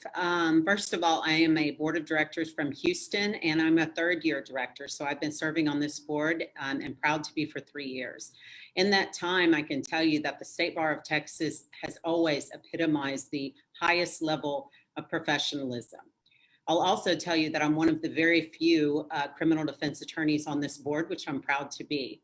That said, I'm not going to repeat a lot of what was already said today by directors as well as our constituents, but obviously I'm disappointed by the statements made by Larry McDougal. That said, what I'm going to call blind spots, I think exist in our leadership in the bar, and I think it exists in our membership. And I think a lot of what we heard today exemplifies that, both in experience and then in the words that we heard. I think this is an opportunity, if we see it as that, to one, unify our bar, and two, to acknowledge these blind spots exist within our bar so that we can effectuate real change. One, by listening to and implementing a lot of the fantastic ideas and suggestions that were brought forward by our constituents today. Specifically, exemplifying leadership in areas of sex, race, hate, and of course, tolerance. I hope that we keep these remarks today in mind and sincerely review them for action items as we go forward as a board of directors, and that we use them to truly exemplify better leadership in our bar and to elevate the bar as we go forward together. As Chairman Ginn suggested, we're very limited as directors of the State Bar of Texas in what we can do. Because this meeting may never end, for those who've been on since about 8:30 this morning, I'd like to make a motion at this time to make sure that we give effect to the 66 people who had the courage, who took the time out of their schedule to stay on this meeting, to share their thoughts, their passions, and the impact that some of these statements have made on them and their lives and their professions. For that reason, I'd like to make a motion to create a working group of Dr. Rowe, I'm so sorry to interrupt you. The only thing, we will entertain your motion. there's a point in the agenda where we have to make all those at once under 7D. So this is just the discussion, and then after that, we will move to the motions, and I promise I will give you first crack at the motions. Is that fair? Absolutely. So let me just close by saying, just to give the meaning of the motion, I really think that giving effect to and accountability to the actions that we take as a State Bar Board of Directors, separate and apart from our president, and making recommendations to him and making sure that we consider each and every statement that was made, both in writing and orally today, is important. Thank you so much, Chairman Ginn. Thank you, Director Rowe, and I appreciate your comments. Director Cook, the floor is yours, sir. Thank you, Charlie, and thank you to everyone else who's spoken here today.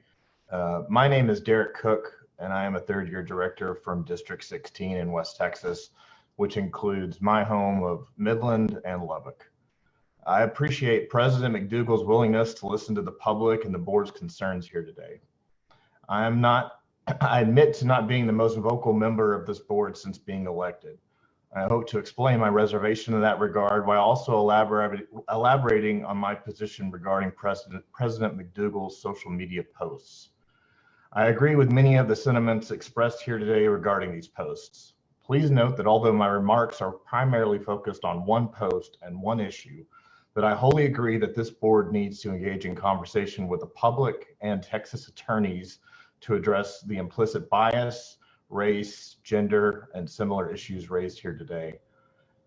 In one of President McDougal's posts, he said a Texas attorney struggling with addiction, quote, has meth head written all over her today, end quote. In April 2017, I spent 30 days in inpatient rehabilitation due to substance abuse. For approximately 10 years prior to that, I relied on my drugs of choice, namely alcohol, to cope with life, law school, the frustration of finding a job, and the practice of law. Happenstance, and perhaps privilege, is all that separates me from the attorney about which President McDougal commented. While living in addiction, I harmed myself and those I loved. While some may say I had a choice, when I first ingested alcohol, I gained everything I thought I lacked: confidence, attractiveness to others, and a temporary reprieve from everything I hated about myself. I had no control over those feelings or my continued desire to keep abusing substances to change my perception of reality. In law school, specifically, my reliance on substance abuse increased as I felt more pressure to fit in socially, find a job, and later effectively practice law. Although I was lucky enough to find a job at a great firm that has supported me, during my first year of practice, I substituted overworking myself for substance abuse to make myself more acceptable to others. I thought working better and harder than everyone else would put me on a fast track to being partner at my firm, so I would finally be quote unquote accepted. I was wrong. I wasn't wrong because my work was of poor quality or that I didn't do what others before me had done to become partner. I was wrong because being made partner wasn't going to cure my addiction or cause me to be accepted by others. Acceptance, which I believe helps manage one's addiction, comes from within. Eventually, after making partner at my firm, I was too tired and ashamed to keep living how I was living. I called 911 after a 3 to 4 day bender. While living in misery for years prior to that, I felt hope in the moment the paramedics wheeling me out of my house asked me what I had done, and I honestly told them how much I had drank in the prior days. That was the first time I'd been honest with anyone, except maybe my wife, about how much I used. In that moment of vulnerability and honesty, I somehow knew everything would be okay. The next day, I went to my mentor and former State Bar of Texas President Harper Estes. I told him I was an alcoholic and that I needed help. I was met with empathy and encouragement that I seek professional help, and I did. I wish the State Bar of Texas had Harper's empathy and leadership today. Life today isn't always what I expect it to be, but it is manageable with the tools I've been afforded by seeking treatment and actively participating in Lawyers Concerned for Lawyers meetings, making myself available as a TLAP speaker and volunteer, and being this board's liaison to Tate TLAP. Had I read President McDougal's comments prior to seeking treatment, perhaps I would have been more reluctant to do so. Every day I live with a stigma of addiction. I believe the most effective way to break that stigma is an open and honest discussion about addiction and the experiences of those suffering from it. While I appreciate President McDougal's willingness to focus on lawyer wellness by adding resources to TLAP, in my opinion, his past comments render him unable to lead the State Bar of Texas on this and other issues addressed here today. President McDougal has made clear he does not appreciate the stigma attached to addiction by denigrating a struggling member of the bar. His comments only reinforce that stigma. By reinforcing this stigma, President McDougal has provided attorneys actively struggling with addiction another reason to avoid seeking help. Speaking from experience, an addict will latch on to any and every reason to avoid seeking assistance. I wish that President McDougal's comments were the only reason I'm speaking here today. They are not. At one of my first luncheons as a board member, I heard another board member ask another board member who was then the TLAP liaison, "Why would you want to be in recovery?" or something similar. While I understand this was intended to be a humorous comment, I, as a person in recovery, felt compelled to ask, "Would you rather that I not be in recovery?" I didn't say that. I remained silent. And I've since recognized that remaining silent is wrong. It's just easier than confronting reality. As Thomas Jefferson and James Madison rap in Hamilton, if I don't stop it, then I aid and abet it, and somebody has to resign. In my opinion, the bar and this board must reconsider their relationship with alcohol, other substances, and comments related to the stigma of addiction. This relates to cocktail hours before meetings, dinners where board meetings socialize, and the like. I admit my avoidance of some of these situations is my own decision, and it's not something that any member of this board caused me to do. Much like I remained silent previously, I just felt it easier to stay in my hotel room and then confront questions as to why I wasn't drinking in the hospitality suite. We need to have this discussion for the sake of our constituents and active addiction. Today, if I have accurately characterized President McDougal's comments and feelings on these issues, then I call for his resignation. I do so for every attorney in Texas impacted by the stigma of addiction. I do so for every attorney in Texas afraid to answer why they aren't drinking with everyone else for fear of suffering from the stigma.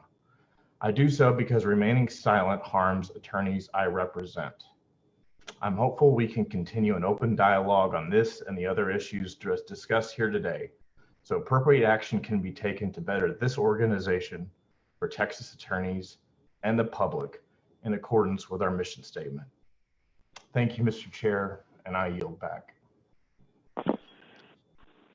Derek, as a point of personal privilege, thank you for your comments. Thank you for your ability to share your story and your experience. Thank you for your friendship. Thank you for your leadership. Director Schrammick, you have the floor, sir.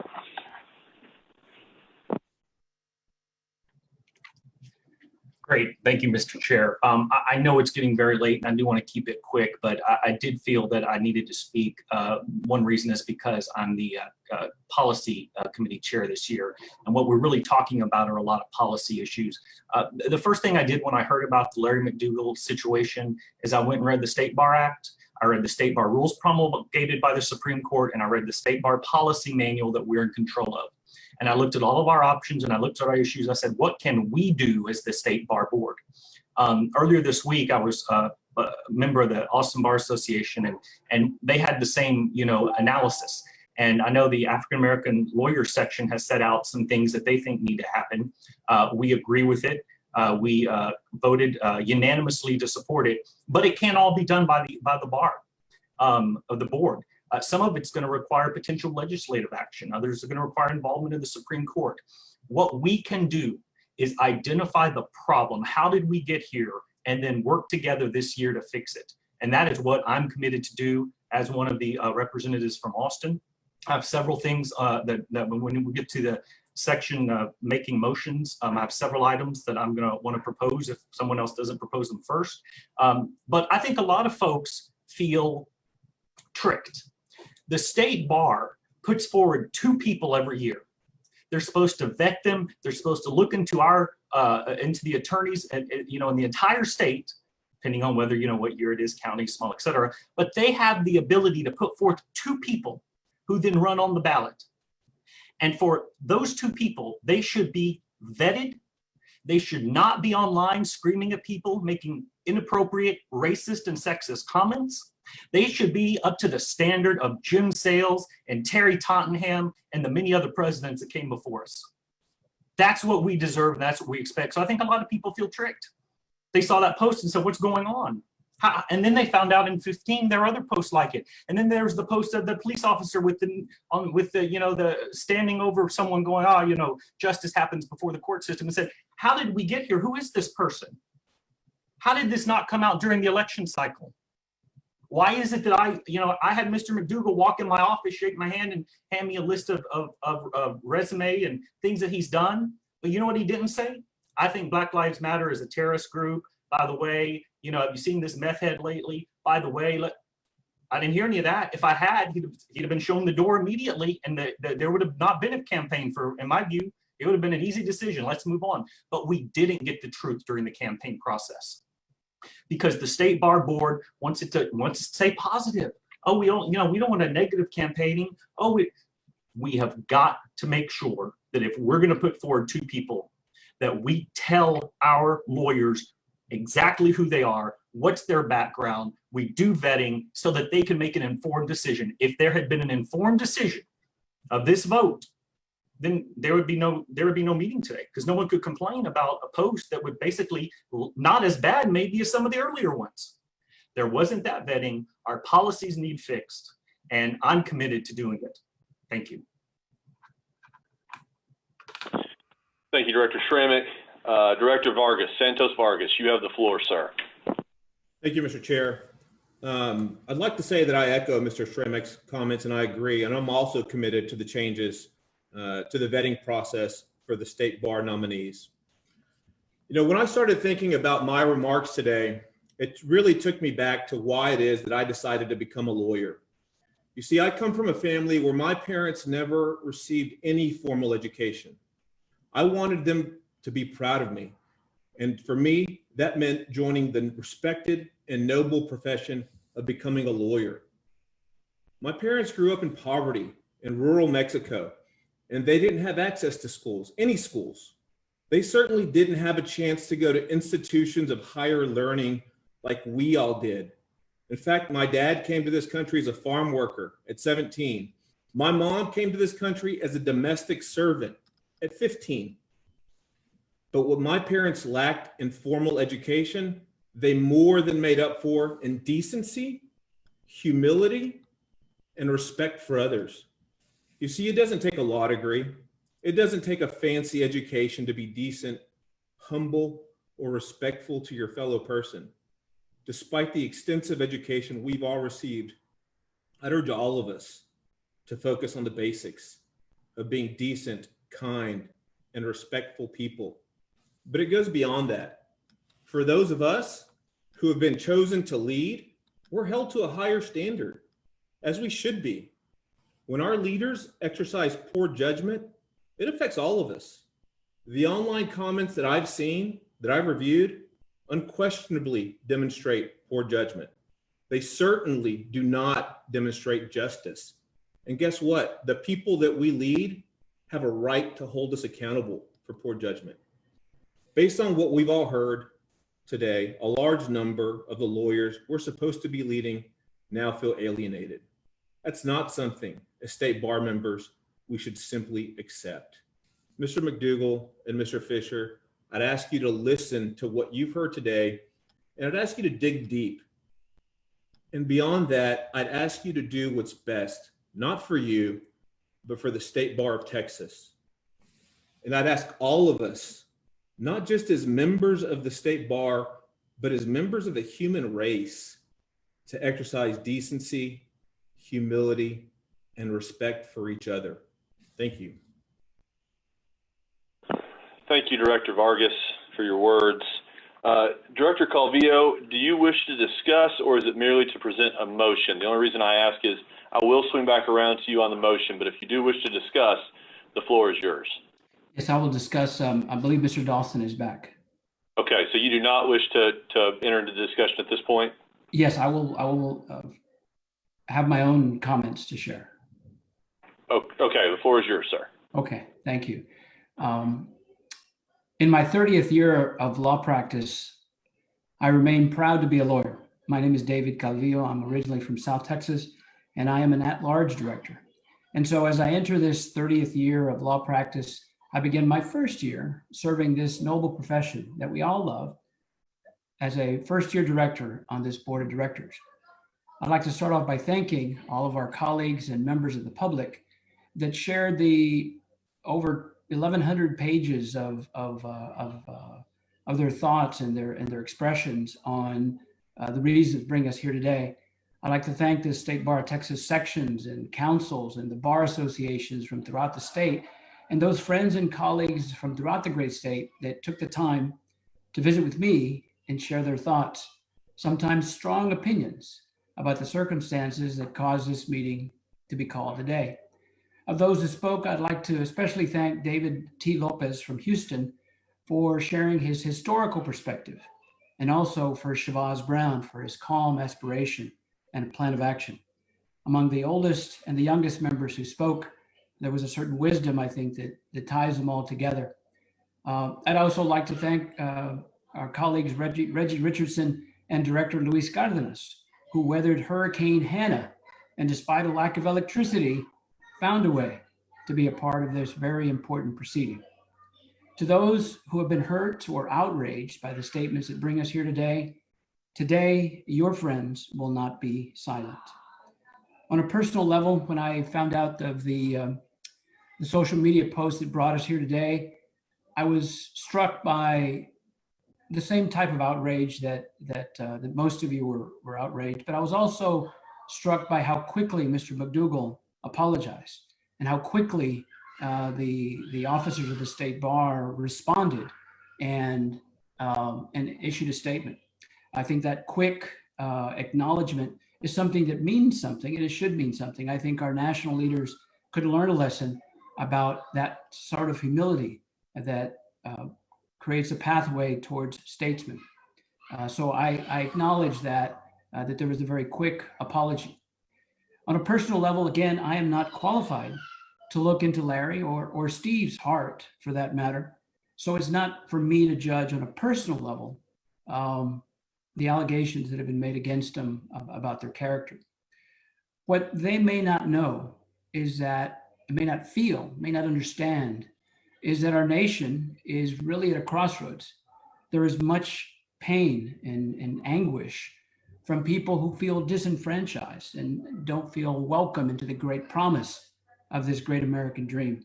Despite 200 plus years of this nation growing into that shining city on the hill, that promise remains largely unrealized to a number of us.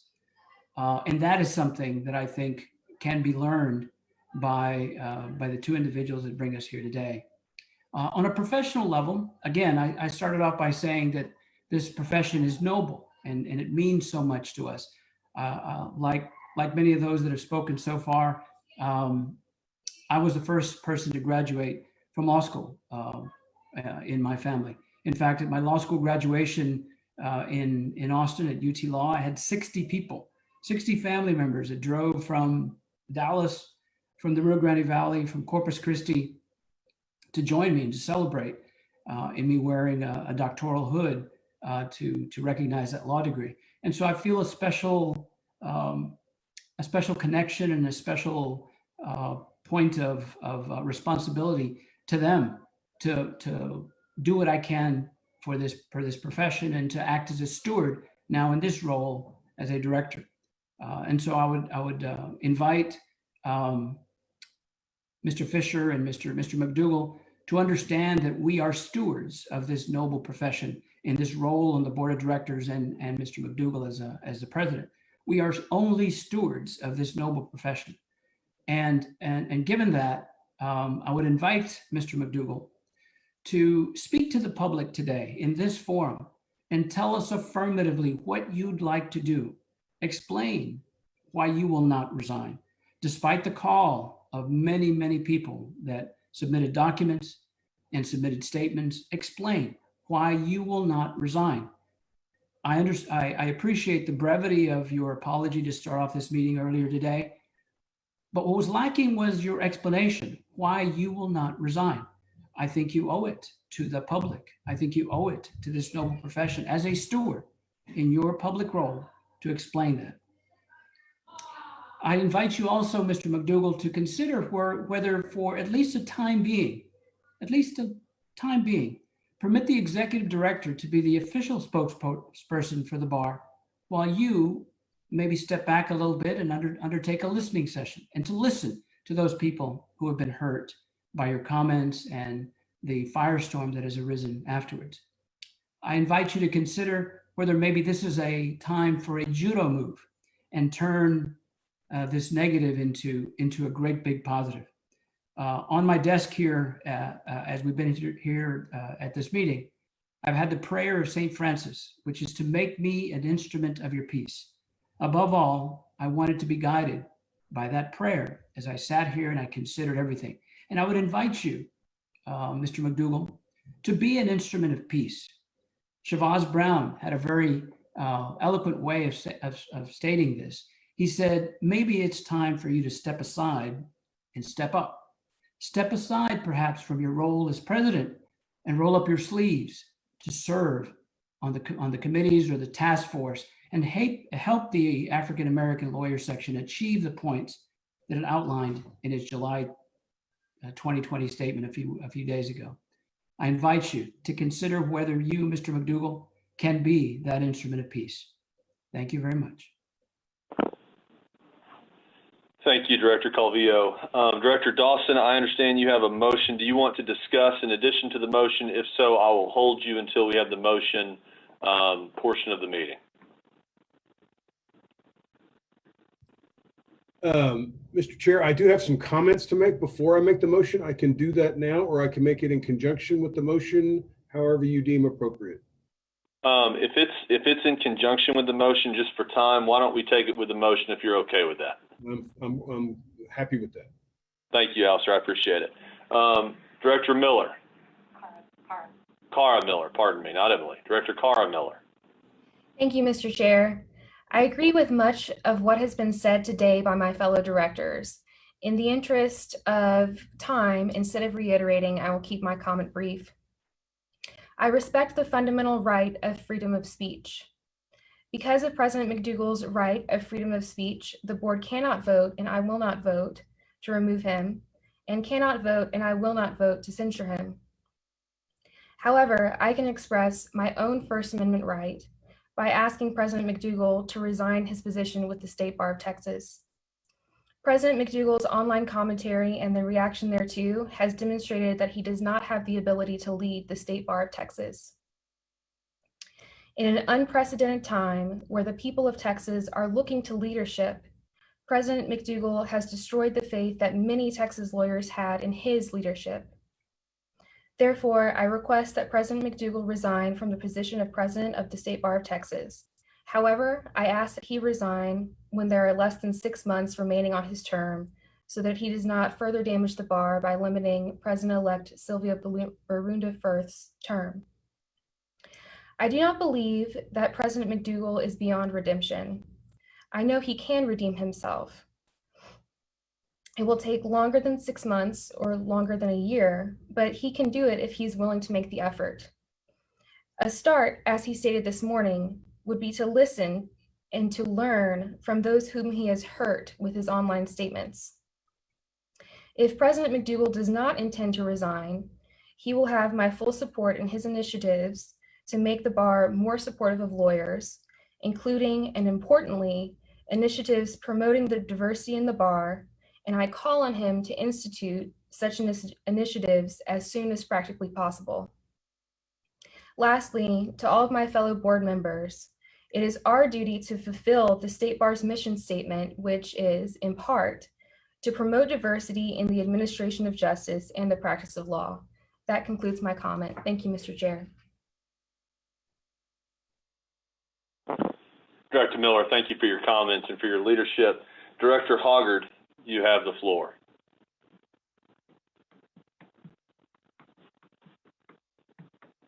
Denise, you there? You might go unmuted if you can. There we go. Thank you. I Got want it. to Thank you, ma'am.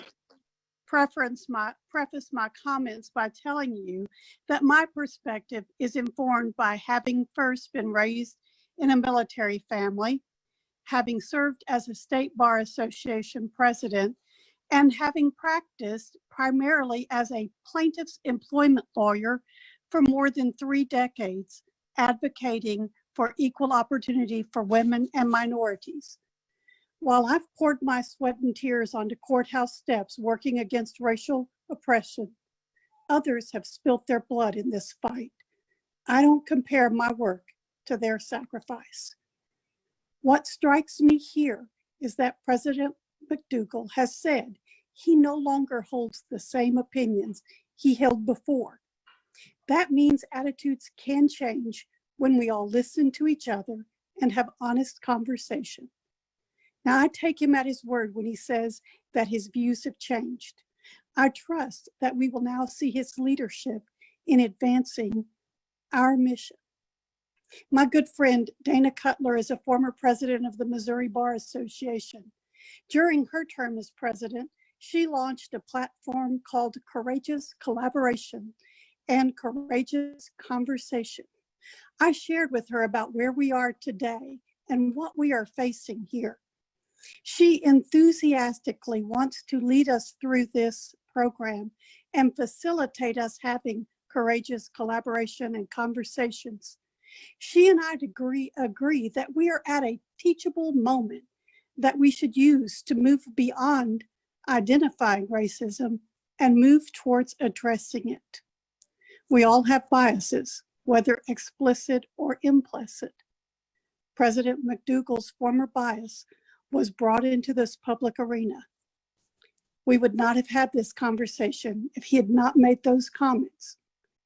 I don't welcome or agree with them, but I welcome the opportunity that this brings us as a teachable moment where we can lead our state and our attorneys in making real progress towards equality. My prayer is that we will hear everyone's opinions as we have listened today, that we will keep listening respectfully to each other, and we will learn how to value our differences and commonalities.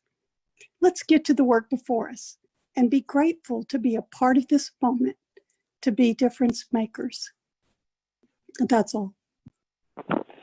Thank you, Director Hoggard. Director Crane, the floor is yours, sir. Mr. Chair, in the interest of time and with all the comments before me that I agree with wholeheartedly, I will yield my time back until we get to the motions phase. So noted. Thank you, Director Crane. Director St. Ives. Thank you, Mr. Chair.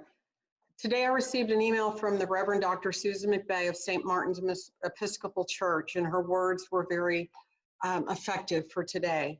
Wisdom is not a tool to be used, but the discernment that knows which of the many tools at our disposal are right to use in any given circumstance. Wisdom listens not just to words, but also to behavior, not just to rhetoric, but also to character. Wisdom seeks to gain a full picture, even when it's not the picture we want. And wisdom does what is the next right thing, even if that is the harder thing to do. For wisdom comes with listening closely to God. On December 1st of 1955, Rosa Parks refused to give up her seat on the bus so that a white person could sit. On February 1st of 1960, 8 months before I was born, 4 African-American college students sat down at a lunch counter at Woolworth's in Greensboro, North Carolina, and politely asked for service. Their request was refused. When asked to leave, they remained in their seats. On October 28th, 1963, Martin Luther King gave his "I Have a Dream" speech to our country. In the late 60s, my mother ushered myself and my 2 sisters from the front bedroom of our home in Toledo, Ohio, to the back of the house because of her fear that the civil rights protesters who were reportedly down the street would throw Molotov cocktails through our front bedroom window. All of them, whether silent protesters, those who made a lot of noise, and those who exercised civil disobedience, risked their lives and the lives of their families to engage in the fight for equal rights and civil rights. In 1970, my father would not allow me to read Muhammad Ali's biography at the breakfast table because Muhammad Ali was Black. I left home to enlist in the Army, interacting with maybe 10 African-American individuals over my 18 years of life. In a few months, I will turn 60 years old, and we are still having this conversation about civil rights and equality. One of the purposes of my statement today is to apologize to the members of the State Bar of Texas. Last year, I ran side by side with Larry McDougal to secure this place on the board of directors to represent Houston lawyers. Larry and I became friends. I failed to do my own vetting. Instead, depending on others, I failed to discover these past posts and to ask the difficult questions. Had I spent a little bit of time and had discovered the questionable, inappropriate, and racist posts, we could have had this discussion long before now. Larry could have explained, and we could have worked through these issues and avoided having the operations of the State Bar come to a screeching halt. To each of you, I am sorry for my inaction, for my failure to do my homework. I further support improving the vetting process used by the nominations committee, as I believe additional responsibility falls to that committee as well. Over the past 2 weeks, I have posted my position. I have spoken with Larry, and I have listened to my constituency. I have heard from those who want to make this a referendum on Black Lives Matter, whether the organization or the movement, and whether it is good or bad. There are those that believe that Larry exercised his constitutional right of free speech under the First Amendment. There are those that unconditionally believe he should resign. There are those who are indifferent, and there are those who do not understand the big deal. When speaking with Larry, he asked me what bothered me most. I was not expecting the question, but after a few moments, I said the apology. I am a believer in redemption. I have been given more grace and mercy in my lifetime than I deserve for my numerous failings and shortcomings. Diane, Larry's- hold up. Diane, hey, we may have lost our feed. Just 1 second. I hate to throw you off. Just 1 second. Nope, no worries.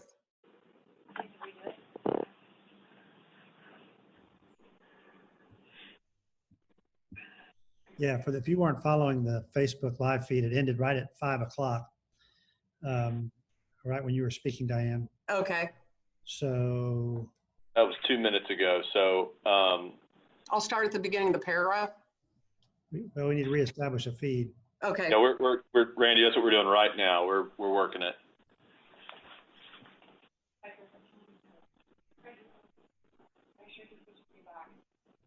Did your computer go down? Andrew, are you still receiving the feed? State Bar of Texas. I'm attending. Sure, I ran side by side with Larry. Somebody just has an echo there on a feed. I did. Who- Was yours on live, Diane? Mine was just the recording, was somebody that had posted on it.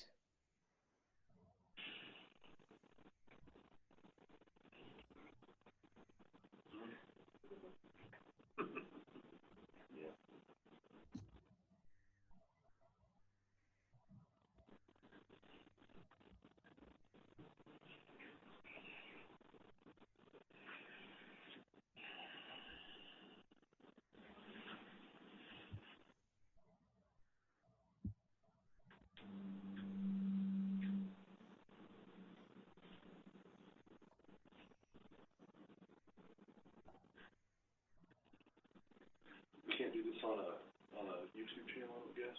Charlie, it shows that it's live on Facebook. All right, are we back on? We should be live. We should be live. Okay. All right. So Board of Directors, I think we're back live. We were out for about 4 minutes. I think it went off at 5 o'clock. So my understanding is that we're back on, so we will continue. Diane St. Ives, Director St. Ives, the floor is yours. I'm looking at this, Chair. and it says that the video has been enabled. It will soon be available. So if you want to see what I'm looking at, hang on. So. Are we up? Right now, it shows the video. Lowell says he can see it. Lowell says, our communications director says he can see it. So we are going to continue. Director St. Ives, you have the floor. Apologies, members of the public, for going down. We're back up. Director St. Ives, floor is yours. Thank you, Mr. Chair. When speaking with Larry, he asked me what bothered me most. I was not expecting the question, but after a few moments, I said the apology. I'm a believer in redemption. I have been given more grace and mercy in my lifetime than I deserve for my numerous failings and shortcomings.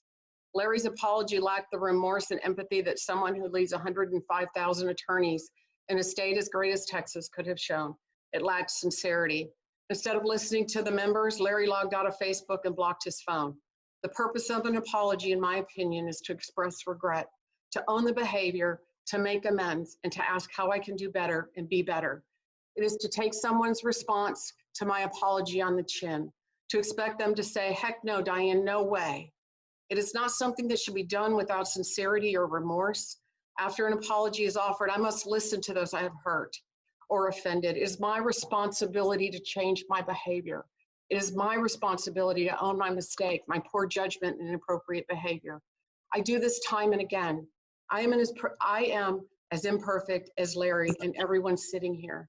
I sincerely wish Larry had stood up, taken it on the chin, and spoke to each person, sharing his words and how he has, would, and could change. He chose not to do so. I publicly asked for Larry's resignation, a decision that was made after careful thought and consideration. I spoke with others who opposed my decision. I received support, heckling, and others' animosity. Let me explain what spurred my decision. We are an organization that supports 105,000 attorneys who are in the fray every day, who are hated by opposing counsel, the opposing party, our own client, our families who do not get 100% of their parent, spouse, or child because of the demands of their work, and sometimes even hated by our dog. Attorneys who are marginalized by the general public, other professions, and the judiciary. When the actions of the leader of the state bar show such poor judgment that they cause the institution itself to shut down, for the organization to be brought under the microscope because of racist and misogynistic comments 60 years after I was born is unacceptable. Members have asked me about my sentiments towards comments that Bar Director Steve Fisher has made publicly that are racist, inappropriate, combative, and offensive. I have known Steve for many years. He will use excuses for his lashing out. However, those excuses do not work to heal the wounds that are inflicted. They do not unspeak the words which should have remained unspoken. Words can hurt and hurt deeply. They cannot be taken back, and they can cut worse than a knife. I support none of that. The attorneys in El Paso voted for Steve Fisher to serve as their director. If the people of El Paso choose to take up Steve Fisher's position for the El Paso area, they are free to do so. I do not believe that we as a board have that choice. I know that Larry has a strong agenda for his tenure as bar president. I know that Larry regrets what he has said and done. I understand that his resignation is not going to happen, but I assure each of you on the board and each member of the State Bar of Texas that I will support the board's initiatives and will work with each member of the board and the bar. I will do everything I can to support my constituents and to do that which is right for every single member of the bar. We are all sworn an oath to the Constitution of the United States. In 1978, I swore the same oath when I enlisted in the United States Army. We have an obligation to create and support equal rights for each and every member of our state bar and every citizen of the United States of America. We marginalize no one because of their race, ethnicity, religion, gender. We treat everyone as equal, and more importantly, we call out each and every one of our colleagues when they engage in behavior that does not, in fact, support and protect our Constitution and the fact that we are all created equal. We must be the leaders. We must set the example. We must go further, be smarter, and stay stronger. We must support each other no matter the case we are involved in, no matter the outcome of that case. We must watch and care for each other without condition. I stand with our colleagues of color. I stand here trying my hardest to learn how to be anti-racist, to look inside myself and see what I, as an American, a citizen, and a member of this bar can do to be better and to be the best human being that I can. We can all do this swiftly without pause or hesitation and with strength. To this I am committed. I encourage each of you to stand together, to disagree without being disagreeable, to show respect and be respectable, to trust and be trustworthy. Together we can all make a difference, one person, one heart, and one mind at a time. Thank you. I yield the floor. Thank you, Director St. Ives. Director Sergi, you have the floor.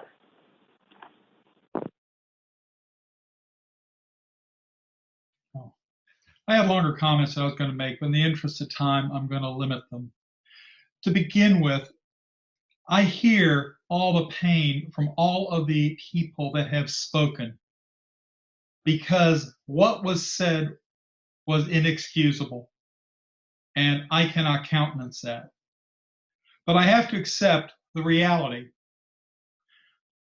I join in what Director Kara Miller said, that because we cannot do anything to remove Larry or Steve, that we have to work with them.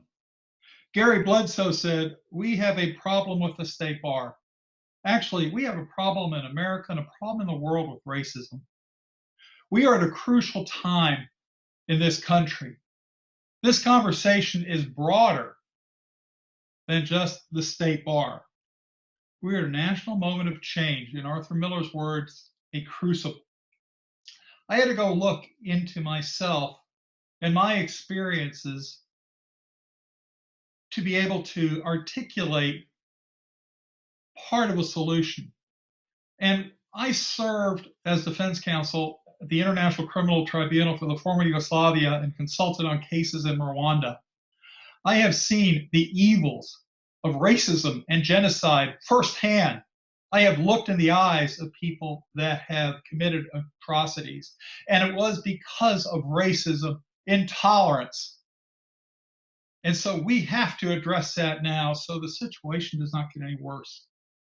And then I thought to myself, when I was consulting in the case in Rwanda, I had the opportunity to go to South Africa, one of the few places that has really been able to, as best possible, to address these issues through truth and reconciliation.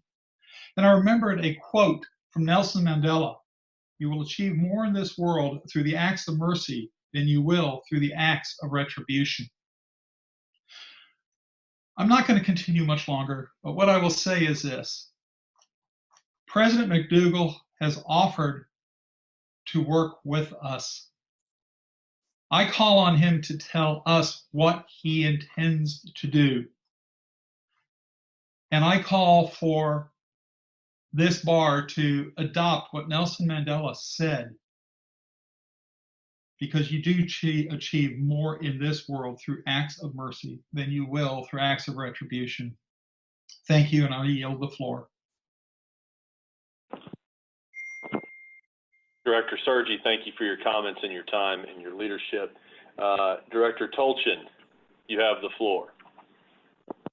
Steve and Larry, while you have the First Amendment right to say what you've each said, collectively your words have diminished each of your capacities to lead all members of your various jurisdictions effectively and have diminished the work of the bar. So speaking for myself, since the bar can't make you do it, I call on each of you of your own volition to resign. Thank you. Thank you, Director Tolchin, for your comments. Director Fisher, you have the floor. Is this a point of order or discussion?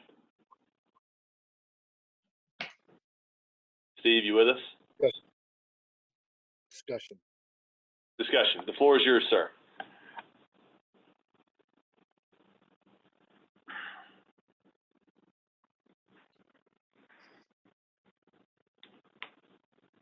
Steve, we can't hear you, or Director Fisher, we can't hear you, so I just want you to know that. You do have the floor. Can you hear us?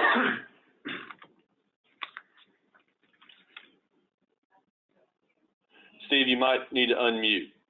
Okay, I thought I did that. Okay. Gotcha. Am I good? Yes, sir. You have the floor. Okay. So I find myself in an odd position because I don't think I've ever really been accused of racist, but it's very common nowadays for people to make those accusations when they don't know somebody and they don't like a statement. And it's difficult, you know, because some of my friends are not friends, and some people that I never agreed with before are now saying, you know, that you're the only honest liberal or whatever. But anyway, someone said, well, I don't think Larry or maybe Steve ever explained their comments. And I would have liked, you know, there's two sides to every story. You might not like my side.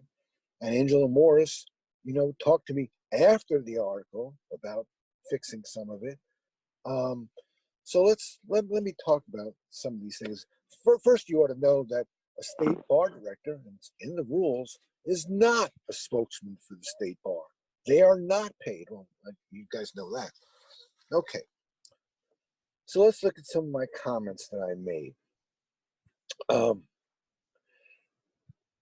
And I know, and I apologize, Larry, for what I'm going to say, but when Larry, they were saying Larry is not making, he's not answering questions and stuff. And so I went to, I said, hey, what's up? He goes, I'm on my emergency surgery. I'm on the way to the hospital now.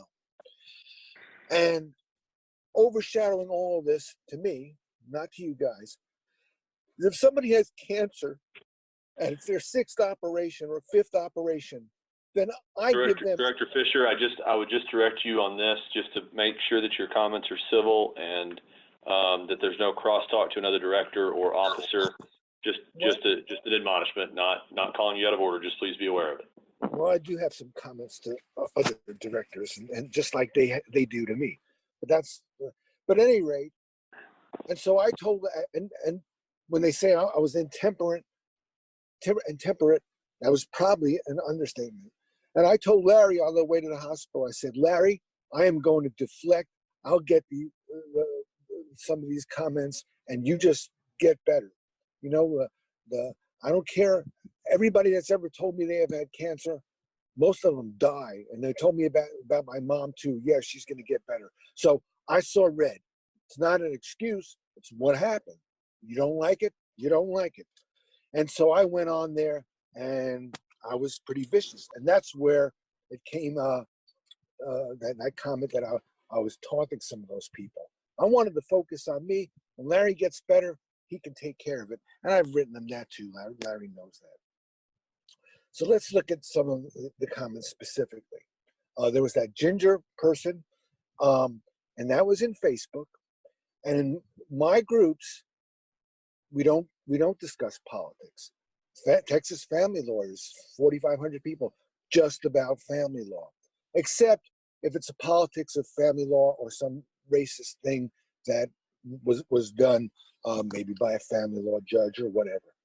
So this person, they put in a thing of the men and women that were waving those guns, and so people complained. I looked at the complaint and I said, yeah, that goes in the politics for lawyers group, not here. And then all hell broke loose. Well, you're a racist. Well, you're trying to censor racism stuff. It was just a group rule, and then we had a vote. It was like 126 to 13, that no, we don't want this, and we're just not going to have it. So I removed that, comment finally, and then I'm getting messages, asshole.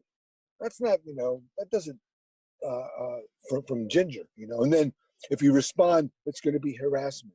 So it was voted. She was removed. As racist as she thinks this group is, she's still sending messages, I think, to Lucy and some other that she wants back, and she made some text that no one messes with this bitch. Well, that's fine, and I'm sorry. Mr. Fisher, I'm going to ask you not to refrain from using any vulgarity, please. It's a live broadcast, and I'd like to keep it civil. So again, I'd like to give you your discussion if you'd like it, but I'm going to ask you to refrain from vulgarity. Thank you. Well, I'm making a direct quote, okay? I understand, and I appreciate that, but if you would refrain, I would consider it a personal favor. All right, thank you. And put it that way, yeah.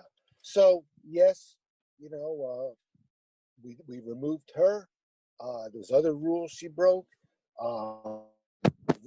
We talk about family law, Texas family lawyers. Same with Texas estate and probate lawyers. We have 14, 15,000 people in these groups, and yeah, I take some responsibility because who started these things 10 years ago. And let's see, there's another comment, and I apologize for the intensity and for the anger that I had, but it's only a fair play, just like they said in the McCarthy hearings. Have you any sense of decency? Larry's sick. Larry has cancer. Leave him alone. I'll take the heat for him. So I apologize for the tenor of my nature, you know, that I stopped commenting after I felt that Larry was pretty good. Now I still comment now and then, but not that bad. You know, that's something that affects me. The other thing, immigrants. Somebody picks on immigrants, and I give them hell. My parents, my mom, my real mom was an immigrant. Okay. Then there was a comment I made that that Jews in the last 100 years have suffered worse than blacks. I believe that comment, but I apologize that it came up. I'm not sure how Jews, you know, when it's convenient, we're white people that, you know, that have all the privilege, and when it's not, you know, we're discriminated against. So I feel pretty strongly about that. Probably not as strongly as cancer. So I do apologize for that statement. I always believe that Jews and blacks and Hispanics work together. They're all on the same side. Sorry. And so, you know, when I did that, you know, that was wrong. I apologize for that. No one's telling me to apologize. That's how I feel. I went overboard. Okay, and then someone Adam, I think, made the statement that the bar needs to vet people more. That's exactly what I do not want, because we don't need a nominations committee, because what they're going to vet them for is their attitudes towards the bar, and that's what they've always done. You know, the people are responsible for who they vote for, and we ought to. And Adam's also wrong that we pick two. It says we could pick two or more, but we never do. So I disagree with that. I understand that there should be some vetting, but I'm tired of the bar telling people, here's your candidates, and then 82% throw the ballots in the garbage. So, you know, that doesn't work. Okay. Someone else said, well, how can Steve and Larry, you know, have any inclusion for diversity after what they said? Okay, well, another black woman attorney, Kamika, called me and said, you know, I don't like your statements, but in my family, we go by actions, not words. And so, yeah, you know, inclusion, 2015 or 2016, I asked a black woman attorney in Houston to run and campaign for her. She had a death in the family and couldn't campaign and didn't win. And now, weeks before this ever started, I had talked to, for years, Steve Bolden would be a great bar president. And yeah, okay, he's black too. But so when they say that we can't do inclusion, you know, that's ridiculous. And of course, as you can see by the current directors, probably a third of them, most of the women on there that are elected, that I went for that inclusion, and Hispanics such as Yolanda Marquez. So, you know, it's one thing what you say, and I need to be careful about what I say. You know, I really do. I need to just look and say, hey, calm down. Write it out before you post. So, as far as Larry, you know, I could disagree with his statements, but I don't want to get into censoring him, you know, especially for something in 2015. I believe every person on this board at one time or other has written that so-and-so is hot. You know, I know not to do it. You know, it's somewhat sexist, but it happens, and I don't want to be the first hypocrite on here. So how can we improve from now on? Well, I think it was Denise Peterson who said, well, why don't we include that ABA thing? And so I said, yeah, let's work at that. I want to change the wording. I don't think we need anything where it refers to 1.15 because we don't have that. I'm a little suspicious. I'm not a big supporter of the ABA, but yeah, we can write our own rules and make sure that nobody is denigrated because of their you know, their race or their ethnicity or their sexuality. You know, I have a long history of civil rights, but I'm not here to brag about it, but I've some real accomplishments. But yeah, I have a temper, and I overreact sometimes, and I work on it, and I will work on it. But you know, Larry and I, more than any other director, have really working to make some real changes in the bar. That's why we run. It's not going to help my resume. I've already been a director. As far as the Facebook groups in general, there is real censorship, not from us. In Andrew's group, they started out by accusing him of being a racist. He was first in this trilogy, and he's not, but because of pressure, if I want to post something for Larry, it's deleted.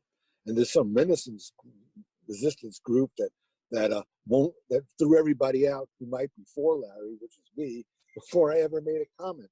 So there are problems with that. It's not under the bar auspices.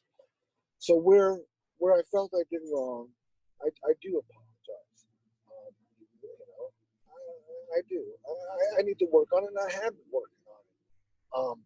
But yeah, I'm going to go forward with the things that lawyers and El Paso lawyers want, and that's about it. I don't mind answering questions if I didn't answer everything, but that's what I got to say. Thank you.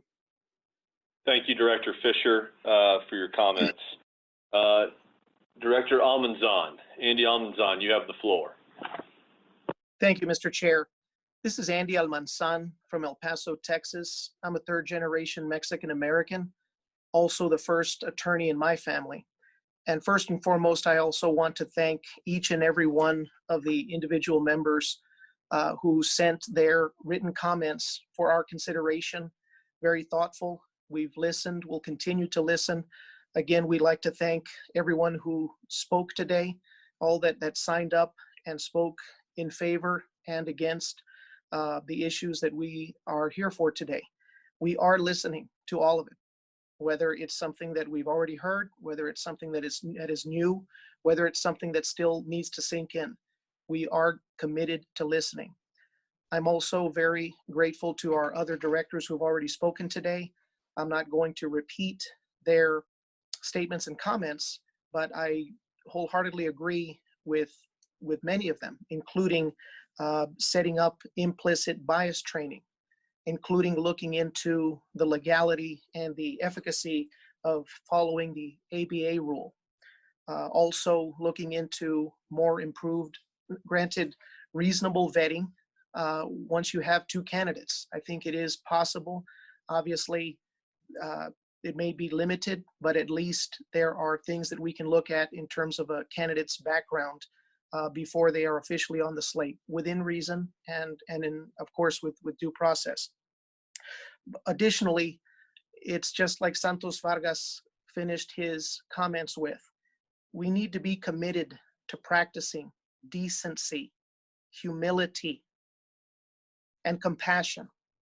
And in that respect, I do believe that we should be committed to asking our president, Larry McDougal, whether it's answered today or answered in the future. I do want to hear, and I think the community wants to hear, his specific responses to the specific requests made by the African American lawyer section, which has also been adopted by the Asian Pacific Interest section, Diversity in the Profession Committee, Hispanic Issues section, LGBT law section, the Native American law section, the Texas Minority Council program, Women and the Law section, Women in the Profession Committee, and others. And of course, there are other recommendations and suggestions, but I think at a minimum, let's try to commit to seeing how committed we are to listening to President McDougal's commitment, whether it is an unequivocal agreement, whether it is something in process, whether it is something that the legal counsel of the board needs to take a close look at. We don't want to expose the State Bar of Texas to any legal action that's not necessary and it is not prudent, but it should be looked at. It should definitely be looked at. And I will finish with my commitment to continue to listen to all of our community members. I'm an at-large director, not an elected director, but I am here to listen to everyone. And on a personal level, I do believe that Black Lives Matter, and we need to raise the bar. Thank you. Thank you, Director Almanzon, for your comments. Director Benny Augusto, the floor is yours, sir. Thank you very much. Can you hear me? Yes, sir, we sure can. Thank you, Chair. Again, I wanted to first thank everyone that has participated today. We've seen a lot of comments in writing, a lot of comments here today, and that's important that we do communicate as a bar and as leaders. So I really appreciate everyone's effort and the bar leadership in getting this meeting together and running this meeting today. I want to say that as a lawyer and the first lawyer in my family, the first college graduate and professional in my family, I am very proud to be a lawyer. I'm very proud to be a Texas lawyer, and I am proud to be on this board and on this leadership group. However, I must say without any equivocation that I am disappointed in the members that we are here discussing today and their words showing lack of respect to others, and their words that show some kind of bias, words that we should not have as leaders. So I'm going to make my comments short. I just asked for a couple of minutes because we've heard a lot of wisdom and a lot of good comments here today. I also want to join and did join in the leadership in stating that the words that were used by Larry McDougal were unacceptable. I stand by that. But what I want to see, and I have not seen yet, is an action plan. There's been a lot of apologies, there's been a lot of words of understanding, but I want to see an action plan. And as I started my leadership here on this board, I am ready for action. I have brought ideas from my previous leadership positions that I want to help work through for action that will make our bar better. Diversity and inclusion is something that we must put into effect, and Larry McDougal and his leadership as president must put it to work now. When we look at what justice is, it's hard sometimes to describe. We struggle sometimes explaining to our children or to others what is justice. But when we see injustice, if we're going to be real and human and understanding lawyers in Texas, we're going to say that injustice, we see it a mile away. We see it coming. And injustice makes our blood boil. It makes my blood boil. So today I'm telling you, let's be part of the solution. Let's have action. And I stand up for the lawyers that I represent in the greater Houston area and in the state of Texas to say to Larry McDougal and the leadership that he wants to lead, that we must have action to make positive changes to make our bar better. And I stand for that. And anything short of that, again, is unacceptable, given the times we live and the words and the harmful actions that have come out at this time. Thank you, Chair, and thank you for the time. I appreciate it. Thank you, Director Benny Augusto. Thank you for your leadership, Benny. Our next and final speaker before Trey is our immediate past president of the Texas Young Lawyers Association, President Victor Flores. You have the floor. Thank you, Chair. I just wanted to say just a few words. I am disappointed and saddened that we're here today spending the whole day talking about this, because it distracts from the fact that this bar does believe in diversity and inclusion. It can't be pointed more clearly than the fact that we have now a president-elect who's the first Latina elected president of the State Bar of Texas. And right now we have the first African-American female president of the Texas Young Lawyers Association. We have gone to great lengths together to make this a priority. And now it's been stained by the actions and words of certain people on this board. What I would like to challenge this board to do is to reflect on the legacy that it wants to leave going forward. To all board members, clearly on the actions that will be taken later on today, but also to those individuals who have enabled the loss of trust in our membership in this board, in the actions and past advances to diversity and inclusion that we have committed ourselves to. How will they respond? And so my parting words will be, what will be our legacy? And to the members, President McDougal and Mr. Fisher, Director Fisher, what will be your legacy going forward? Because you will be held accountable. We will all be held accountable. And we hope that that legacy is one of that's positive and encouraging and uplifting. I believe you've heard that quote said, we're all walking on floors we did not scrub. We're all walking the doors we did not open. So wherever you go, scrub floors and open doors. And I just encourage this board together to continue to scrub floors and open doors for the future generation of lawyers that will lead this organization, providing legal services to the public and ensuring justice for all. Thank you. Thank you, President Flores, for your words, for your leadership last year, and for your comments.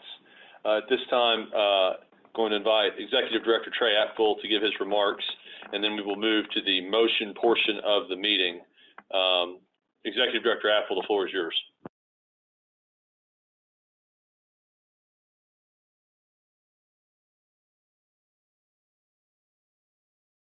Got it.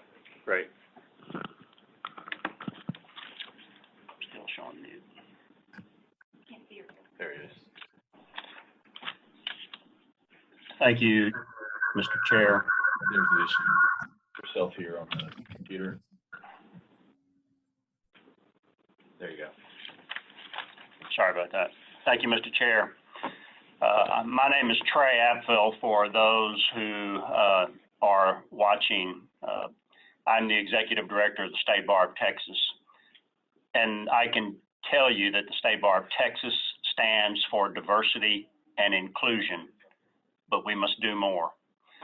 I want to commend the directors of the Board of Directors of the State Bar today for their courage and for speaking out. I personally want to express also my appreciation for all the comments we have received from fellow lawyers, members of the public, as well as State Bar volunteers and State Bar staff. We appreciate all viewpoints on both sides of the issues being discussed today. You have been heard. And I'm heartened that so many people care enough about their State Bar that they took time to write letters and comments and even attend this meeting today to provide input. And I share Judge Sandal's comment, and I urge your engagement to continue past today and be a part of what we do and what we stand for at the State Bar of Texas. So I want to convey to you my thoughts as Executive Director of the State Bar. I have a unique perspective because I have served as a board member. I've had the privilege of serving as President of the State Bar of Texas, and now I am the current Executive Director leading our professional staff. As you know, my primary job is running the day-to-day operations of the State Bar. And when this day is over, we will carry on with a new sense of urgency and focus. I want to tell you how difficult this past 2 weeks has been for me, both personally and professionally. But even more telling than my personal experience is how this has affected our State Bar staff, both personally and professionally. But this isn't about me and it isn't about them. But I also want to tell you and tell everyone listening how proud I am of remaining steadfast in the face of this adversity in our profession and our staff remaining steadfast in the face of this adversity. In case you don't know, most of our staff are not lawyers. Yet they stand guard over our profession each and every day. For you, for our leadership, for our lawyer membership, for our courts, for the Supreme Court of Texas, and for the people of Texas. And this moment in our bar has cut deep with our staff, for they share the same priorities that I share and that you share. And that is to uphold and maintain the high ideals and integrity of the state bar and the legal profession. They take it personally. And that focus shows every day in their work ethic, their beliefs, their respect for others, and their own quest for equality and inclusion. And by doing so, they stand up for their own high ideals and integrity. And I respect their viewpoints, and I stand with each and every one of them, and I'm proud of them. Because of the events of the last couple of weeks, the state bar has some bridges to build and rebuild and repair. I have been reminded by my own peers here that I lead, and by the people that come to work here every day, that trust, once lost, is difficult to regain. It will require a process of recognizing and developing ongoing amends for harm caused in our state, in our system of justice, our institution, and our bar. It will take growth. It will take change. But change is hard won. It requires incredible personal honesty and a willingness to grow in uncomfortable ways. It's not easy, it's not fast, it's not simple, it's not one seminar, it's not one meeting, it's not one conversation, it's not one book. It requires day in and day out self-reflection and self-examination. As leaders of our profession, both as lawyers and as public members of this board, and for all of those listening to this meeting, I believe you stand for justice. That's why you're in this meeting. And if you stand for justice, then you stand for equality. I know the stories of each of our board members. That's my job to know you, know your backgrounds. And I know you are here because you have a heart of service and want to not only give back to your profession, but you also want to preserve and protect your profession and those that are a part of our profession. You, like me, want the best for our members and the people of Texas whom we serve. We as lawyers take an oath to defend the Constitution and laws of the United States and of this state. That is what makes our profession different from any other. We must always work to do better in all we do, not only as lawyers, but more importantly as people. We must always listen. We must always see. We must always learn. We must always grow. And we must always acknowledge. Our voices and indeed our courage will be needed in the days and weeks ahead. We must look upon today as a moment that transcends discord or controversy. And we should not look upon this day as a bad day. We don't have bad days here at the State Bar of Texas. We only have opportunities for growth. And this is one of those opportunities that must not be wasted.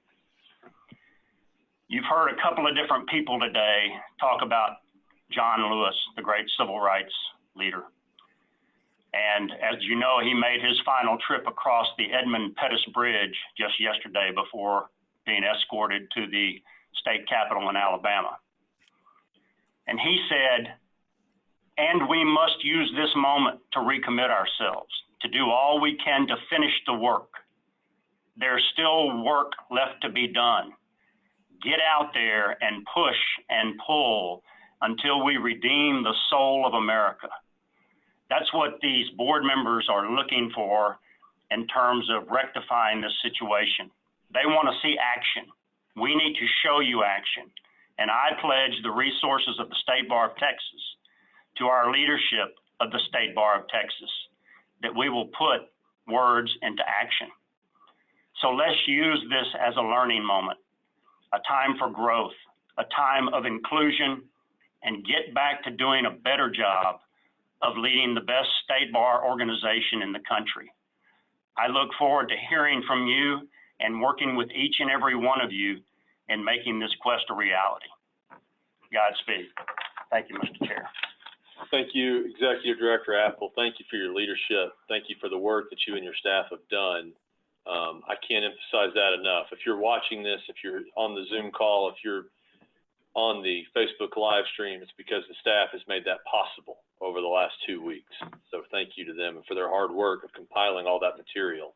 I understand that immediate past President Randy Sorrells would like to make one more comment on the discussion before we move to the motion agenda, and at that time we will cease the discussion and move to the motion. President Sorrells, the floor is yours. Thank you. I started a little bit earlier today and explained what the presidents going forward, those who seek to want to be president, should try to think about. Being thoughtful, being educated, planning to unite. Of course, my message there was also meant for President McDougal. We're at the end of the day right now, and I'm extremely disappointed that he has not come forth with a plan of action, as so many have called for. I'm disappointed he hasn't told us why he wants this job with so much divisiveness. We can all have differences of opinions, but one thing we can all agree upon is there's a huge issue of division within our bar right now. It is time to repair it, and if you're going to be our leader, if you're going to be the president of the state bar, you've had 17 days now since those statements to come up with an action plan. I'm going to make a motion in a few minutes to give you a deadline to do so. You have to listen, certainly, but listening has gone on for 17 days, for 17 weeks, for 17 months, for 17 years. Enough of listening. We need to make a different approach in what we're doing here with our State Bar of Texas. So let's move forward with a plan of action to unite our bar, to improve our bar, to build bridges, to quit alienating and offending people, and to make sure that we improve our bar now. I'm ready to make a motion anytime the chair is ready to recognize me.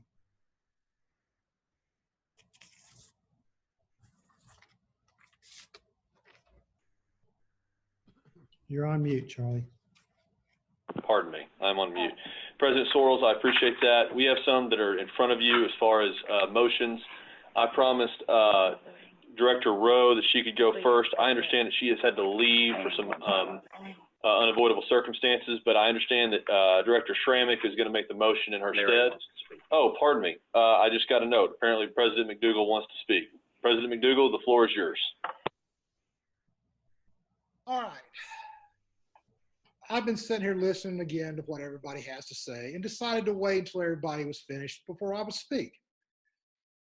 So let me kind of start off with this. I have been working, regardless of what Randy says, I have been working trying to put a plan together.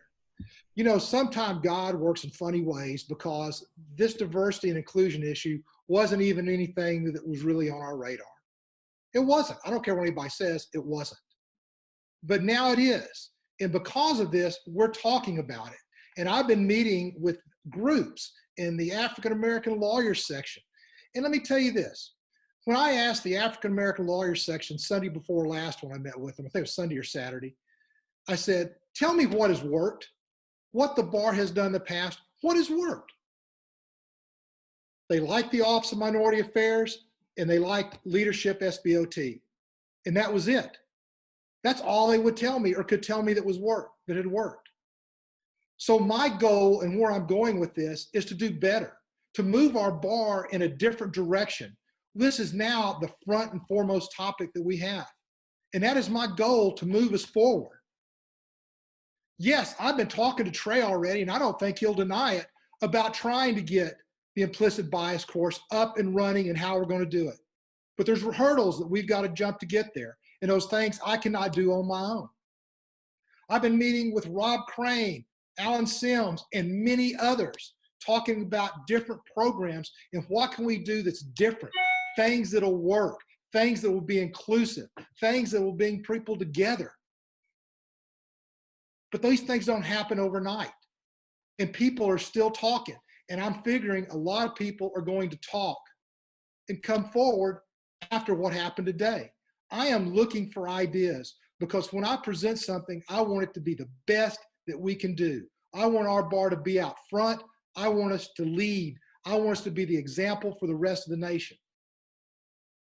I don't have a problem with Randy's motion. I already knew he was going to make it about putting a deadline, but not a deadline for action. But I want to be able to give the September board meeting a update, a progress report on where we are and what we're trying to implement.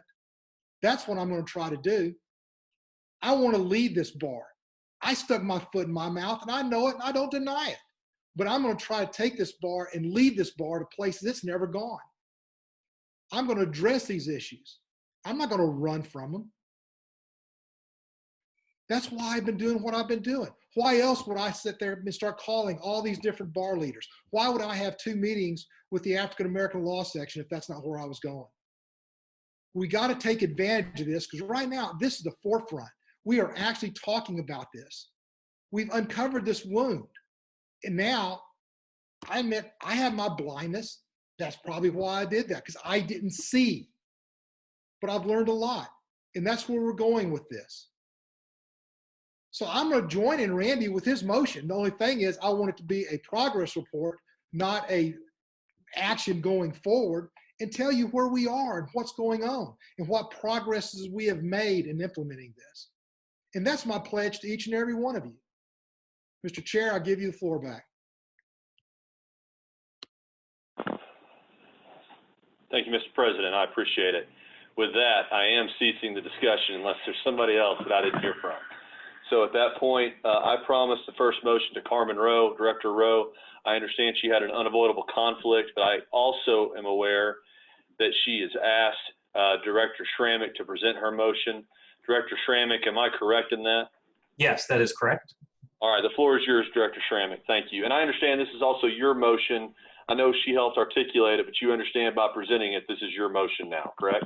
Yes, absolutely. Thank you, Director. So the motion is to create a working group that includes all of the interested directors who want to participate on it, to consider all of the items that were suggested in both the written and oral materials today, the written materials that came with our books, and then also the oral statements that we heard. There were a lot of discussion about things that the State Bar could do, action items, and some of them, of course, have some potential, legal issues that also have to be analyzed in connection with them.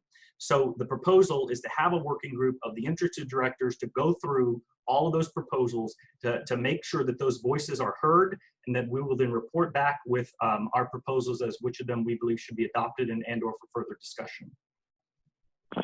Thank you, Director Schrammick. Coming from Director Schrammick, it does require a second. Do I hear a second? I second the motion. I think that was Director Cortez Mares. Am I correct, Yolanda? Yes, you are. All right, that's our second. Is there any discussion?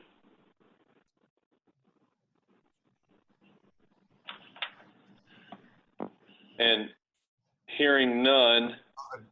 Mr. Chair, Rob Crane, the only discussion I would add is that the motion give leeway to the working group to include other interested from within the bar.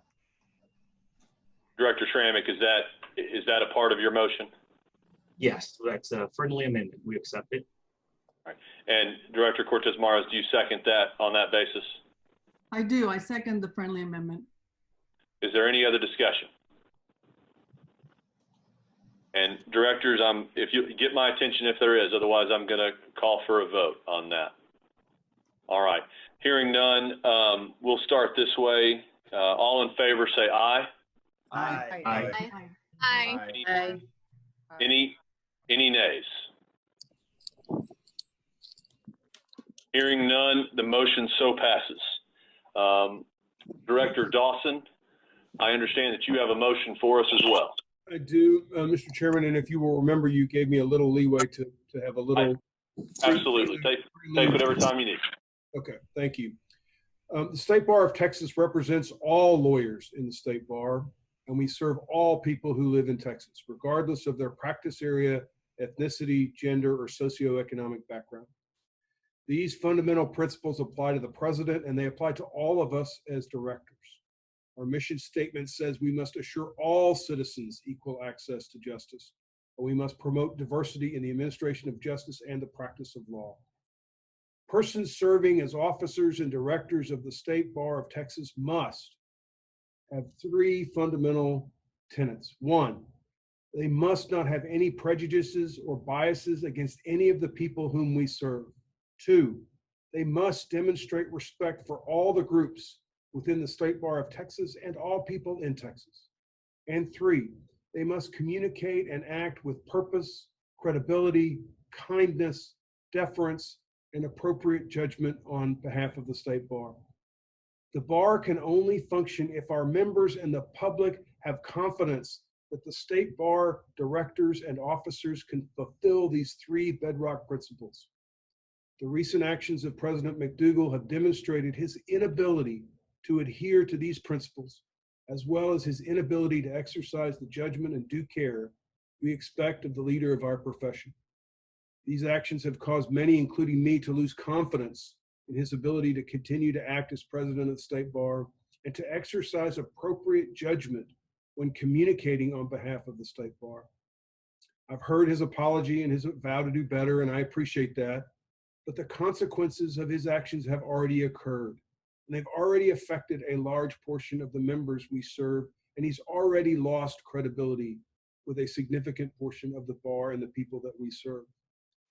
I join my other directors in calling for his resignation. I believe he should resign.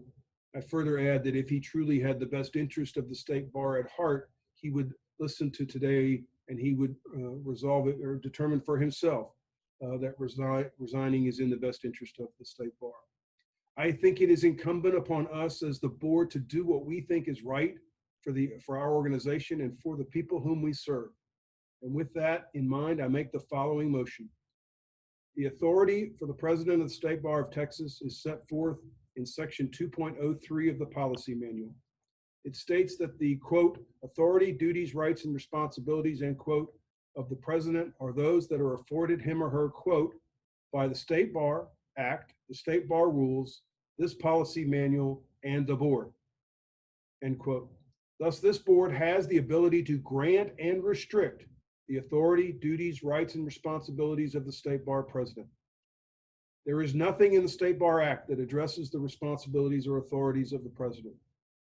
The only section of the State Bar rules that addresses the authority of the president is Article 2, Section 12, which states that the president, and I quote, shall be the public representative of the State Bar and shall enunciate the policies of the State Bar as promulgated by the board, except that the board or the president may delegate such authority under such conditions as the board may prescribe, end quote.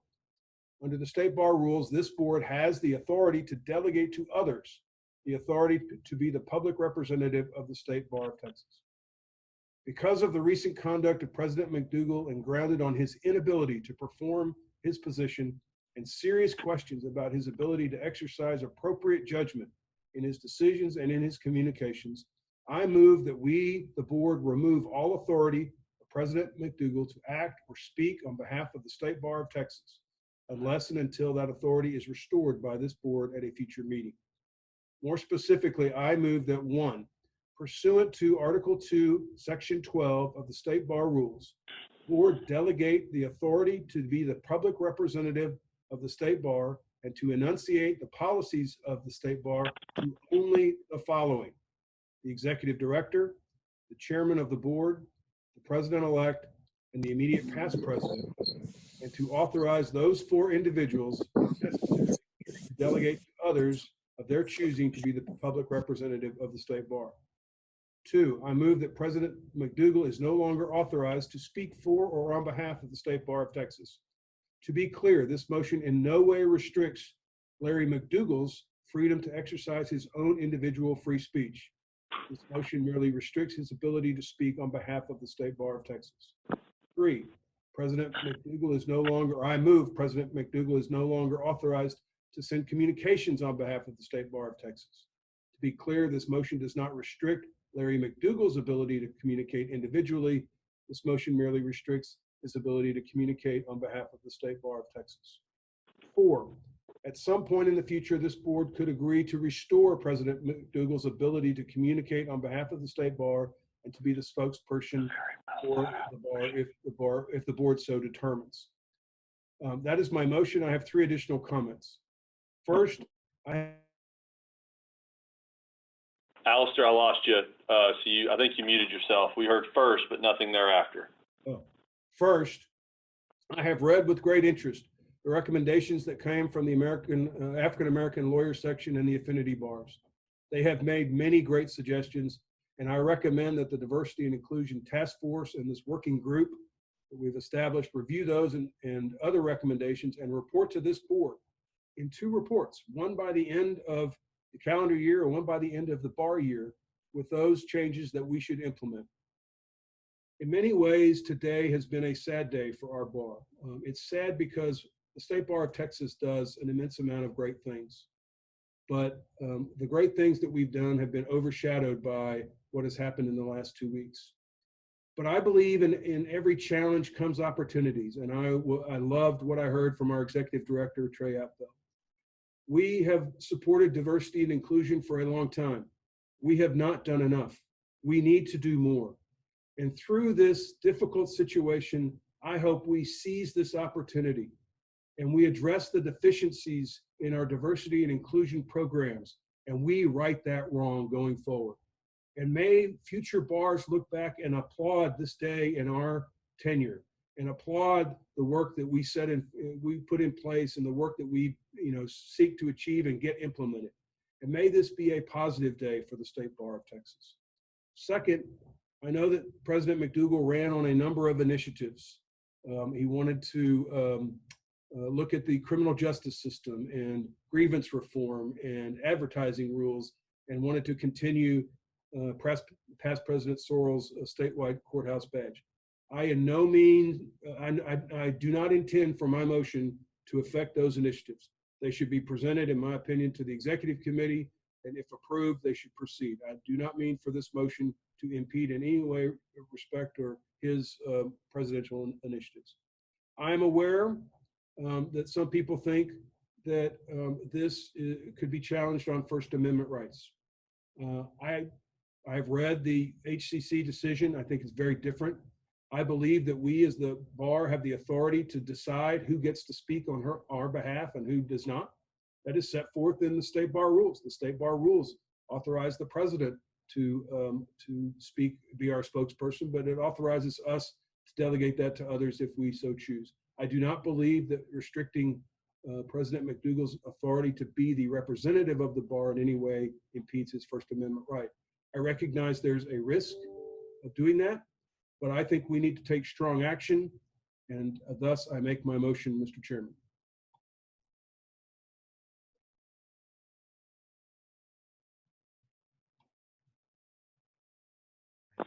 Mr. Dawson, I'm sorry, you broke up on my end. Are you yielding the floor, sir? I am making my motion that I have enunciated, and I am yielding the floor, Mr. Chairman. Got it. Thank you very much. Hearing the motion, it does require a second. I second Andy Almanzan. Mr. Chairman, I'm trying to make a point of order. You can. Point of order is there's no authority for this under the State Bar Act or the Supreme Court rules. Okay, thank you for your point of order.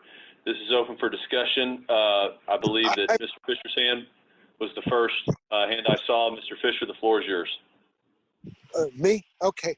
I make an amendment. I don't know how friendly it is that Mr. Dawson indemnify the bar because what he's indemnify the lawyers of Texas because what he's suggesting is a clear violation of the Wilson case, and anyone who votes for that is in the same boat. So put your money where your mouth is. If you think that's legal under that, take the responsibility because I'm against it and I'm not going to pay for it. Thank you.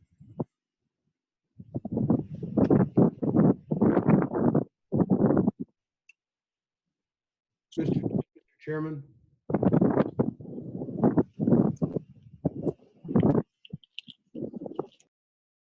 Sorry, y'all having some technical difficulties. Go ahead, Mr. Dawson. I do not accept the friendly amendment. Understand. Mr. Crane, I believe your second hand was the one that I saw. The floor is yours. Yeah, I oppose the motion. I agree with the sentiment behind it completely. Mr. Dawson and I have been on the side of stepping up in the past together when we were the only two who stood up to wrongs that were being put forward, in my opinion, for the bar. But this motion has not been presented in writing to our lawyers.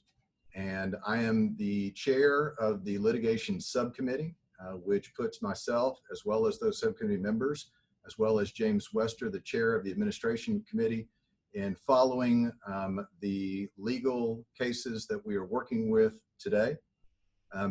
It is ill-advised to not seek the counsel of our attorney for the state bar or the attorney for the board of the state bar before presenting a motion that may have First Amendment implications and potential litigation for the state bar.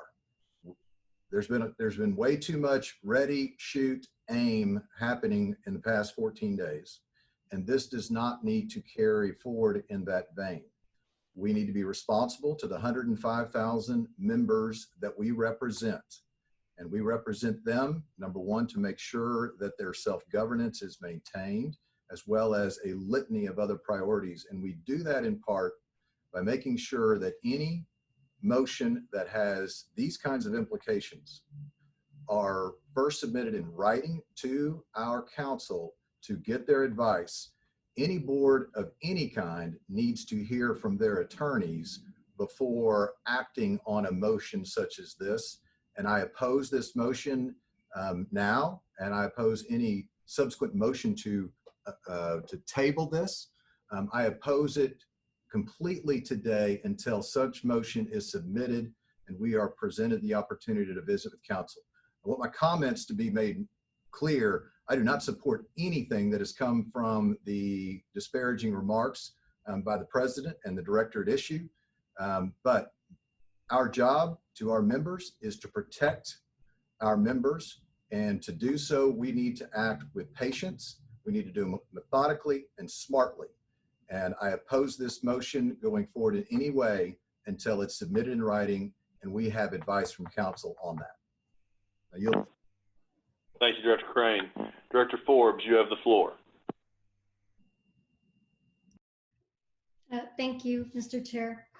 I agree with Director Crane. Based on the Fifth Circuit authority, it would not be advised until the bar's lawyers have looked at it. Do you yield the floor, Director Forbes? Yes. Thank you, Director Forbes. Director Tolchin, you have the floor. I have a question for the individual who's presenting this. Were you present for the closed session where we were advised by our attorney? I was present for most of it.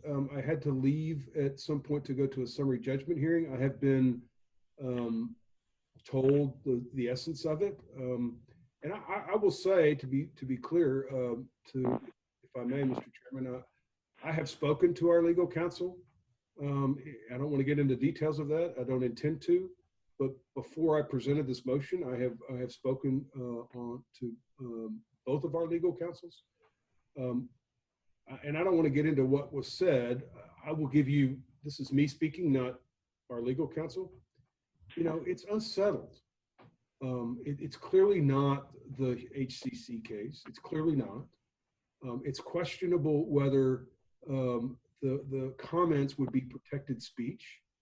And I believe earnestly, I believe we must have the authority to determine who gets to speak on our behalf and who doesn't. And that cannot be a First Amendment infringement. Otherwise, the state bar rules provide for that authority. However, in the interest of accommodating Mr. Crane, whom I respect, and others, Ms. Forbes, whom I respect, if you all want to table this discussion for the time being and allow it to have further analysis from legal counsel, I have it in written form. I'm happy to present it and have the lawyers have an opportunity to look at it. I'm okay with that. I mean, we've had these conversations leading up to this meeting, and again, I don't intend to get into those, but if that will appease my fellow directors out of respect for them, then I will. I don't know what procedurally is the right rule to do that, but I can accept that. Procedurally, it would be a motion to table. The next discussion from the director is Jason Smith. Director Smith, you have the floor. Thank you.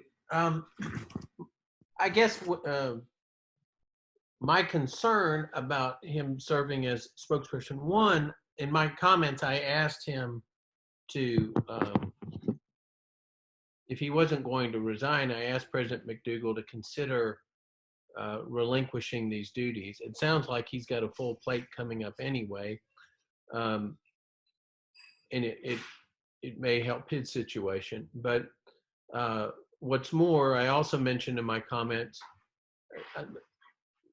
certainly his comments that he made on his Facebook page while not acting as state bar director, I don't think it would be appropriate to take any action like a censure or vacating him from office.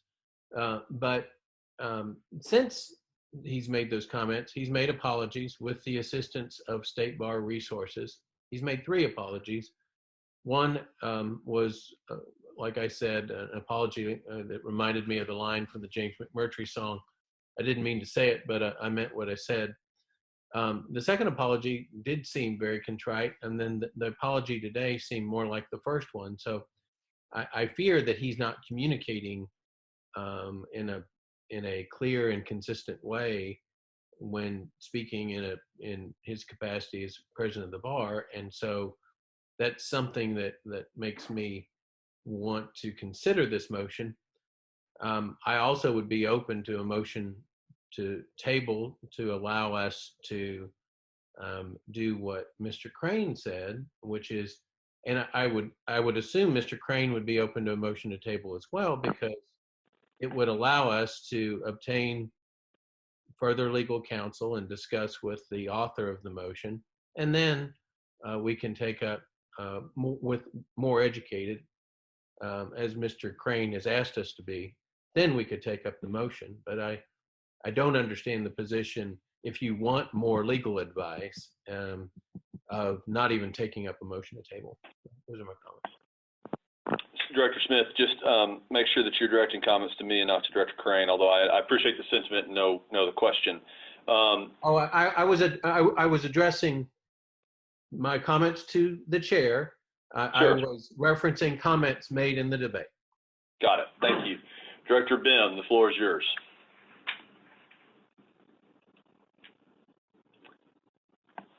Thank you. My concern at this time is twofold. First, it doesn't seem from the comments that President McDougal has made very recently in this meeting that he has a clear understanding of the crisis that he has caused and the confidence that our membership has in this leadership. And this is about more than him putting his foot in his mouth. This is about our membership not believing, understanding, and knowing that we are here for them and here to stand up for them and hear their plight.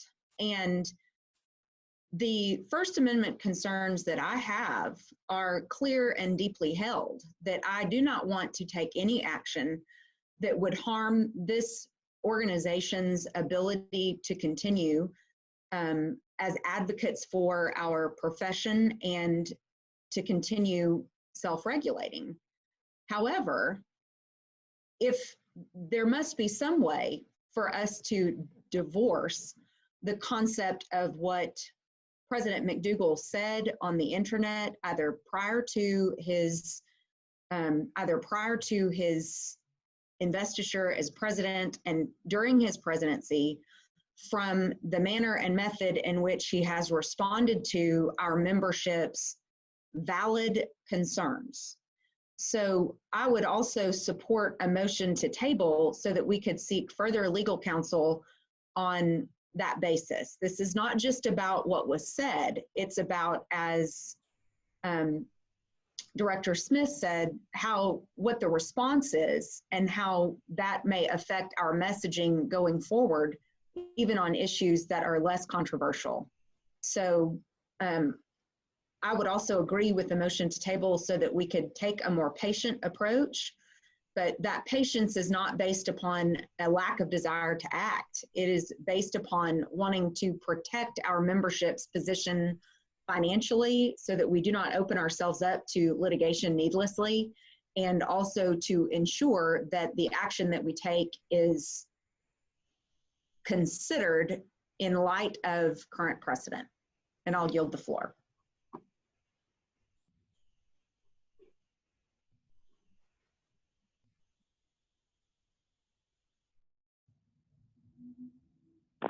Director Calvillo, the floor is yours. Thank you, Director Bem.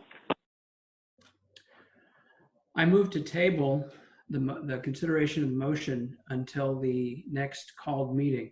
But before I yield the floor, I'd like to say that I disagree with Director Fisher's legal analysis. I've read the case, I've read the dissenting opinion, I've studied the issue, and I believe that the situation here is very distinguishable. And frankly, I'd be more than happy to take that case. Nevertheless, out of an abundance of caution and to allow the movement to submit it to legal counsel and have them advise us in executive session at the next meeting, I move to table it. But I would invite, once again, Mr. Chairman, I would invite the President McDougal to use this time to own up, and at the next meeting, come back and affirmatively state what his plan is. Granted, all the details may not be fully worked out, but this is not the time for a timid response. This is the time for bold action, because our profession has been damaged, and the cause is very identifiable. So I think the invitation is there for him to take bold steps to correct it if he's not going to resign. I yield the floor.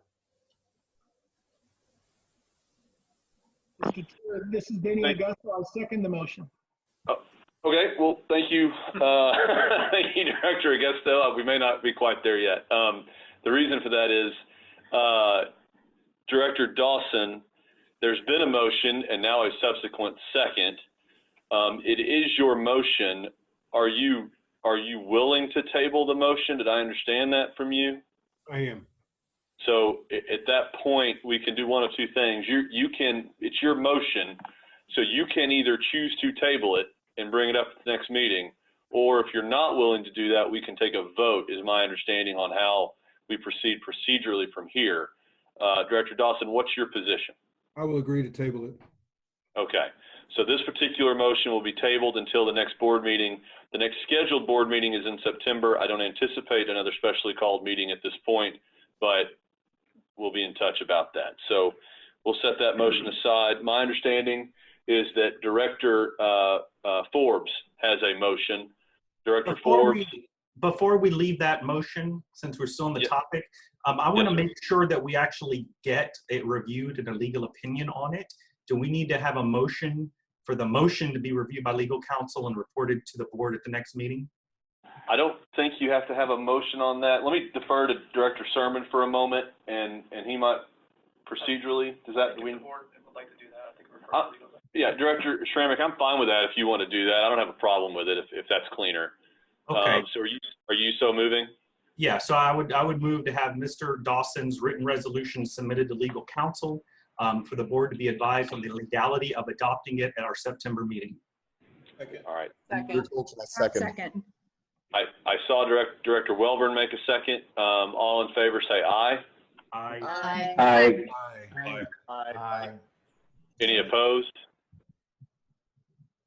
It's unanimous. The ayes carry it. So with that, we'll move on to Director Forbes' motion. Director Forbes, you have the floor. Thank you, Mr. Chair. I would like to make a motion for the African American Lawyers Section suggestion for us all at the board to take implicit bias training.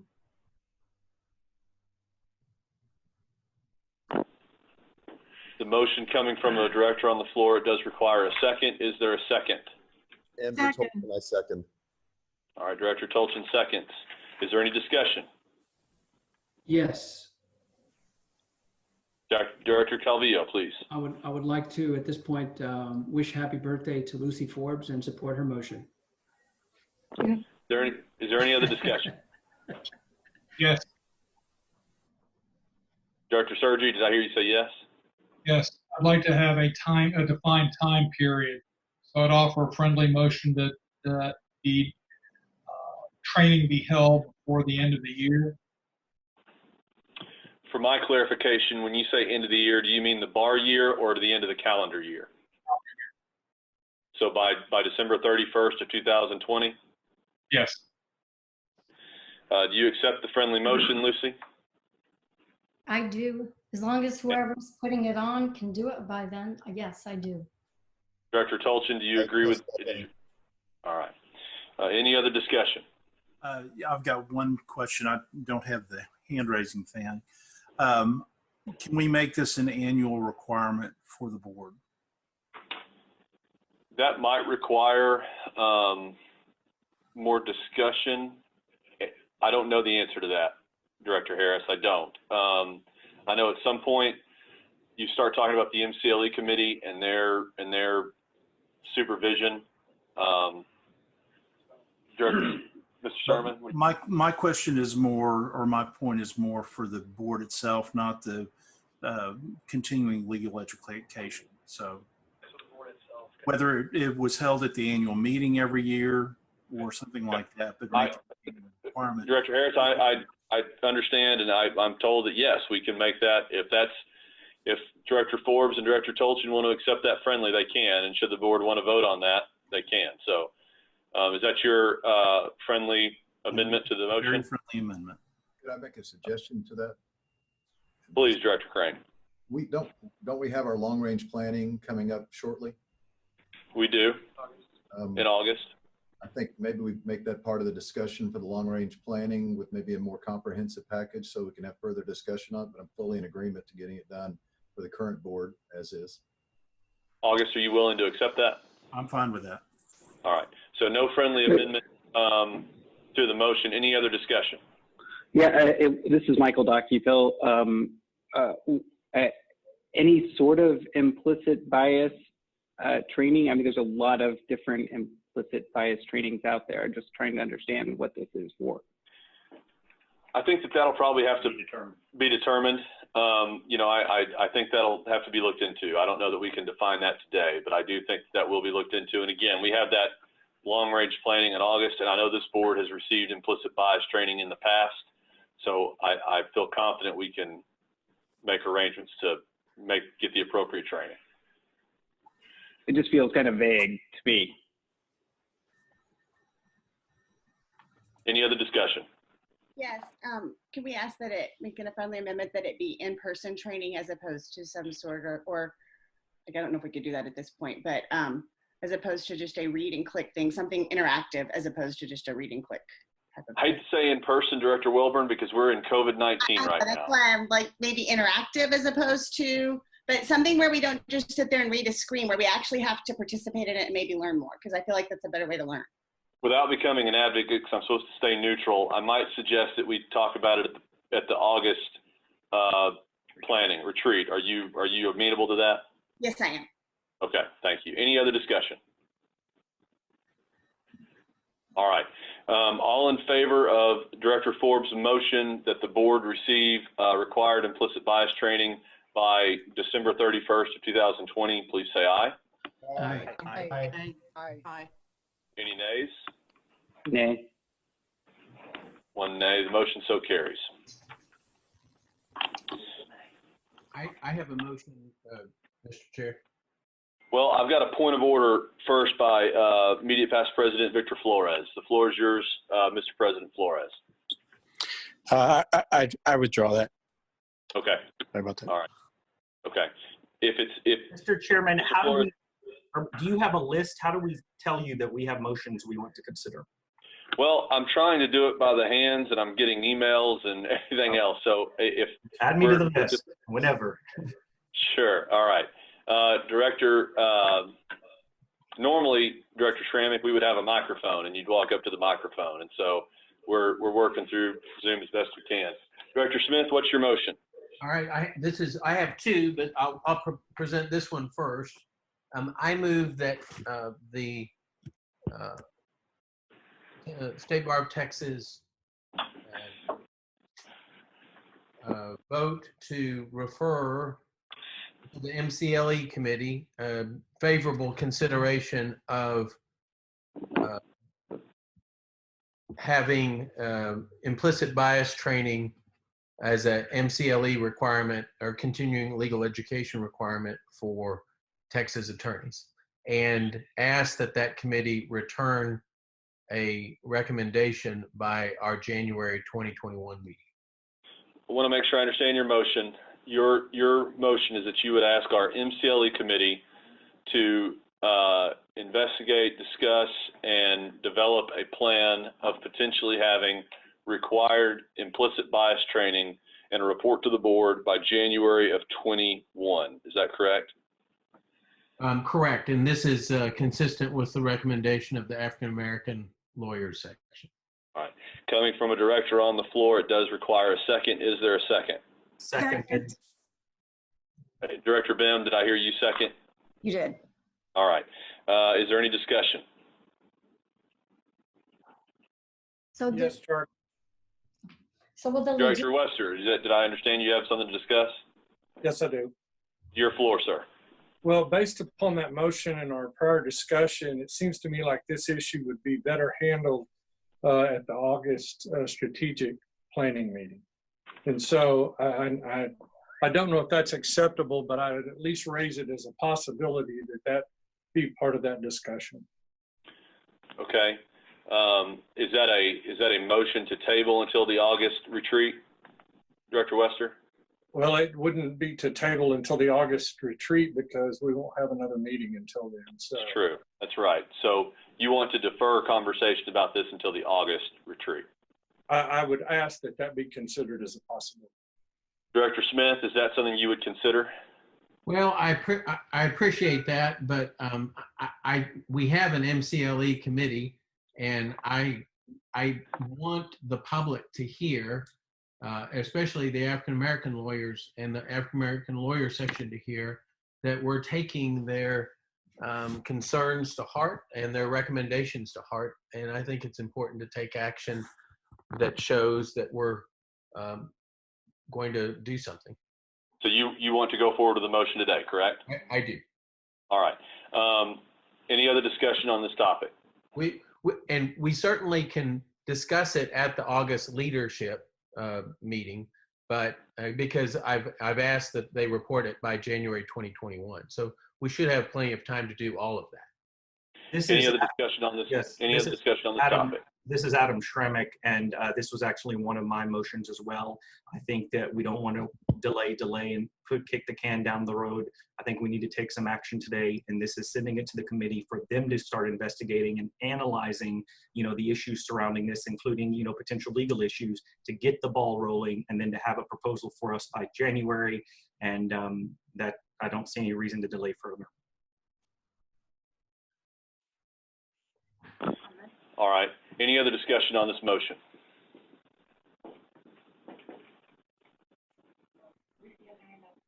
Director Forbes, I'm sorry, do you have your hand up? I was going to agree with Director Schrammick's friendly amendment that the MCLE consider more carefully the logistics of it.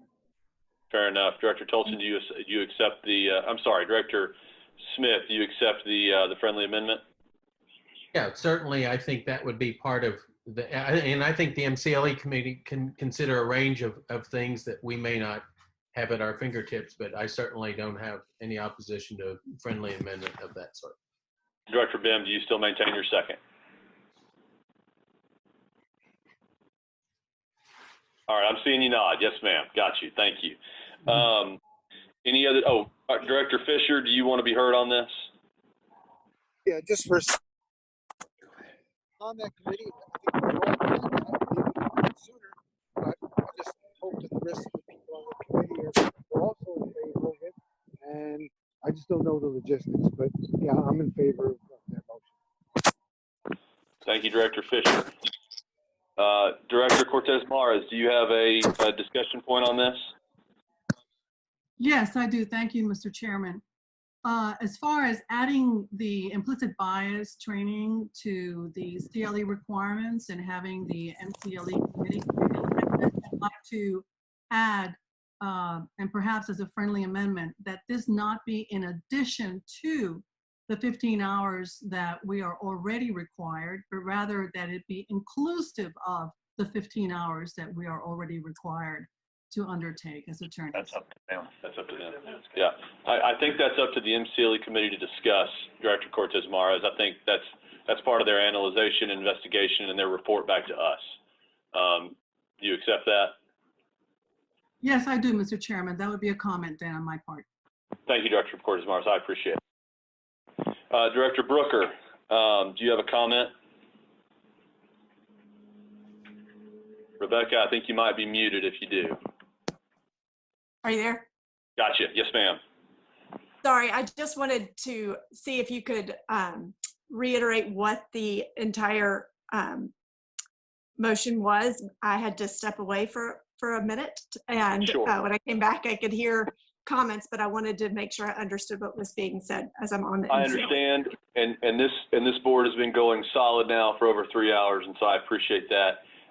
Director Smith's motion, along with the friendly amendment by Director Schrammick, I believe is this: to have the MCLE, and Director Schrammick, please correct me if I'm wrong, but to have the MCLE committee analyze, investigate, and propose a report on including implicit bias training as part of a required CLE package for Texas lawyers. Is that correct, Director Schrammick?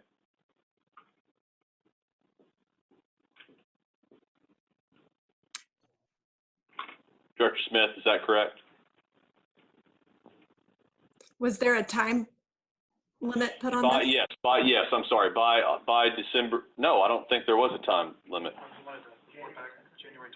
Okay, yes, January 21, I apologize. Report back by January of 2021. And I don't see Director Schrammick right now. We may have lost him, but Director Smith, is that a correct recitation of the motion? It is. Thank you very much. Any other discussion? All right, hearing none, all in favor, please say aye. Aye. Aye. Aye. Any opposed? Hearing none, it so passes. Director Schrammick, do I understand you have another motion? I have one, Charlie. Well, and Director Almanzon, I'll come right back to you. Past President Sorrells, I believe, has a motion. President Sorrells, the floor is yours. I do. Thank you so much, Charlie. I think we can all acknowledge that President McDougal has apologized. We can all acknowledge that President McDougal has agreed to listen, and I appreciate him now speaking last.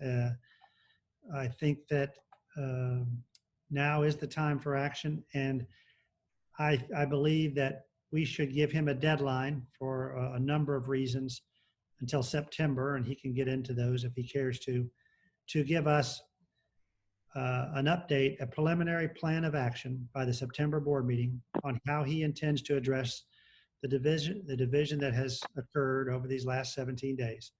So I would make a motion that President McDougal prepare and present a preliminary plan of action by the September Board of Directors meeting, and then have a deadline of January 2021 meeting to have a plan in place, if not sooner.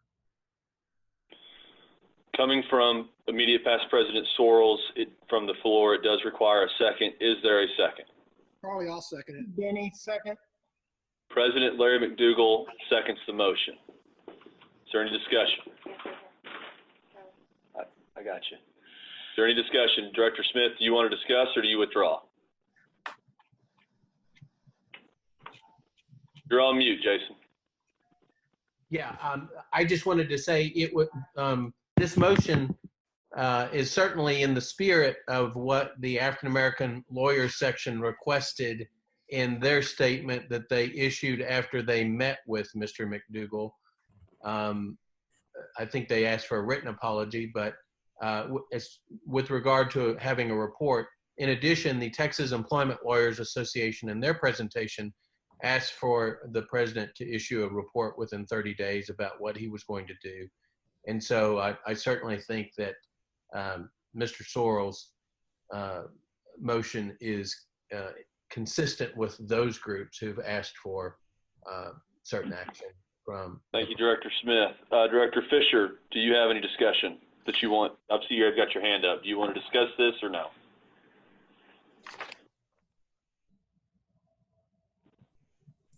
Hearing none, we will put this to a vote. Any other discussion? Pardon me. Wait a second. I'm trying to talk. You don't hear me? Director Fisher, are you there? Yeah, I have an amendment. Okay, go ahead, Director Fisher. Okay. It's a friendly amendment. Hope Randy will accept it. That these deadlines are great, but maybe extended in the case of health issues by the board or by whoever. Director Fisher, I'm having a very difficult time hearing you, either because you're walking or because of the wind. Did I understand that your friendly is to extend the deadlines for what reason? Only if there are health, serious health. Extend for is there a deadline? Is there a date that you're proposing, or just until the health of Mr. McDougal improves? I'm having a very difficult time understanding what you're trying to articulate. Right. That's probably the reason. Okay. I'm good with the deadline. However, I want the board to have the discretion to extend the deadline in case of serious health issues arise. That's all. Steve, I'm sorry, man. I don't know if it's because you're outside. I'm not hearing. I heard that what he said is he wants to include that the board has the discretion to extend the deadlines in the event of serious medical conditions or medical issue.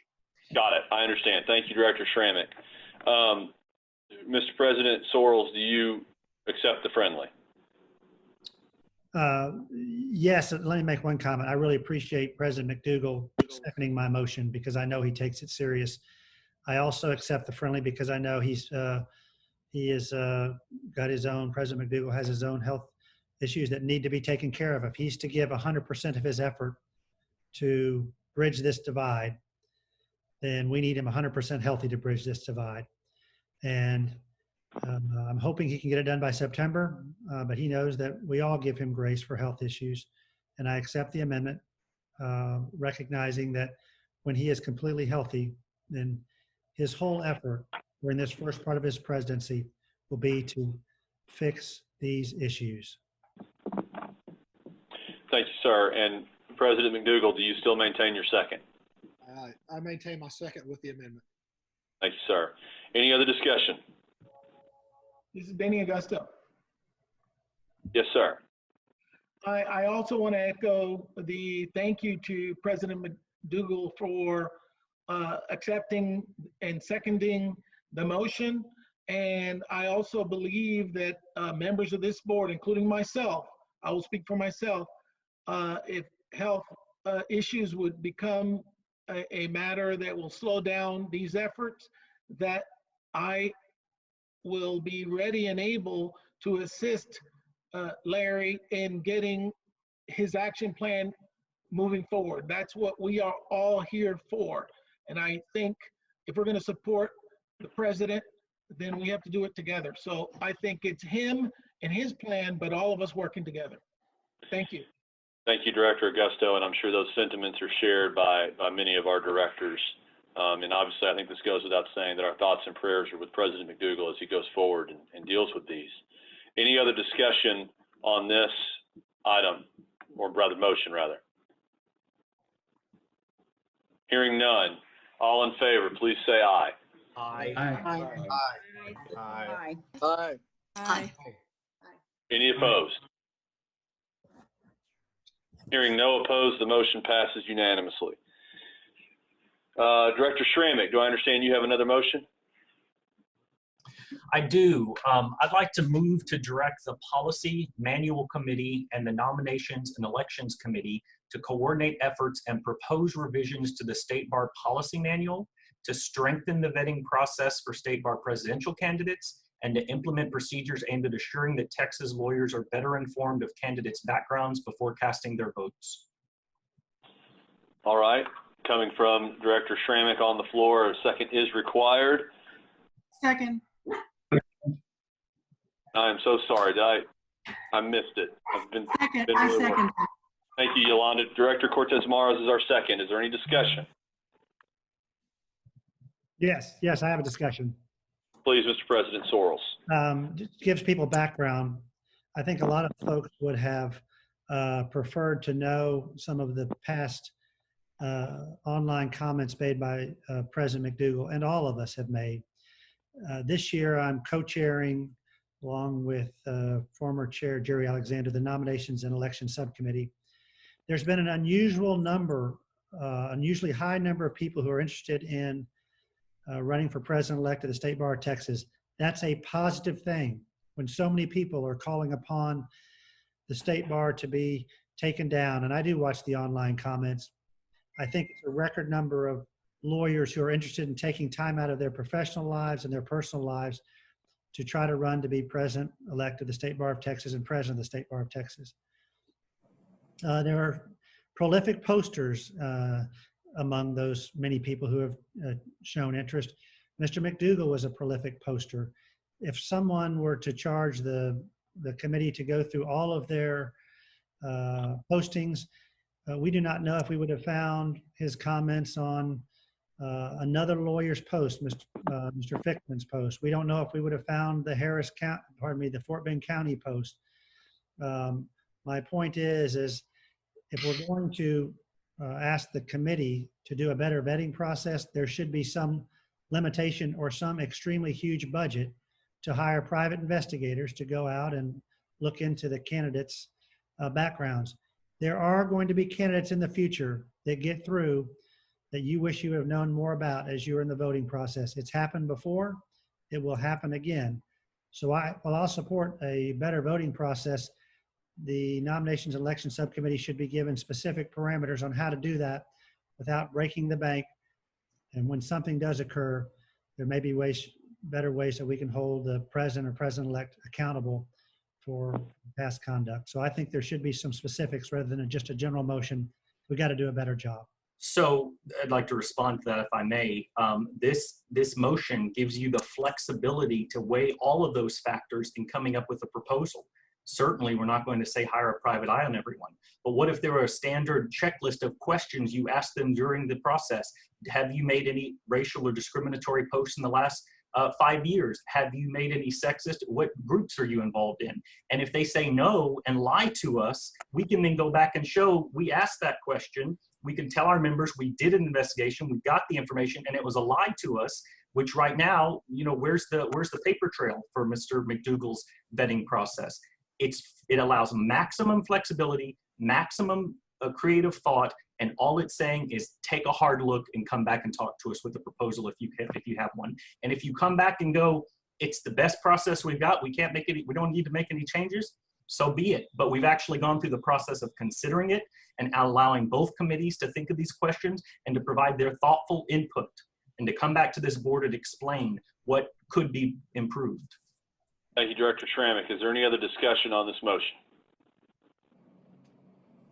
Chairperson Gann, I would offer a friendly amendment to the motion with regard to the Nominations and Election Committee, and also ask that they think about and look at the elections process, specifically the way that we as bar members get information from the nominees.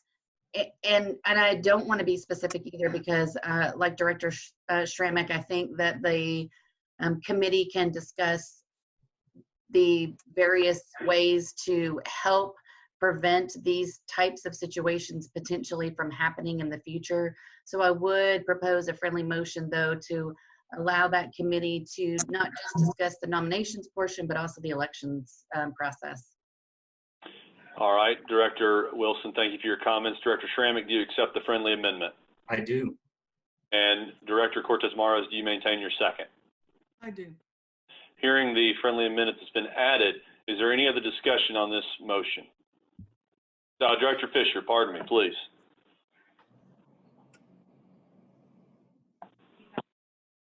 Director Fisher, you are on mute. If you can remove mute, I do appreciate you getting out of the wind. I think that'll be very helpful for me. Thank you. Okay, sorry.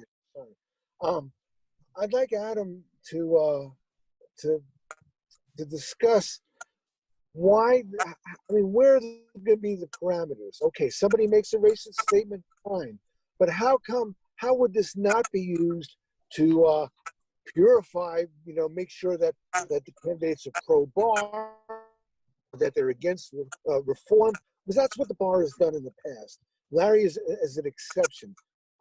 So how do we know that this is too much Big Brother for me? And I don't care if I'm the only voter against it, but how are we going to, who's going to stop saying, well, we want to vet people who say that the bar is great and that there's nothing that they do wrong.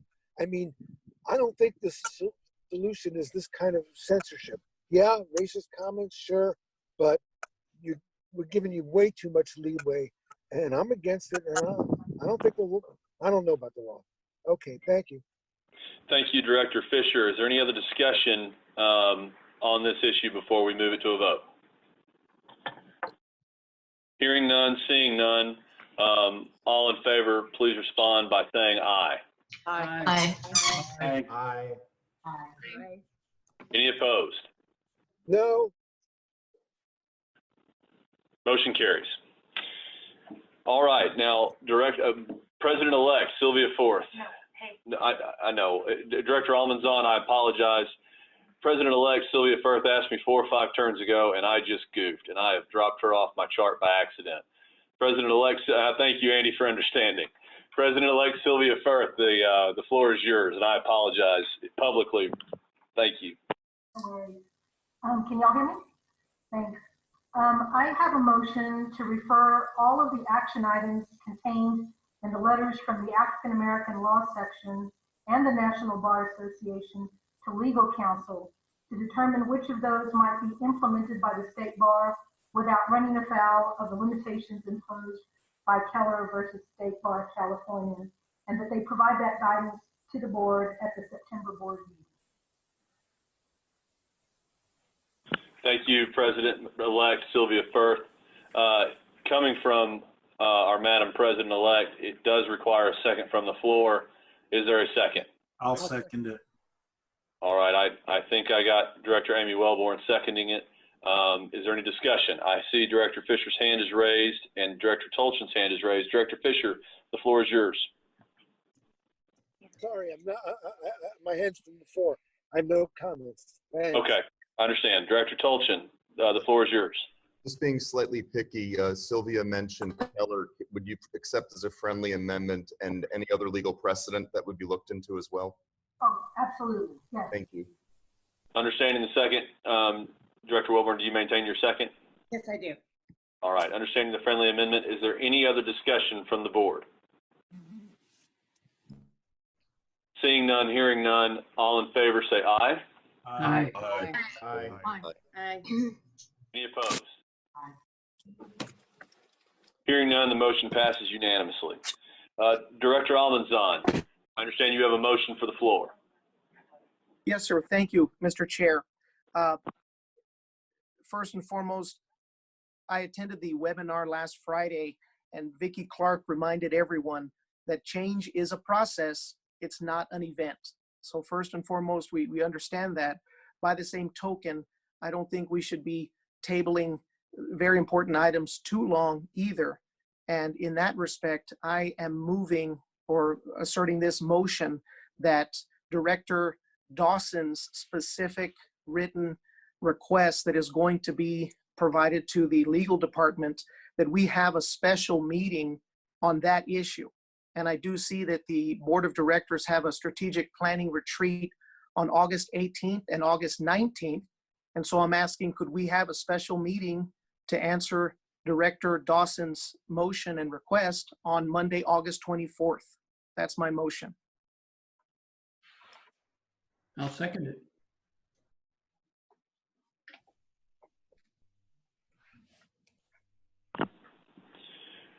Hearing a second from Director Calvillo that we have a special meeting during the strategic planning meeting of either August the 18th or 19th. Is that my understanding of your motion? Am I correct, No, Director I'm Almazan? sorry.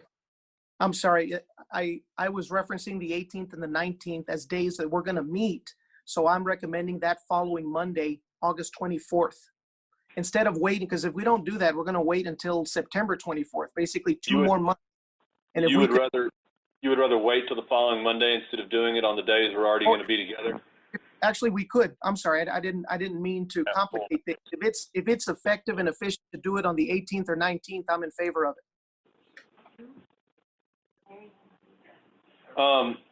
I hate to do that and Andy, let me just tell you, my understanding is that President McDougal may not be available for the reasons that we've already talked about.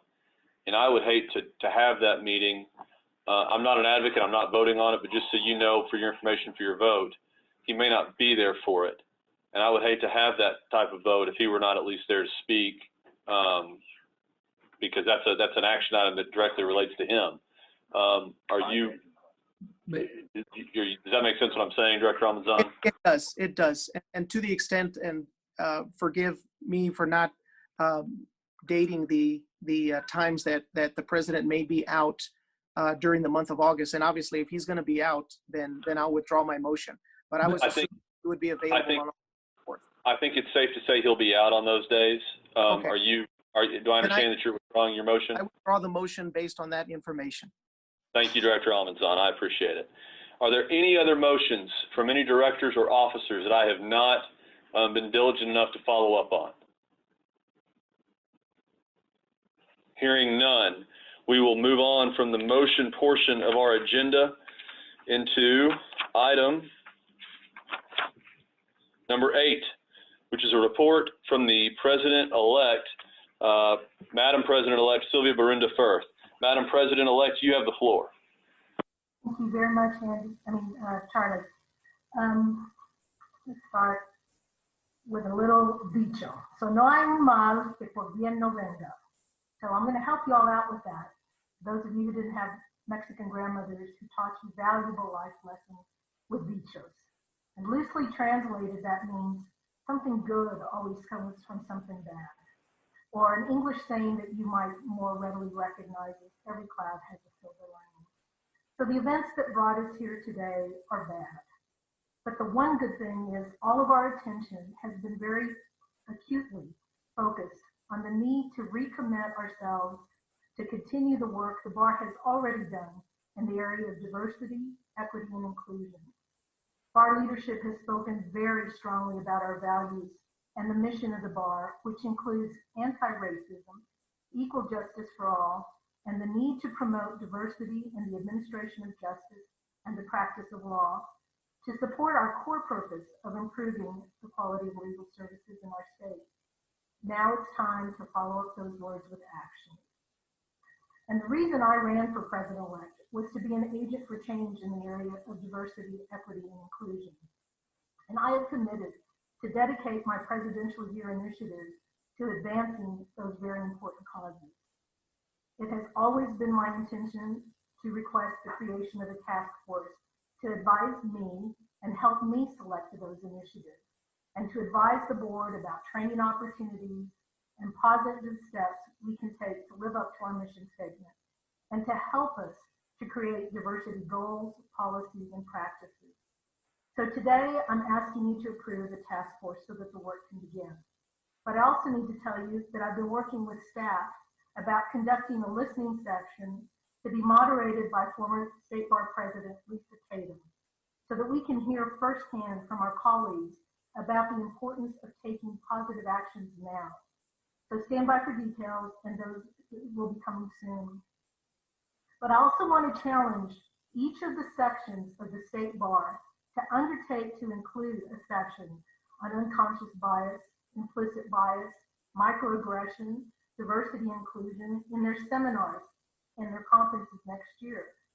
Any new MCLE requirements for such training will take some time to consider and implement, and we don't want to wait for this to happen. So let's begin right now to give lawyers the tools and the training they need to be able to incorporate diversity, equity, and inclusion into our bar and into their daily lives. I've participated in dozens of conversations with lawyers across the state over the last couple of weeks, and I know there's a will to make positive steps in the right direction. We just need to find a way. So let's get started. And included in your materials are the descriptions of the fiscal note for the task force, and I want you to know that the roster will be presented for approval at the September meeting. Chairman Ginn, I respectfully request a motion to create the President-elect Task Force on Diversity, Equity, and Inclusion in accordance with section 1.14.06 of the State Bar Policy Manual. Thank you. And I stand ready to answer any questions if any of the board members have questions. Coming from our Madam President-elect from the floor, it does need a second. Is there a second? I second. Good. President-elect of Texas Young Lawyers Association, Janine Rispoli, seconds. Is there any discussion? Hearing none and seeing none, we will put this to a vote. All in favor, please respond by saying aye. Aye. Aye. Any opposed, please respond by saying nay. Hearing none, the motion carries unanimously. We are excited, Madam President, for your leadership. We're excited about the task force. We're excited, and we're appreciative of your leadership. I can't wait to see what the next 3 years looks like. Thank you very much.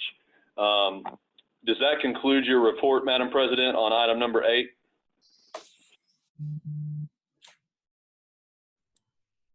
Yes, it does. Thank you, Chairman Ginn. Thank you, ma'am. I don't believe we have a report from Ross Fisher, but I'll check. Ross, are you still with us? Do you have anything to report? No, nothing further. All right. And Mr. Sermon, do you have anything to report? Nothing further. Nothing further. All right. Director Smith, I see you got your hand up. Would you like to bring something to the floor?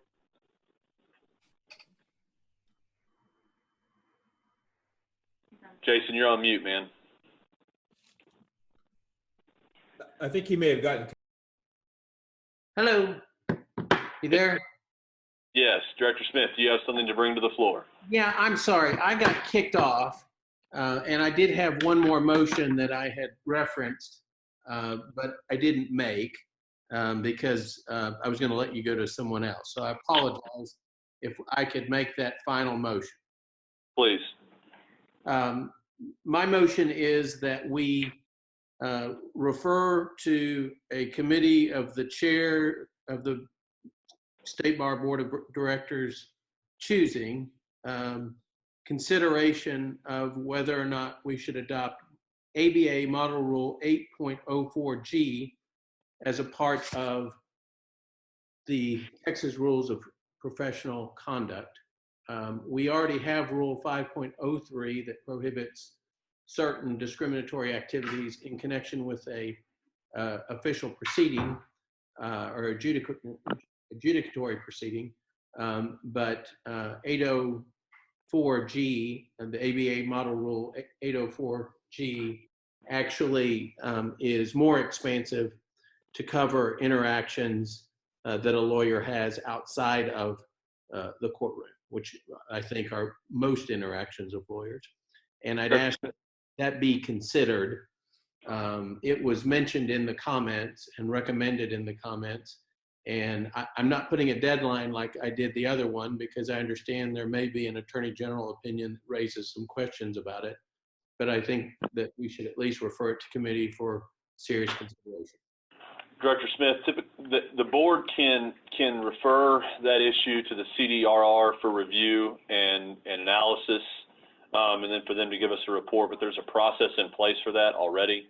So I think your motion would probably need to be amended to send that to CDRR as opposed to the chair developing a committee or anything like that. And I so amend. I appreciate that. That's exactly what I was looking for, what the appropriate body would be. All right. Understanding the motion, is there a second? I second. Andy Alonso. Director Alman's on seconds. Is there any discussion? Hearing none, seeing none, all in favor, please say aye. Aye. Aye. Any opposed? Thank you. I Hearing none. apologize. Hearing none, the motion carries.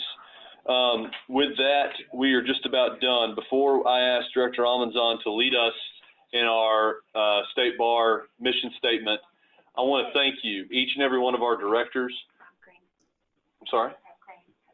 Director Crane, I apologize. Go ahead.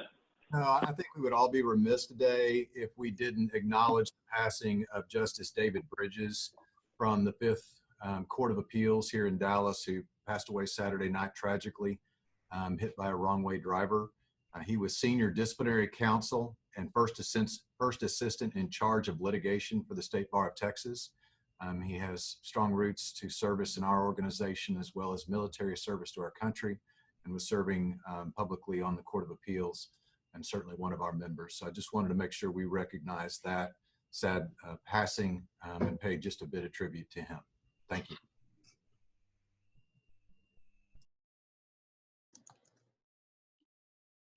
Charlie, you're muted. Thank you, Director Crane.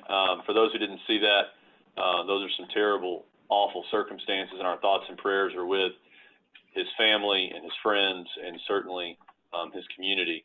Director Santos, I understand that you, Director Vargas, I understand that you have a motion for the floor or something for the floor. I do. Thank you, Chair. Mr. Chair, my motion is that along the lines of what Director Almanzon proposed earlier, I move that we call a special meeting to consider Director Dawson's motion that was tabled earlier prior to the September board meeting on a date when President McDougal is available. So as I understand your motion, you would like a special meeting to discuss Director Dawson's motion on a date that is to be determined based upon President McDougal's availability. That's correct. All right. With a motion coming from the floor, Director Vargas, it does require a second. Is there a second? Director Almanzon seconds. Is there any discussion? The only question I have for you, Santos, is are you, depending on the availability, are you open that if we cannot fit that in to doing it then on the September board meeting? My proposal would be that the State Bar do everything it can to hold that special meeting prior to the September board meeting, working with Mr. McDougal on his schedule. I understand. I just wanted to clarify. Any discussion? Yes. I think number one, people are not appreciating the taxing time that we have put on the State Bar staff, and I don't want that to go unnoticed. Number two, we have laid out incentive for President McDougal to put action items in place. Number three, we have all been in closed session and been advised accordingly without going through that. And considering the counsel we've had, I think we should let the process play out patiently. There's nothing to be gained, in my opinion, from putting the staff through something which we've already had closed session counsel about. And I would oppose doing this any sooner than the next board meeting to, number one, alleviate our staff, and to do so based on what we already know about legal circumstances. I will add that it is July the 27th, I think, 5th, July the 25th. So whatever today July is, it's been a long day. Whatever day is July, it's the end of July. If we were to try to do this in August, you're looking at potentially a 2 to 3 week turnaround on this. And so I would just make the suggestion that September is perhaps not as far away as it might feel. That said, I'm not arguing for or against it, but just to provide some context on the calendar. Any other discussion? I agree with Director Crane. September is right around the corner, based on especially the counsel we received during closed session. Okay, any other discussion? Yes, I have some discussion. I strongly support the motion. I think we need to not be timid. We need to move deliberately and with all haste to making sure we make progress. I think we owe that to all the people that appear today. And I think there's enough flexibility in Director Vargas's motion to accommodate the humanity that is implicit in the medical conditions that are implicated. and we'll leave it up to the staff. If it can't happen, then it can't happen. But I think the default should be to act. All right. Thank you, Director Calvillo. Director Sergi. With all due respect, I think we're in a rush to judgment. I think we've given him the opportunity to come up with a plan, especially when he's going to be out for 30 days or so. He has to have time to come up with his plan. While I would also like to see this matter resolved, I don't see what the difference of another deferring this to the next board meeting, especially in light of the cost that it would also be on us, not only on our staff, but the time of all the attorneys in Texas that are looking at this, that are taking their time out of their busy day to watch this. The amount of revenue that the attorneys in Texas have lost. I was looking at this. We had up to 1,000 people watching this on Facebook. I think it makes sense to defer this to our meeting in September. While I hope it's in person, even if it's on Zoom, I think we can do the right thing. Thank you, David. Thank you, Director Sergi. Director Smith, do I understand you have a comment for the floor? Yes. I support the motion. I think there's flexibility in the motion, but I think we owe it to our constituents to demonstrate that while we're compassionate towards to President McDougal's circumstances, we also understand the urgency of their requests and concerns. So I support the motion. Director St. Ives, I understand you have a comment for the floor. I do, and I think I agree with Mr. Smith, the Director Smith, that we need to act with the utmost urgency. Our members deserve that. They have taken an entire day to listen to us today, and they probably feel like nothing was accomplished. We have to push this towards a finish line, towards the goalpost. The sooner we do it, the better. And I understand that a lot of us are losing revenue. A lot of us are losing time with their families. But we owe it to the members. That's part of our duty, and I support the motion 100%. All right. I'm not seeing any other comments, any other discussion.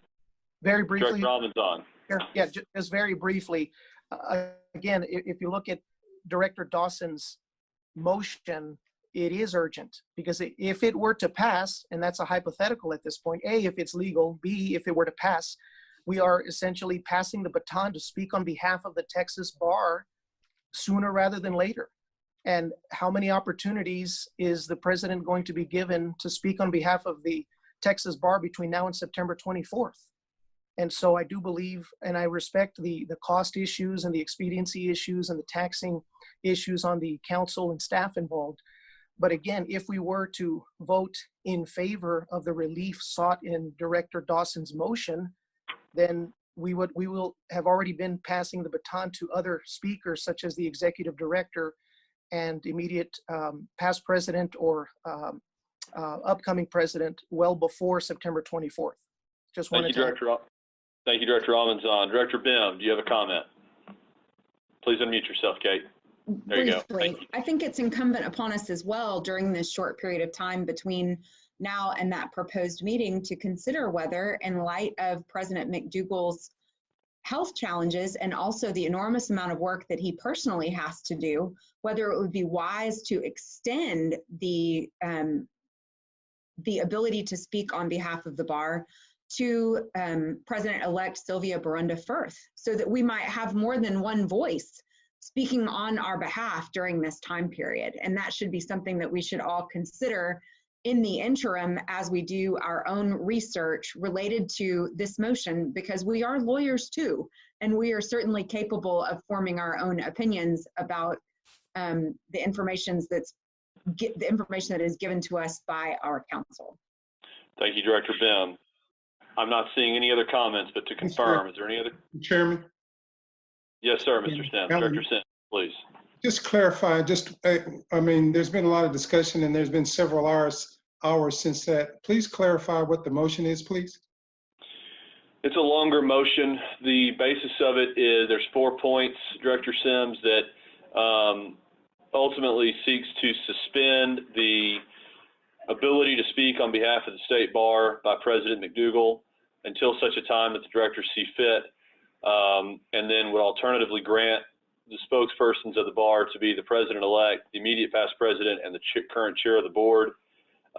This would also prevent President McDougal from speaking on behalf of the board to the bar in any comments, although he would maintain the ability to speak on his own behalf and as an individual. I'm sure, Director Sims, I butchered that, but I think that's the general consensus of the motion. Director Dawson, without rereading it, is that generally what the motion consists of?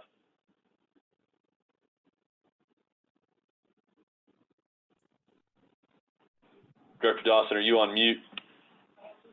I think he's dropped off, but that's, Director Sims, that's my recollection of the motion that we would be addressing in the special meeting.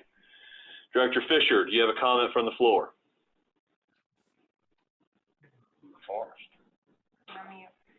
Director Fisher, please remove yourself from mute.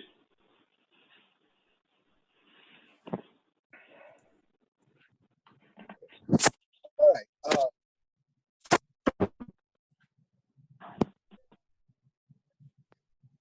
Steve, I can't hear you, man. I'm not in the wind anymore. I'm not on mute. You sure you can't hear me? Anybody hear Yes, me? sir. I can hear you. Got his hand open. Steve, I think you got your hand on the microphone, man. Okay. How's this? Better. Okay.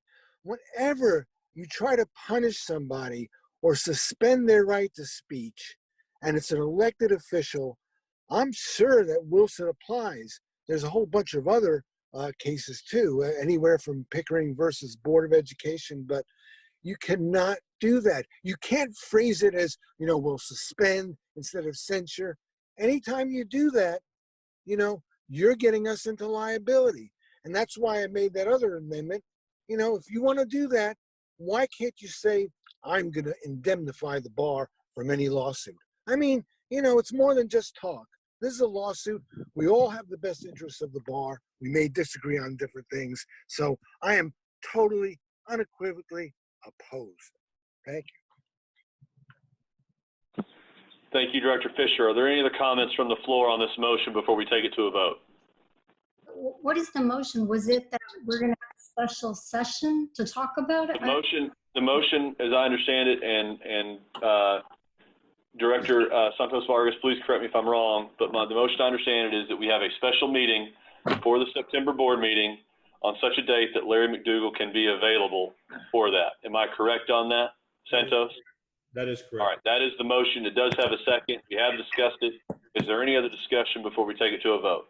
I thought we already knew that there was no availability in August. Maybe I missed something. Yeah, I think again, the hope is that there will be availability, and so if there is, that we have a special setting, and that's what I think Mr. Vargas is after. Is that right, Santos? That's correct, and we don't know that there is no availability. I think there were 2 dates that were discussed in August. Those were tossed out as not being available, but I haven't heard that there's no availability between now and the next board meeting. And so that's what I would hope, is that we are able to call a special meeting. I think it's a very important issue. Our constituents want to hear from us. And so that's why I would hope that we can get something scheduled prior to the next board meeting. Well, based on council's advice during the closed session, I cannot, I mean, I can't join it. I mean, it was very clear.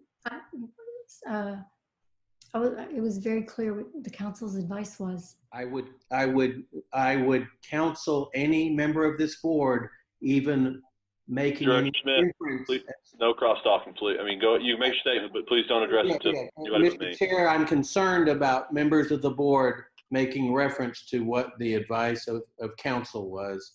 I don't disagree with you at all. And so please remember that what we discuss in closed session is to be kept in closed session. Mr. Tolchin, I think you have a motion, but it's separate from this. You do not want to be heard on this issue. Am I correct in that? You're on mute, Andrew. I'm sorry. I do want to be heard on this. I recommend that we wait until September and just leave it at that. Thank you very much. Any other discussion on this motion? All right, based on based on the amount of people I think that have spoken against this, I do think we probably need to have a roll call vote. And so that's what we're going to do now. I'm going to ask Chelsea and Jennifer to facilitate that roll call vote. If you vote as aye for the special motion, for the special setting, that Larry, if and when Larry McDougal is available for it, know that we should wait until September. With that, we will begin the roll call vote. I gotta call you back. Okay. Do I unmute or we just go off this?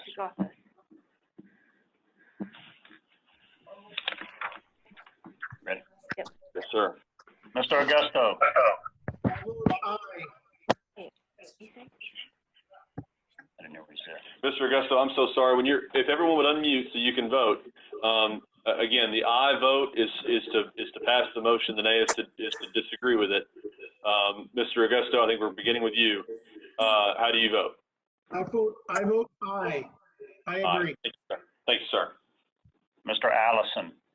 No. Mr. Almanzan. Yes, in favor. Mr. Baruch. No. Ms. Bim. Aye. Ms. Brooker. No. Mr. Cadillo. Yes. Mr. Luis Cardenas. Aye. Mr. Cook. Aye. Mr. Crane. No. Ms. Davis. Aye. Mr. Dawson. He's not on. Mr. Docupil. No. Ms. Hernandez Ferrier. No. Ms. Barunda Firth. No. Mr. Fisher. No. Mr. Flores.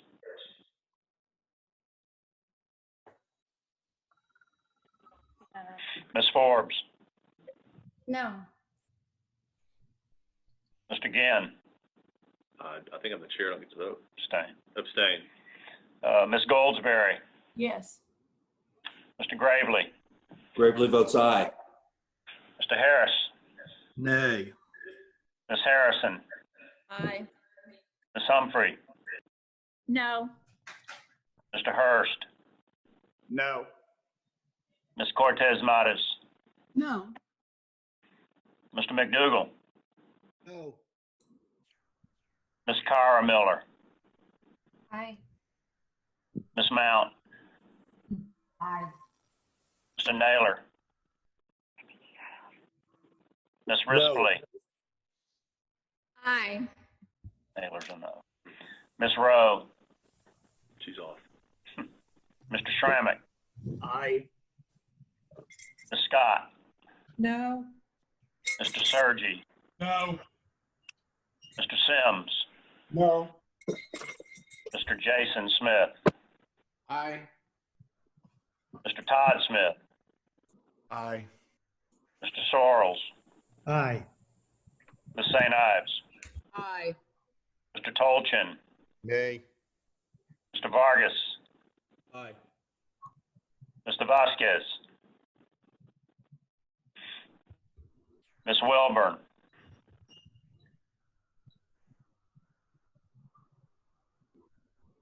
Amy, you're on mute. Amy, you're on mute. Ms. Wilburn.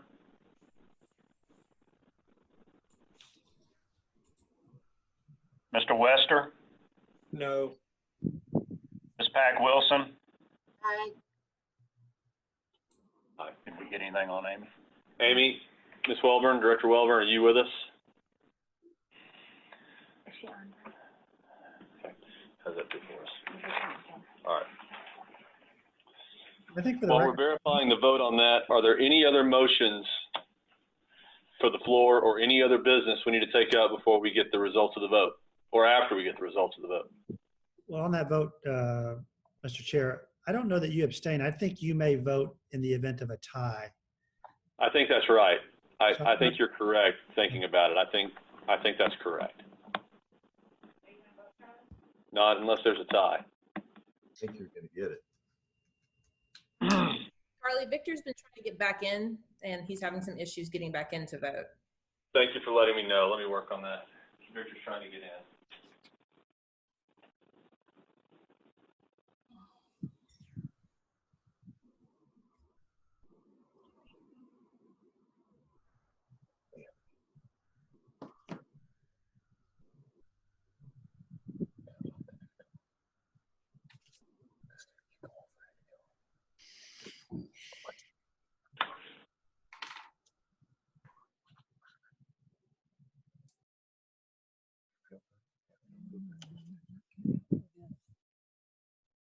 Amy Wellborn, this is Jennifer. Can you hear me?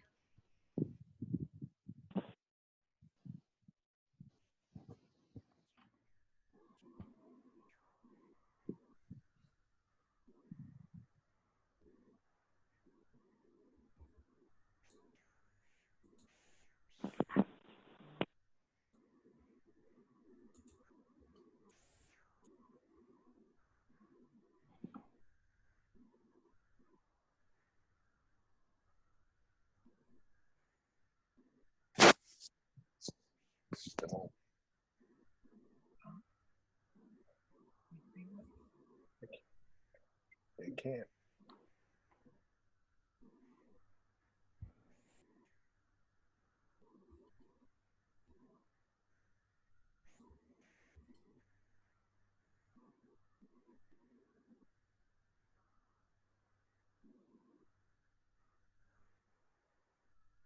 We are waiting on one of our directors to come back online. Just bear with us one moment, please.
We are getting Director Flores back on right now, and Director Wellborn has sent her vote in. It's a roll call vote, so under the rules, that's a vocal vote, so her vote is nay.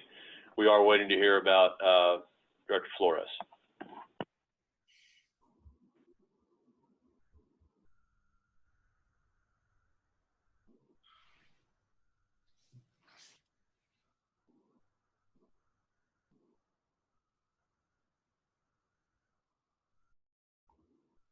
Director Flores, are you online? Could you unmute, please?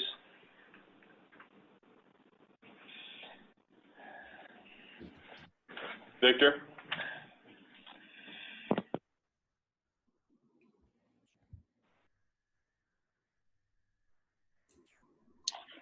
So, sorry about that.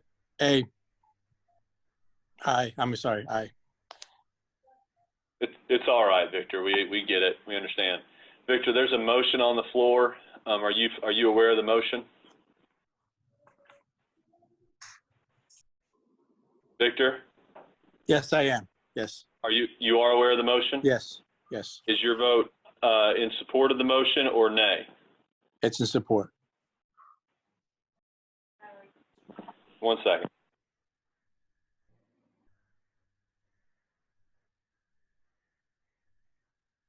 Of course we have a tie. Why wouldn't we have a tie? I'm glad to see my math was right. Yeah, why wouldn't we have a tie? We haven't had a tie on a vote in 3 years, and so we have a tie. It's a new day. My vote is aye on the basis that the motion as presented is to work with Mr. McDougal to find a date, and I've been assured that the bar staff is willing and able to do this meeting. So the motion does approve. Are there any other motions from the floor?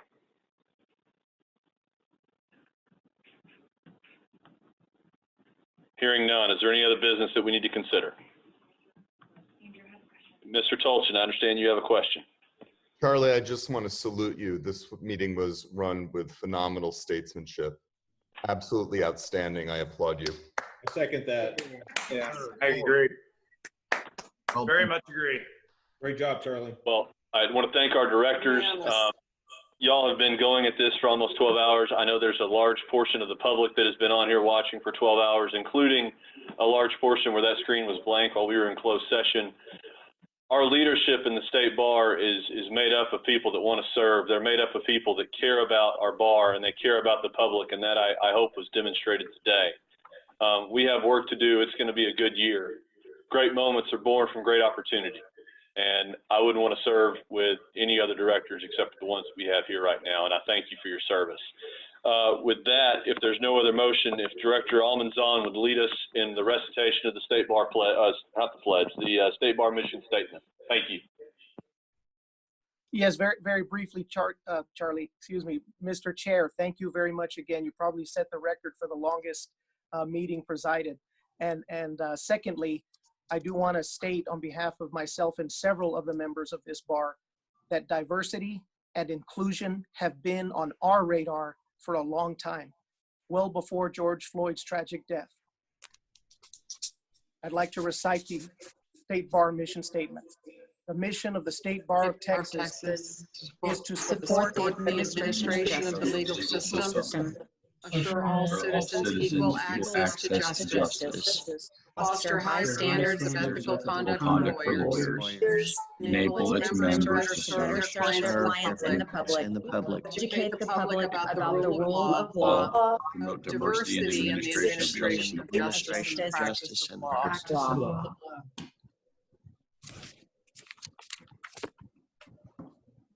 With that, I'll entertain a motion to adjourn. Thank you. So moved.